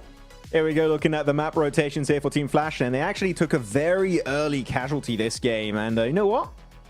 That's fine. That's okay. Do you need a full squad to even win the game? Happens. Yeah. Doesn't happen. No. You just need a great compound. And this compound, by the way, in this circle, is god tier. It is so strong because even though it's surrounded by high ground on the southern edge, when you go downhill, you have a little bit of a flat terrain, which means it takes quite a while to go from those ridges up to Flash, and they can easily pre-fire a nade, pre-fire maybe a Molotov, or pre-fire you with guns. There's a lot of those in PUBG Mobile Esport, and Flash actually were not even contested that position, right? No one even tried to crash them, Niptura. And the fact that that happened had me going crazy. Like, why did no one even attempt it? And Flash are like, free win, I guess. Yeah. It's kind of crazy, right? I also want to very quickly, Boars, who we've seen nothing from so far, get 15 points. They're the number one point, the point leader for this game, really, right? Because really nice stuff coming in from them. And again, it's that keeping those players into the late game, spreading out for that control. They did have a lot of control right up until kind of that 4th place finish is where they ended up. So a really, really good show for them. 15 points on the board. That's going to help them so much in the coming games. Definitely. I mean, it's keeping them alive. Let's be real, right? Because prior to this one, they were in 13th place with 30 points. Their cutoff was Virtus Pro with 41. So with that game there, that's going to definitely push them up for sure. Will it get them into that last stage area? Well, that's what we're going to have to wait and see. As the MVP of this game is Bose from the Flash. Woo! So he is able to clutch out that chicken dinner. Great for him. But man, it's so crazy how consistent we're seeing these teams at the top here, Max. You know, Weibo, we're looking good, but I don't even know how we're going to even try to predict this going forward, because we just noticed that in these games, teams are not pushing for those like dominant positions and challenging it. They just see a team that has it and they're like, all right, they win, right? Let's just go ahead and see what happens. Let's just try to get some points on the board. And look, hey, 4 move up to 12. So they're only 3 points away from Alliance. Hey, nice jump up there coming out from ball. VP, man, I had so much hope. Like, oh yes, the start of the day is looking so good for the CSA champions of Virtus Pro, and there's just really not been a follow-through since then. So Virtus Pro losing a lot of steam here, alongside also the likes of True Rippers, ETSH, Nuclear Zone. Are they going to remain in the bottom 5 for the rest of this group right now? Wow. I would say that would be the biggest surprise of this entire tournament so far, Niptra, if Virtus Pro remain in bottom 5. I genuinely did not see that coming. No, I didn't either. They were one of the top contenders in the gauntlet. They continue to be one of the top contenders here, except their performance is just so lackluster, unfortunately. We heard in the interview that they're ready to go, they're ready to do what they need to do, and that's nice. But so far, it's been up and down. So to me now, being unable to do much more, and with only 1 game left today, Max, I'm really feeling like VP now are only fighting for that last chance spot. Just trying to survive in this. Oh, yeah. It seems like the point threshold we were talking about earlier remains true, which is 8th place, right? That Niptura, you were correct, and I was very wrong. It's still standing true in this rankings, because that's what, an 18-point difference created in the middle of the rankings between GK in 8th and Burmese Ghouls in 9th position. That's a big gap to have in a very weird spot, Hodgix. In like 8th and 9th is just kind of out of nowhere. Yeah, I mean, it's crazy, because I mean, that's what's so different versus the previous ones that we've seen is, you know, and I do completely agree that it's 8th place on up, hunting down top 3. Everybody else is just trying to survive at this point. With how many matches we have left and how these matches have been playing, it just seems that it's going to ring true. And with Virtus Pro particularly, something's off with the squad. You know, you heard that they had a little bit of they were a little tired, you know, coming into this whole entire tournament. But you know what? One thing that's so difficult is if you have a rough start, how can you bounce back from it, guys? You know, that's one of the hardest things to do. And sometimes some teams are able to kind of have that conversation. Hey, guys, let's shake it off. You know, that mind of a goldfish. Let's just forget about what happened before and make it happen today. But it just seems to be kind of plaguing this team here. Max, what do you think? Yeah, it's definitely hurting them quite a bit. I do wonder how their mental state is currently. I know that can be kind of rough. I mean, Niptura, you've been playing with, well, not playing, you've been with PMGC teams in the past, right, working in the background, and that mental state is just so important for these teams to make sure they can bring their A game to these matches. Yeah, it really, really is. And it's one of the most difficult aspects of trying to help a team do their best, right, is that managing that mental state, because it's so fragile in a lot of ways, right? Because you have 1 bad game or 2, 3 bad games, and it's so hard to bring it back. That's why a win for some of these teams is always huge in my eyes, because it's like, okay, you've proven to yourselves now that if you just get a game, even if it's the most handed game you've gotten, right? The zone just loves you the entire game. Yeah. A win is a win. You still hold on to it, and it flips you out of the mindset of we're struggling. It's like, okay, we have a win. Now let's use that, and that's always so helpful. So hopefully for VP, I feel like, you know, if you are a VP, if you're one of those teams that are struggling, a win is gonna just do so much for your mental state. Gotta get it. You gotta get it. The problem is that, you know, it definitely hurts to know that, like, hey, pretty much down your gut, all right, top 3 is over. Now it's just about surviving at this point. And I think a lot of these teams, I mean, 9th on down, are gonna have to start shifting to that mentality here, Max, man, and pulling something out, especially for this last Miramar here, because we're seeing teams just consistently get points at the top, and it doesn't look like anybody's gonna be able to stop them.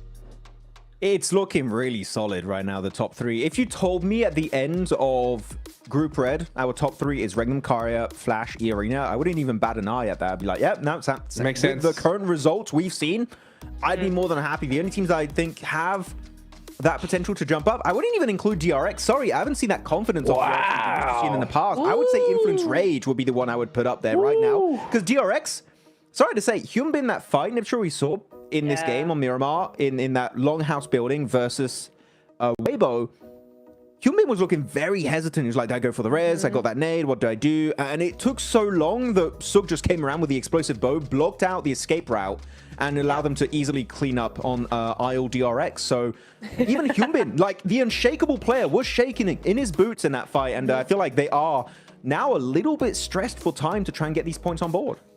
Yeah, it is an interesting thing, right, Jukes? Like, it's kind of crazy that such a big team can struggle like that, right? I mean, this is DRX, the global team, and they're just hesitating. They're just a little bit unsure of themselves, it feels like. But hey, only 15 points until top 3, right? That's all they need to get. If they can get one big win here, they're looking very good. Ugh. I'm not gonna lie. My brain, when hearing that, it's like torn. It's in like literally half agree, half completely disagree, you know? And the part that's saying disagree is, you know, you see DRX, 2 chicken dinners, right? There's only one other team that has that so far, and that's Team Flash, right? So we know that what they're capable of. They're getting themselves in good positions. But then Max is also completely right. Like when it comes to like getting into those good spots and getting into fights, you just see little hesitancies, little like lacks of synergy all of a sudden, and they're losing fights that I feel like they could have easily won. You know, and like for example, and one of them too was like a weird decision is in that last Erangel where we saw them drive up to museum and just try to hang out on the outside of it. As soon as I saw that, I was like, oh, they're done for. You know, so I was like, why would they do that? You know, it just like there's something that's a little bit interesting when it comes to like, I don't know whether it's back and forth between their like if they're doing like an in-game fight IGL versus a rotation IGL. There's so many different things that could possibly causing this, but there's something amiss, Max. What do you think? Something fishy. Something fishy. Yeah, there's something that's like, oh, like it's really weird to put. Yeah, especially considering how these top guys are doing. I feel bad because you know what? Normally I've been quite positive this entire tournament. I'm feeling very negative about Weibo and DRX because it's hard not in Niptro because we know what these guys can bring. On their top tier gameplay, these guys could be PMGC champions every day of the week. Yeah. That hesitancy is really what's pulling them back. If they feel a bit more confident in this lobby and they play their top tier gameplay, I'm telling you, these guys can soar to the heights of this lobby. They could be number 1 for sure. In some ways, almost like you've got to really just look at it and go, listen, the rest of the tournament that's happened so far does not matter. Just clean slate it. That's a different bubble. Go ahead and throw that away. We are ready to go. Game 6, Dukes. It's all or nothing, and you just got to block the rest of those games out. Gotta block it out. Gotta make it happen. Last game of day number 2 of Group Red. You gotta shake off those nerves. Let's take it on over to Blank and John Allen. Question is, are y'all nervous?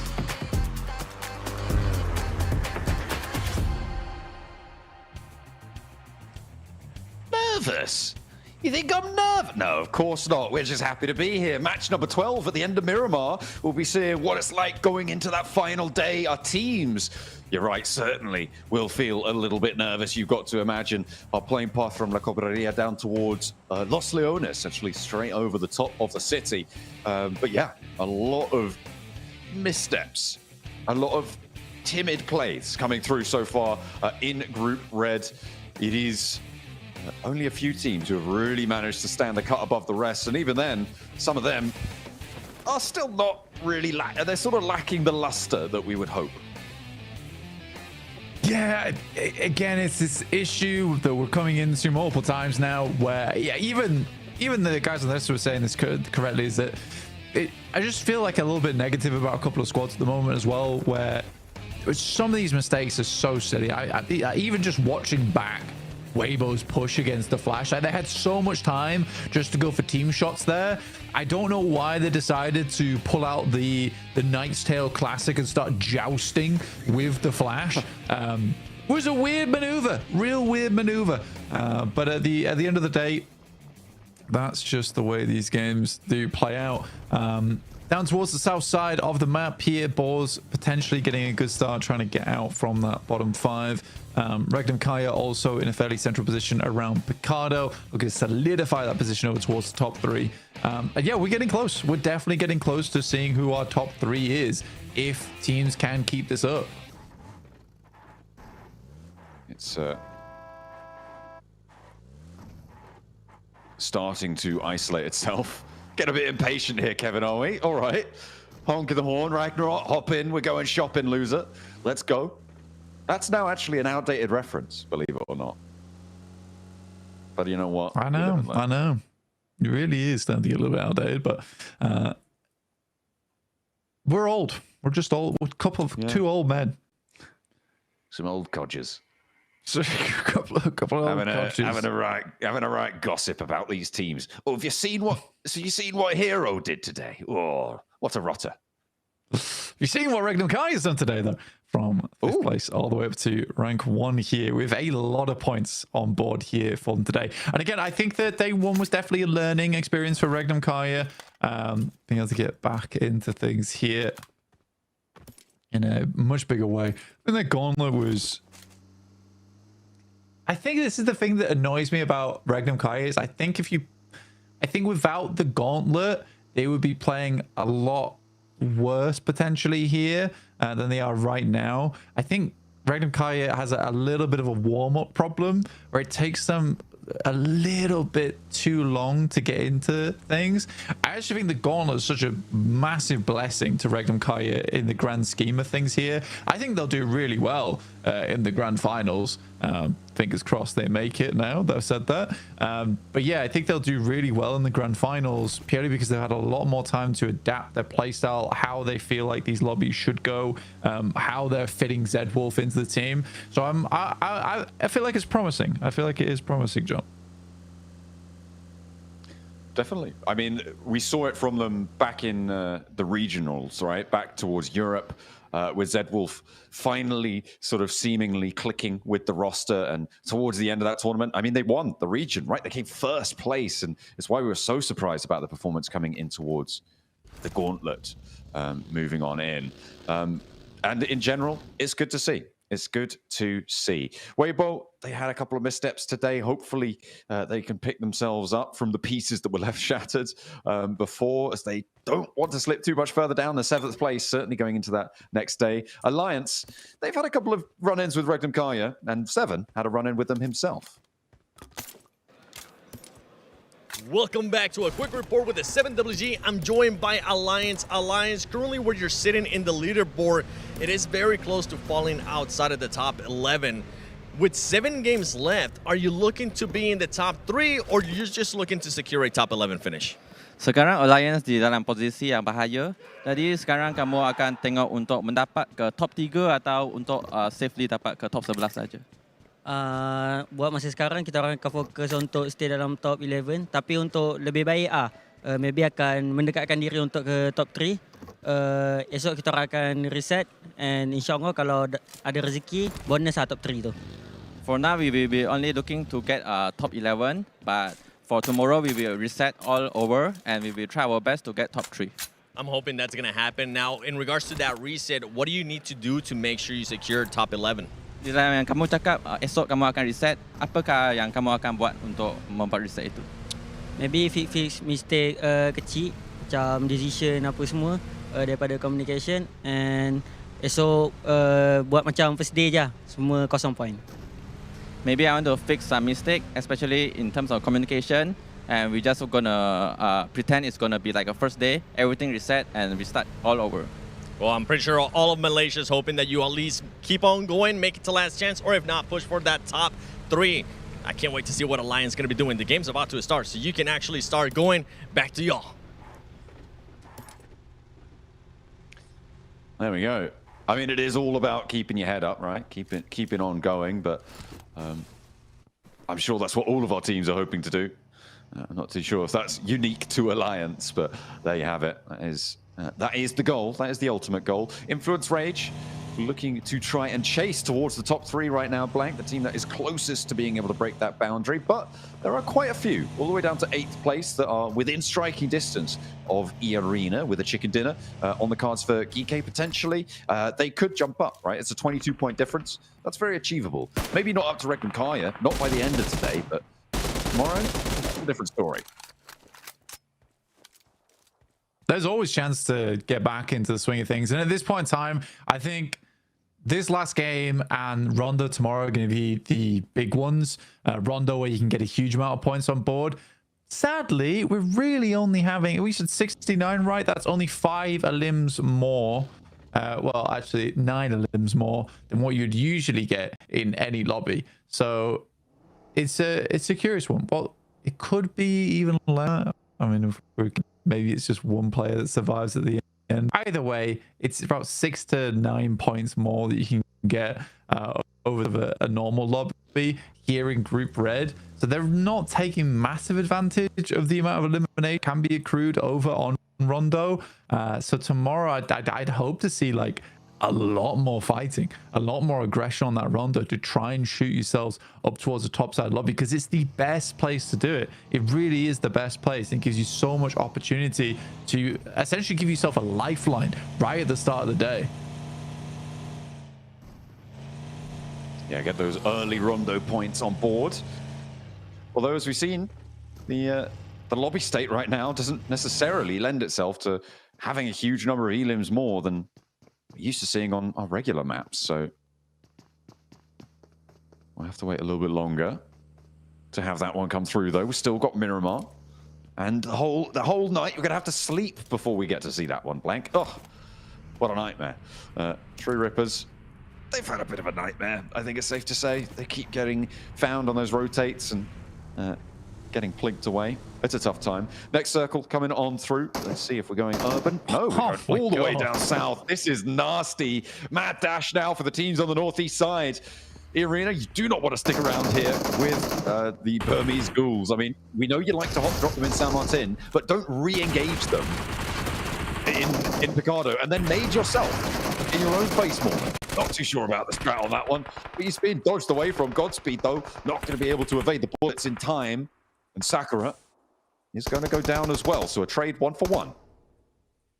Yeah, this is kind of a pretty unfortunate start for here for E-Arena, especially because they wanted to cross the 100-point mark this game, which would have set themselves up nicely going into tomorrow. For Weibo, this is last chance for me, personally. And then I'm going to stop talking about them as much because I think their rotations are good. The decision making, on the other hand, towards the late game, it's been criminal. It's actually quite upsetting to watch at times. So let's get what they can get done here. Currently, they have one of the best spots to start off the game in, right? So the gift is here. It's on a platter. It's theirs for the taking. Can they reach it? Or are they going to handcuff themselves again? Oh, well, you know, if they don't make it, Weibo will be on their way home fairly shortly on this game. I think this is their chance, as you said, to prove themselves still worthy of the reputation that precedes them. A really hard shift down towards this southwest side, though, Blank, after that mad dash. Now, it seems like actually quite a lot of our teams have made it in towards the Minnesota Hills, towards Minnesota Valle on this south side. Nuclear Zone as well. They surpassed Team Secret's first 2 days. 18 points. Pah, try 21, mate. That's how you really occupy the bottom of the tables. And they are going to be playing on the south side of the circle, close to VP, who have managed to excel themselves away from the bottom side. They have, and not far at all, right? Still in 13th place, still would be going out if we close things down here, which is the big thing to consider. So VP right now, this last chance isn't even on the cards at the moment. Twisted Minds were able to get some more points on some of these matches, up to 50 now. Not super safe. You do have that step off on the ladder. Geeke in 8th place, down towards 9th with 56 compared to Geeke's 74. So that's really where the big drop off happens. And that's sort of the case for this lobby. It's just a bit of a three-way step between 96 down to 83, down to 74, down to 56. And then I guess down to 38 to 27. But I don't see that changing too much, to be honest. All right. Again, Weibo slap bang in the middle. They've got to do it, Blank. Surely they could do it here. A little bit of redemption, hopefully on the cards for them. Their compound, very, very strong. The hills to their north could potentially pose a threat, but right now, no one can actually occupy that because of the further off angles. Once it gets closer, that's when it can become dangerous. But for the time being, they're very, very tidy. They're nice and happy with that one.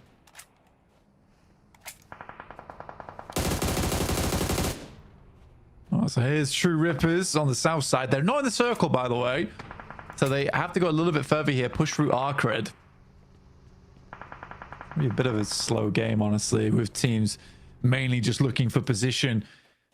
I think most of the eliminations and most of the deaths in this game are going to come through because of circle shifts and essentially cutting out what was your safe zone in the lobby. So on the western side, Twisted Minds looking to try and navigate their way on in, but there's not too many great options. Arcred holding out against the crash here. Easy for Bad Boy. Makes to turn around the corner, but steps back in and is face down with the barrel of the S12K and will be shut out for it. Geek staying up as 4. This is pretty good news, but they do want to get a little bit further potentially. The regroup coming through from the back 2 as well is good, and they are in the zone with that forward position. Arcred might just be able to hold on the outside, but True Rippers are wading into the fight, and they're doing a lot of damage here. A little wrecking ball added in to the Arcred sidelines. Yeah, getting some good points off. Here now looking for a little bit more off the back of that as well towards Geeke. For Arcred, a little bit of a difficult situation now with just Glory up and kicking, but Ragnarok does have oversight. Spots Jelly on the move.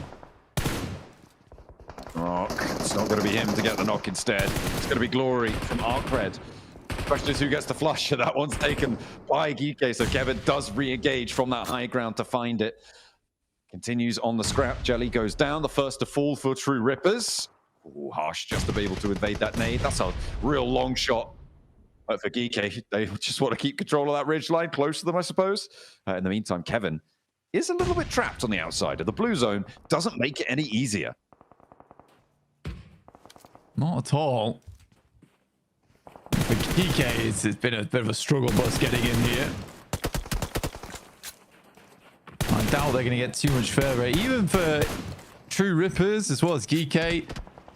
And the remainder of Arcred pushing through DRX is going to be very hard. Initial shot. One goes down, but True Rippers will live on. And the compound for DRX. The compound for DRX on the eastern side, atop the hill, looking all right to hold this one out, looking pretty tidy because everybody's going to have to shift towards them. The circle went all the way south as far as it could go, Blank. That's not going to be too upsetting for teams like Weibo. And actually, Regnum Kaya can start to now play the hill to their north side, make things dangerous. But they've had a crate just drop straight on top of the Weibo compound. So they'll be able to get a refresh, get some nice weaponry as the transitions come down towards the south side. Only one team is out for the day, which is Arcred. Of course, we saw them falling down just before. Actually, I thought Regnum Kaya were going to play the hills to the north of Weibo, but they actually transition all the way down south. They're playing up in the foothills beneath the compound the DRX currently hold. Whilst they're holding out the edge, Regnum Kaya move into place in front of them. That'll make their life nice. Well, very, very difficult. So if you're a DRX fan, maybe not so nice. Regnum Kaya fans, though, very nice. On the western edge as well. Alliance trying to crash in on the northern side. Virtus Pro holding out on the south side.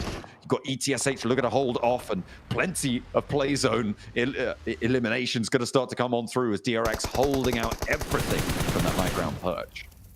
Yeah, this is the this circle is bad, and this part that's so bad for a lot of teams is that you can see as soon as your portion of the map is cut, it's very likely that you're going to be falling because teams are not going to let you in. Very little room at the inn here, and teams will be turned away at the door, and you have to crash. I mean, for a Lion, I don't think that's a team that's very good at crashing in the first place, so they suffer because of that. What's more interesting to me right now is absolutely smashing Influence Rage on their approach over towards the northeast side. Trying to usurp that prime chaser spot towards the top three. I mean, the teams at the top are pretty happy about this. Let them fight amongst themselves. We'll take the points in the meantime. Twisted Minds want to defend their spot in outside of that final 5 elimination bubble, and Virtus Pro, one of the teams that are trying to take it from them. It looks like they'll have it all in hand. Twisted Minds look put together in the face of Virtus Pro, who closed down their day. Not in style, really, as they're down in 13th place. Not too much possibility of them dropping any further, but for Twisted Minds, that's a really good result to stay alive as 4. Twisted Minds, big, very, very big. Removing VP, like you say, is really huge news to them because you cut out a team that is chasing you at the end of the day here, which is where you really would have liked to have made a comeback. So for Twisted Minds, I think they'll be very pleased with that one. They might not quite know who they've taken down there, but for them, either way, really, really important engagement. And it also sees them with 4 additional points. So they're chasing towards that 9th place position where the Burmese Ghouls currently sit. There it goes down. Doesn't quite get in towards the shack there as Nuclear Zone continue to harass over towards Alliance. Weibo and Regnum Kaya, 2 very familiar faces. One team slightly better than the end game than the other. And when I say slightly, I mean by a lot. And it looks like they are going to be favored as well. Both of these 2 teams now sit in the compound with Weibo, in the hills up towards Regnum Kaya as well. DRX, I think they might just be happy to play edge on this one for a little bit longer. Could still control a lot towards the south. They will have heard that fight for Twisted Minds. They could start to poke their noses in that way. Team Flash as well on that northeast side. See if they could go for a repeat of the last match. Why not? Just wait for it to come to you. They're banking on a hard northeast shift, which, you know what? At this point, I don't think it's impossible, you know? Again, with some of the circles we've seen today, could be a lot worse. Over towards Regnum Kaya on that northeast side. They're trying to push in. The Flash are also in this one. We've got very, very familiar teams in these final circles. All of our top 4, in fact. Regnum Kaya, Team Flash, Arena, DRX, all still up and kicking, and actually most of them in a pretty decent spot. I think Arena in the worst spot at the moment. 3 players sort of crunched out on the northwestern side, close to Weibo with their forward position. They could potentially regroup on towards Joker, but I don't think that position can really hold many more players. And with the Burmese Ghouls looking to roll down the hill, potentially a very dangerous spot for them. Tony K regroups over towards Joker. Looks to get the heal off, and actually sitting in the valley, they do sit in the zone. And Weibo don't quite have the angles. Not just yet, anyway. I think Weibo being on this low ground on the west side is a little bit frightening for them. I think that they can use that bit of a bastion, though, to control the western side approach. If the circle moves over towards the west and we head low ground, they're feeling very happy with their spot right now. But yeah, for E-Arena, you can see them jostling about on that north side, trying to figure out what their next step is now. It does become does start to get a little bit spooky on that northwest side.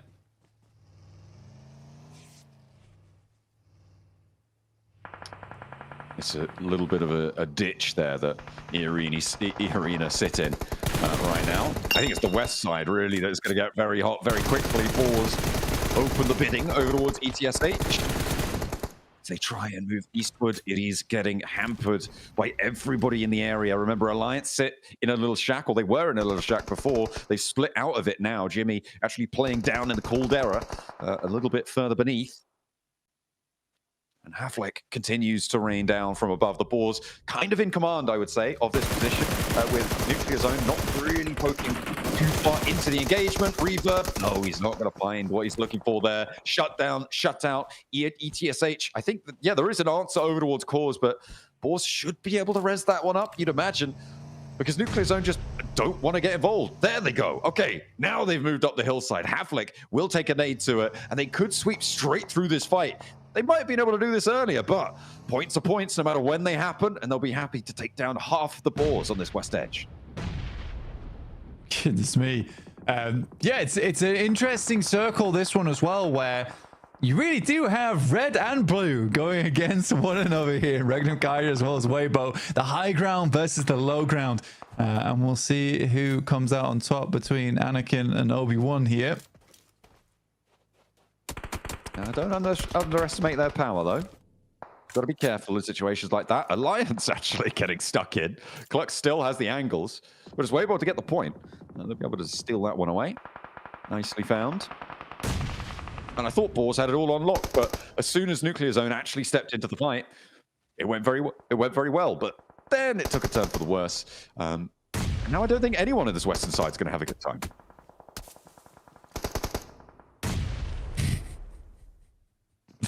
Max is talking about how the road is white and it's red and blue, therefore France. Stop it. He's being very silly. Twisted Minds trying to keep their opponent in check here, though, as Nuclear Zone actually moving over their way. 2 knocks sent back towards Twisted Minds, and likely 1 will bleed out. Walsh probably going to be resable here, as long as Freak and Lord can keep things under lock and key. But on the south side, the zone is moving in. It's pushing through. Third party maybe from DRX. We'll have to wait and see. Last player from Boars to fall. And the teams are kind of taking care of themselves, clearing the way for Weibo and Regnum Kaya to have their long-awaited standoff. I mean, it's taken a while. They're both staring at each other fiercely, lightning sparking across the roadside. E-Arena in the background of that photo. Looking also quite menacing, but from a distance. Oh, a little bit further away there. Walsh takes a lot of damage from Arthur's nade. We'll be able to get away from it. Lord, again, taking a little bit. Not really finding too much. The Arena take a knock on the north side. We're going to hop over there as well. Joker turning a very, very split. Unknown should have the angle there. That nade looks good. Don't think it quite connected. As we get the picture-in-picture back on Twisted Minds, who are actually doing pretty well against Nuclear Zone, all things considered. But DRX maybe not so easy of an opponent. Well, look, E-Arena are going down. E-Arena are going down, and that's very important. I know my Burmese boys at it again. Arise, you ghouls! Oh dear. Oh no. That's going to be in my nightmares. Seems like Nuclear Zone are going to be having some uneasy dreams themselves, as they are not going to be happy with the close down of their day. 24 points is not a lot. Twisted Minds caught between DRX and the duo from Alliance. How are they here? What? Weren't they all the way on the other side of the map, and now they're, as a duo, taking down Twisted Minds? What? How? Someone explain this to me, please. I think the duo from DRX just took down the entirety of Regnum Kaya, by the way. What? And now they're taking on the Flash. They're up to 12 elims. What a game so far from DRX. This is an elastic band snap out towards the top of the tables. I was busy looking at that fight on the north. Goodness me. E-Arena go down, and all of a sudden, chaos unfolds. Regnum Kaya went down entirely. Goodness me. Team Flash actually just said straight on in and get to the roadside building. I'll be happy with that. Nice pickup, but what has just happened? in the last minute. I know. It's pretty wild. Went to them. Yeah, I mean, as a 4-man, only to go down like that is pretty crazy. So we've got currently... the second time they've done that. Yeah, currently got Song Jin Woo down on the southeast side. Got a little bit crazy on this one. I understood that reference. Good. I know that one. Weibo need to have their wits about them here, hopping through the smoke. Looks like they are going to go positive on the trades, but there's still one on the inside to deal with. The Burmese Ghouls putting up a good fight here. Order isolated and Suit moves in to go for the res. Ever the team player. It's not like that balmy hero throwing nades at his own teammates. But 33Z keeps them under control from the top floor. They're not going to let this one get away. DRX looking to continue this though, and Hero gets spotted. The nade out the side from Ichi. He is itching on that trigger finger. Suit now moving in, and he will maybe even look for another res here as the last of Team Flash gets dispatched off in the distance. Ichi still giving them a little bit of trouble. The Burmese Ghouls not done and dusted just yet, and he might even get the flush here. No, he manages to get out the door frame. 33 said, might get the res? No. Oh my goodness me. They're sending so many bullets out this way. DRX want to keep adding to their tally. Come on. Oh, unfortunately, she is down. And now, Weibo, pitch warfare between them and DRX. So easy, and it certainly has been this game for DRX. Hero goes down to the blue zone. And they should be able to get the res here. It's right on the edge of the zone, though. But DRX have played an absolute blinder here. So much so that we were blind to it. I think we missed most of the fights that they took just because they were so instantaneous. I would love to see a replay between them and Regnum Kaya. What a fight that would have been. I mean, this is the second time today that Regnum Kaya have sent out from a central position to go to an edge position and try and take a fight. It's fine. No, it's fine. And they've immediately been wiped because of it. Yeah, no, it's fine, though. It was a 4v2. Let's be honest. Let's be honest with ourselves. Okay. But they did all die, though. So yeah, exactly. But it's a 4v2. It's the right play. It's bad execution. I don't think you can complain about the macro there.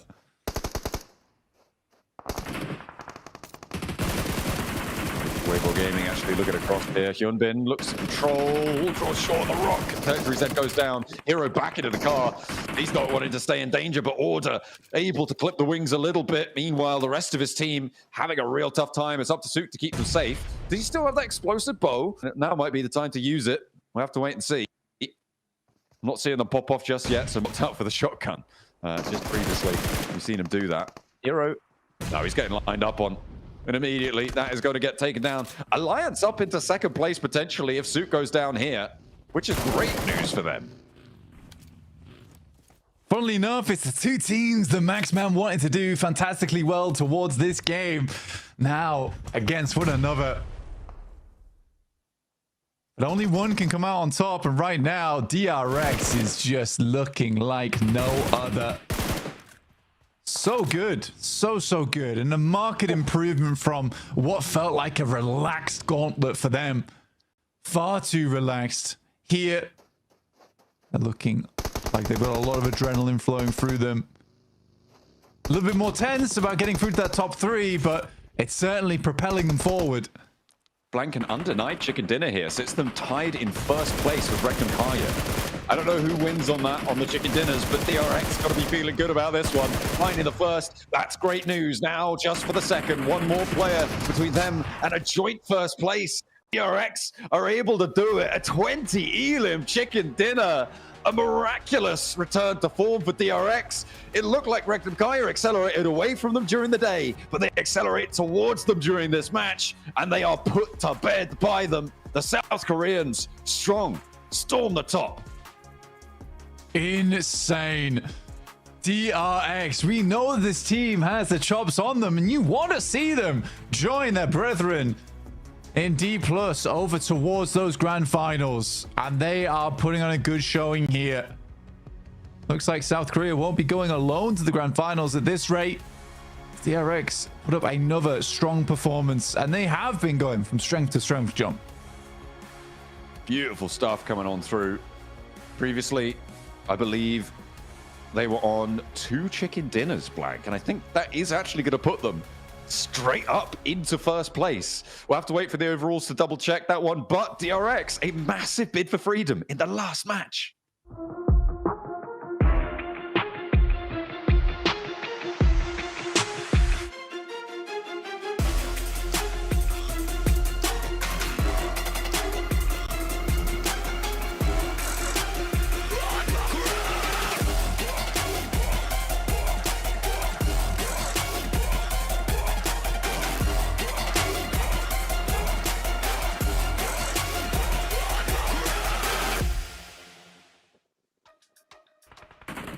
You say something's fishy about our gameplay? Well, we'll show you. We're the damn sharks of the lobby. That's how you shut up any doubters. DRX, the most elimination chicken dinner that we have seen. Maxman, what do you got to say now, huh? I mean, I like DRX. I just wanted to see a bit more, and they gave me more, so much more. Now, DRX, this is the confident, aggressive, controlling DRX that we love to see in these games. And oh my goodness, Nipshura, they had this 2-2 split at one point to hold the Southern Ridge. All of Regnum sent in 2 of their players, and they're like, yeah, we win those. And they pretty much 2v4 the entirety of Regnum. Oh my goodness, DRX, I'm loving this. Really, really good. Wait, DRX, what? What have you seen? Look at the damage taken. I know. So one-sided. I know. I was looking at that. It's crazy, right? They woke up and chose violence. I love this for them. Let's go. DRX, notice how they have a really good game when they're allowed to spread out on some high ground, Max and Jukes. Like, that is their playstyle through and through. And hopefully tomorrow, you know, off the back of this, they're able to get that position in the end game to exactly what they're looking for. And look, I really hope that people understand that I was being critical about DRX because we know they can bring this to the table. And I hope that they're not going to doubt themselves anymore and they just hard commit to their plays, because that was, macro-wise, Hot Juice, the decision-making was exactly what you needed in a position like that. They knew the weakness was going to be that Southern Ridge, and they don't even allow Twisted Minds to get remotely close to being able to compete with that position. So DRX here, with their previous ranking positions in the leaderboards, top 3, maybe? I don't know if the gap was too big, but a game like this, a 30-pointer, bro, that's perfect timing. Oh, man, it couldn't have been more perfect. I mean, they're moving up for sure. They have to. And yeah, you know, like, it made total sense what you were saying, Max, because, I mean, this is a game where DRX is playing as expected, right? This is what we were waiting to see. We know that they're capable of this. Just earlier on, we were seeing some plays that just had us being like, what is going on? Something's up, you know? And then in this final game, they're like, nah, don't you even worry about it. Don't worry about what we're thinking or how we're doing.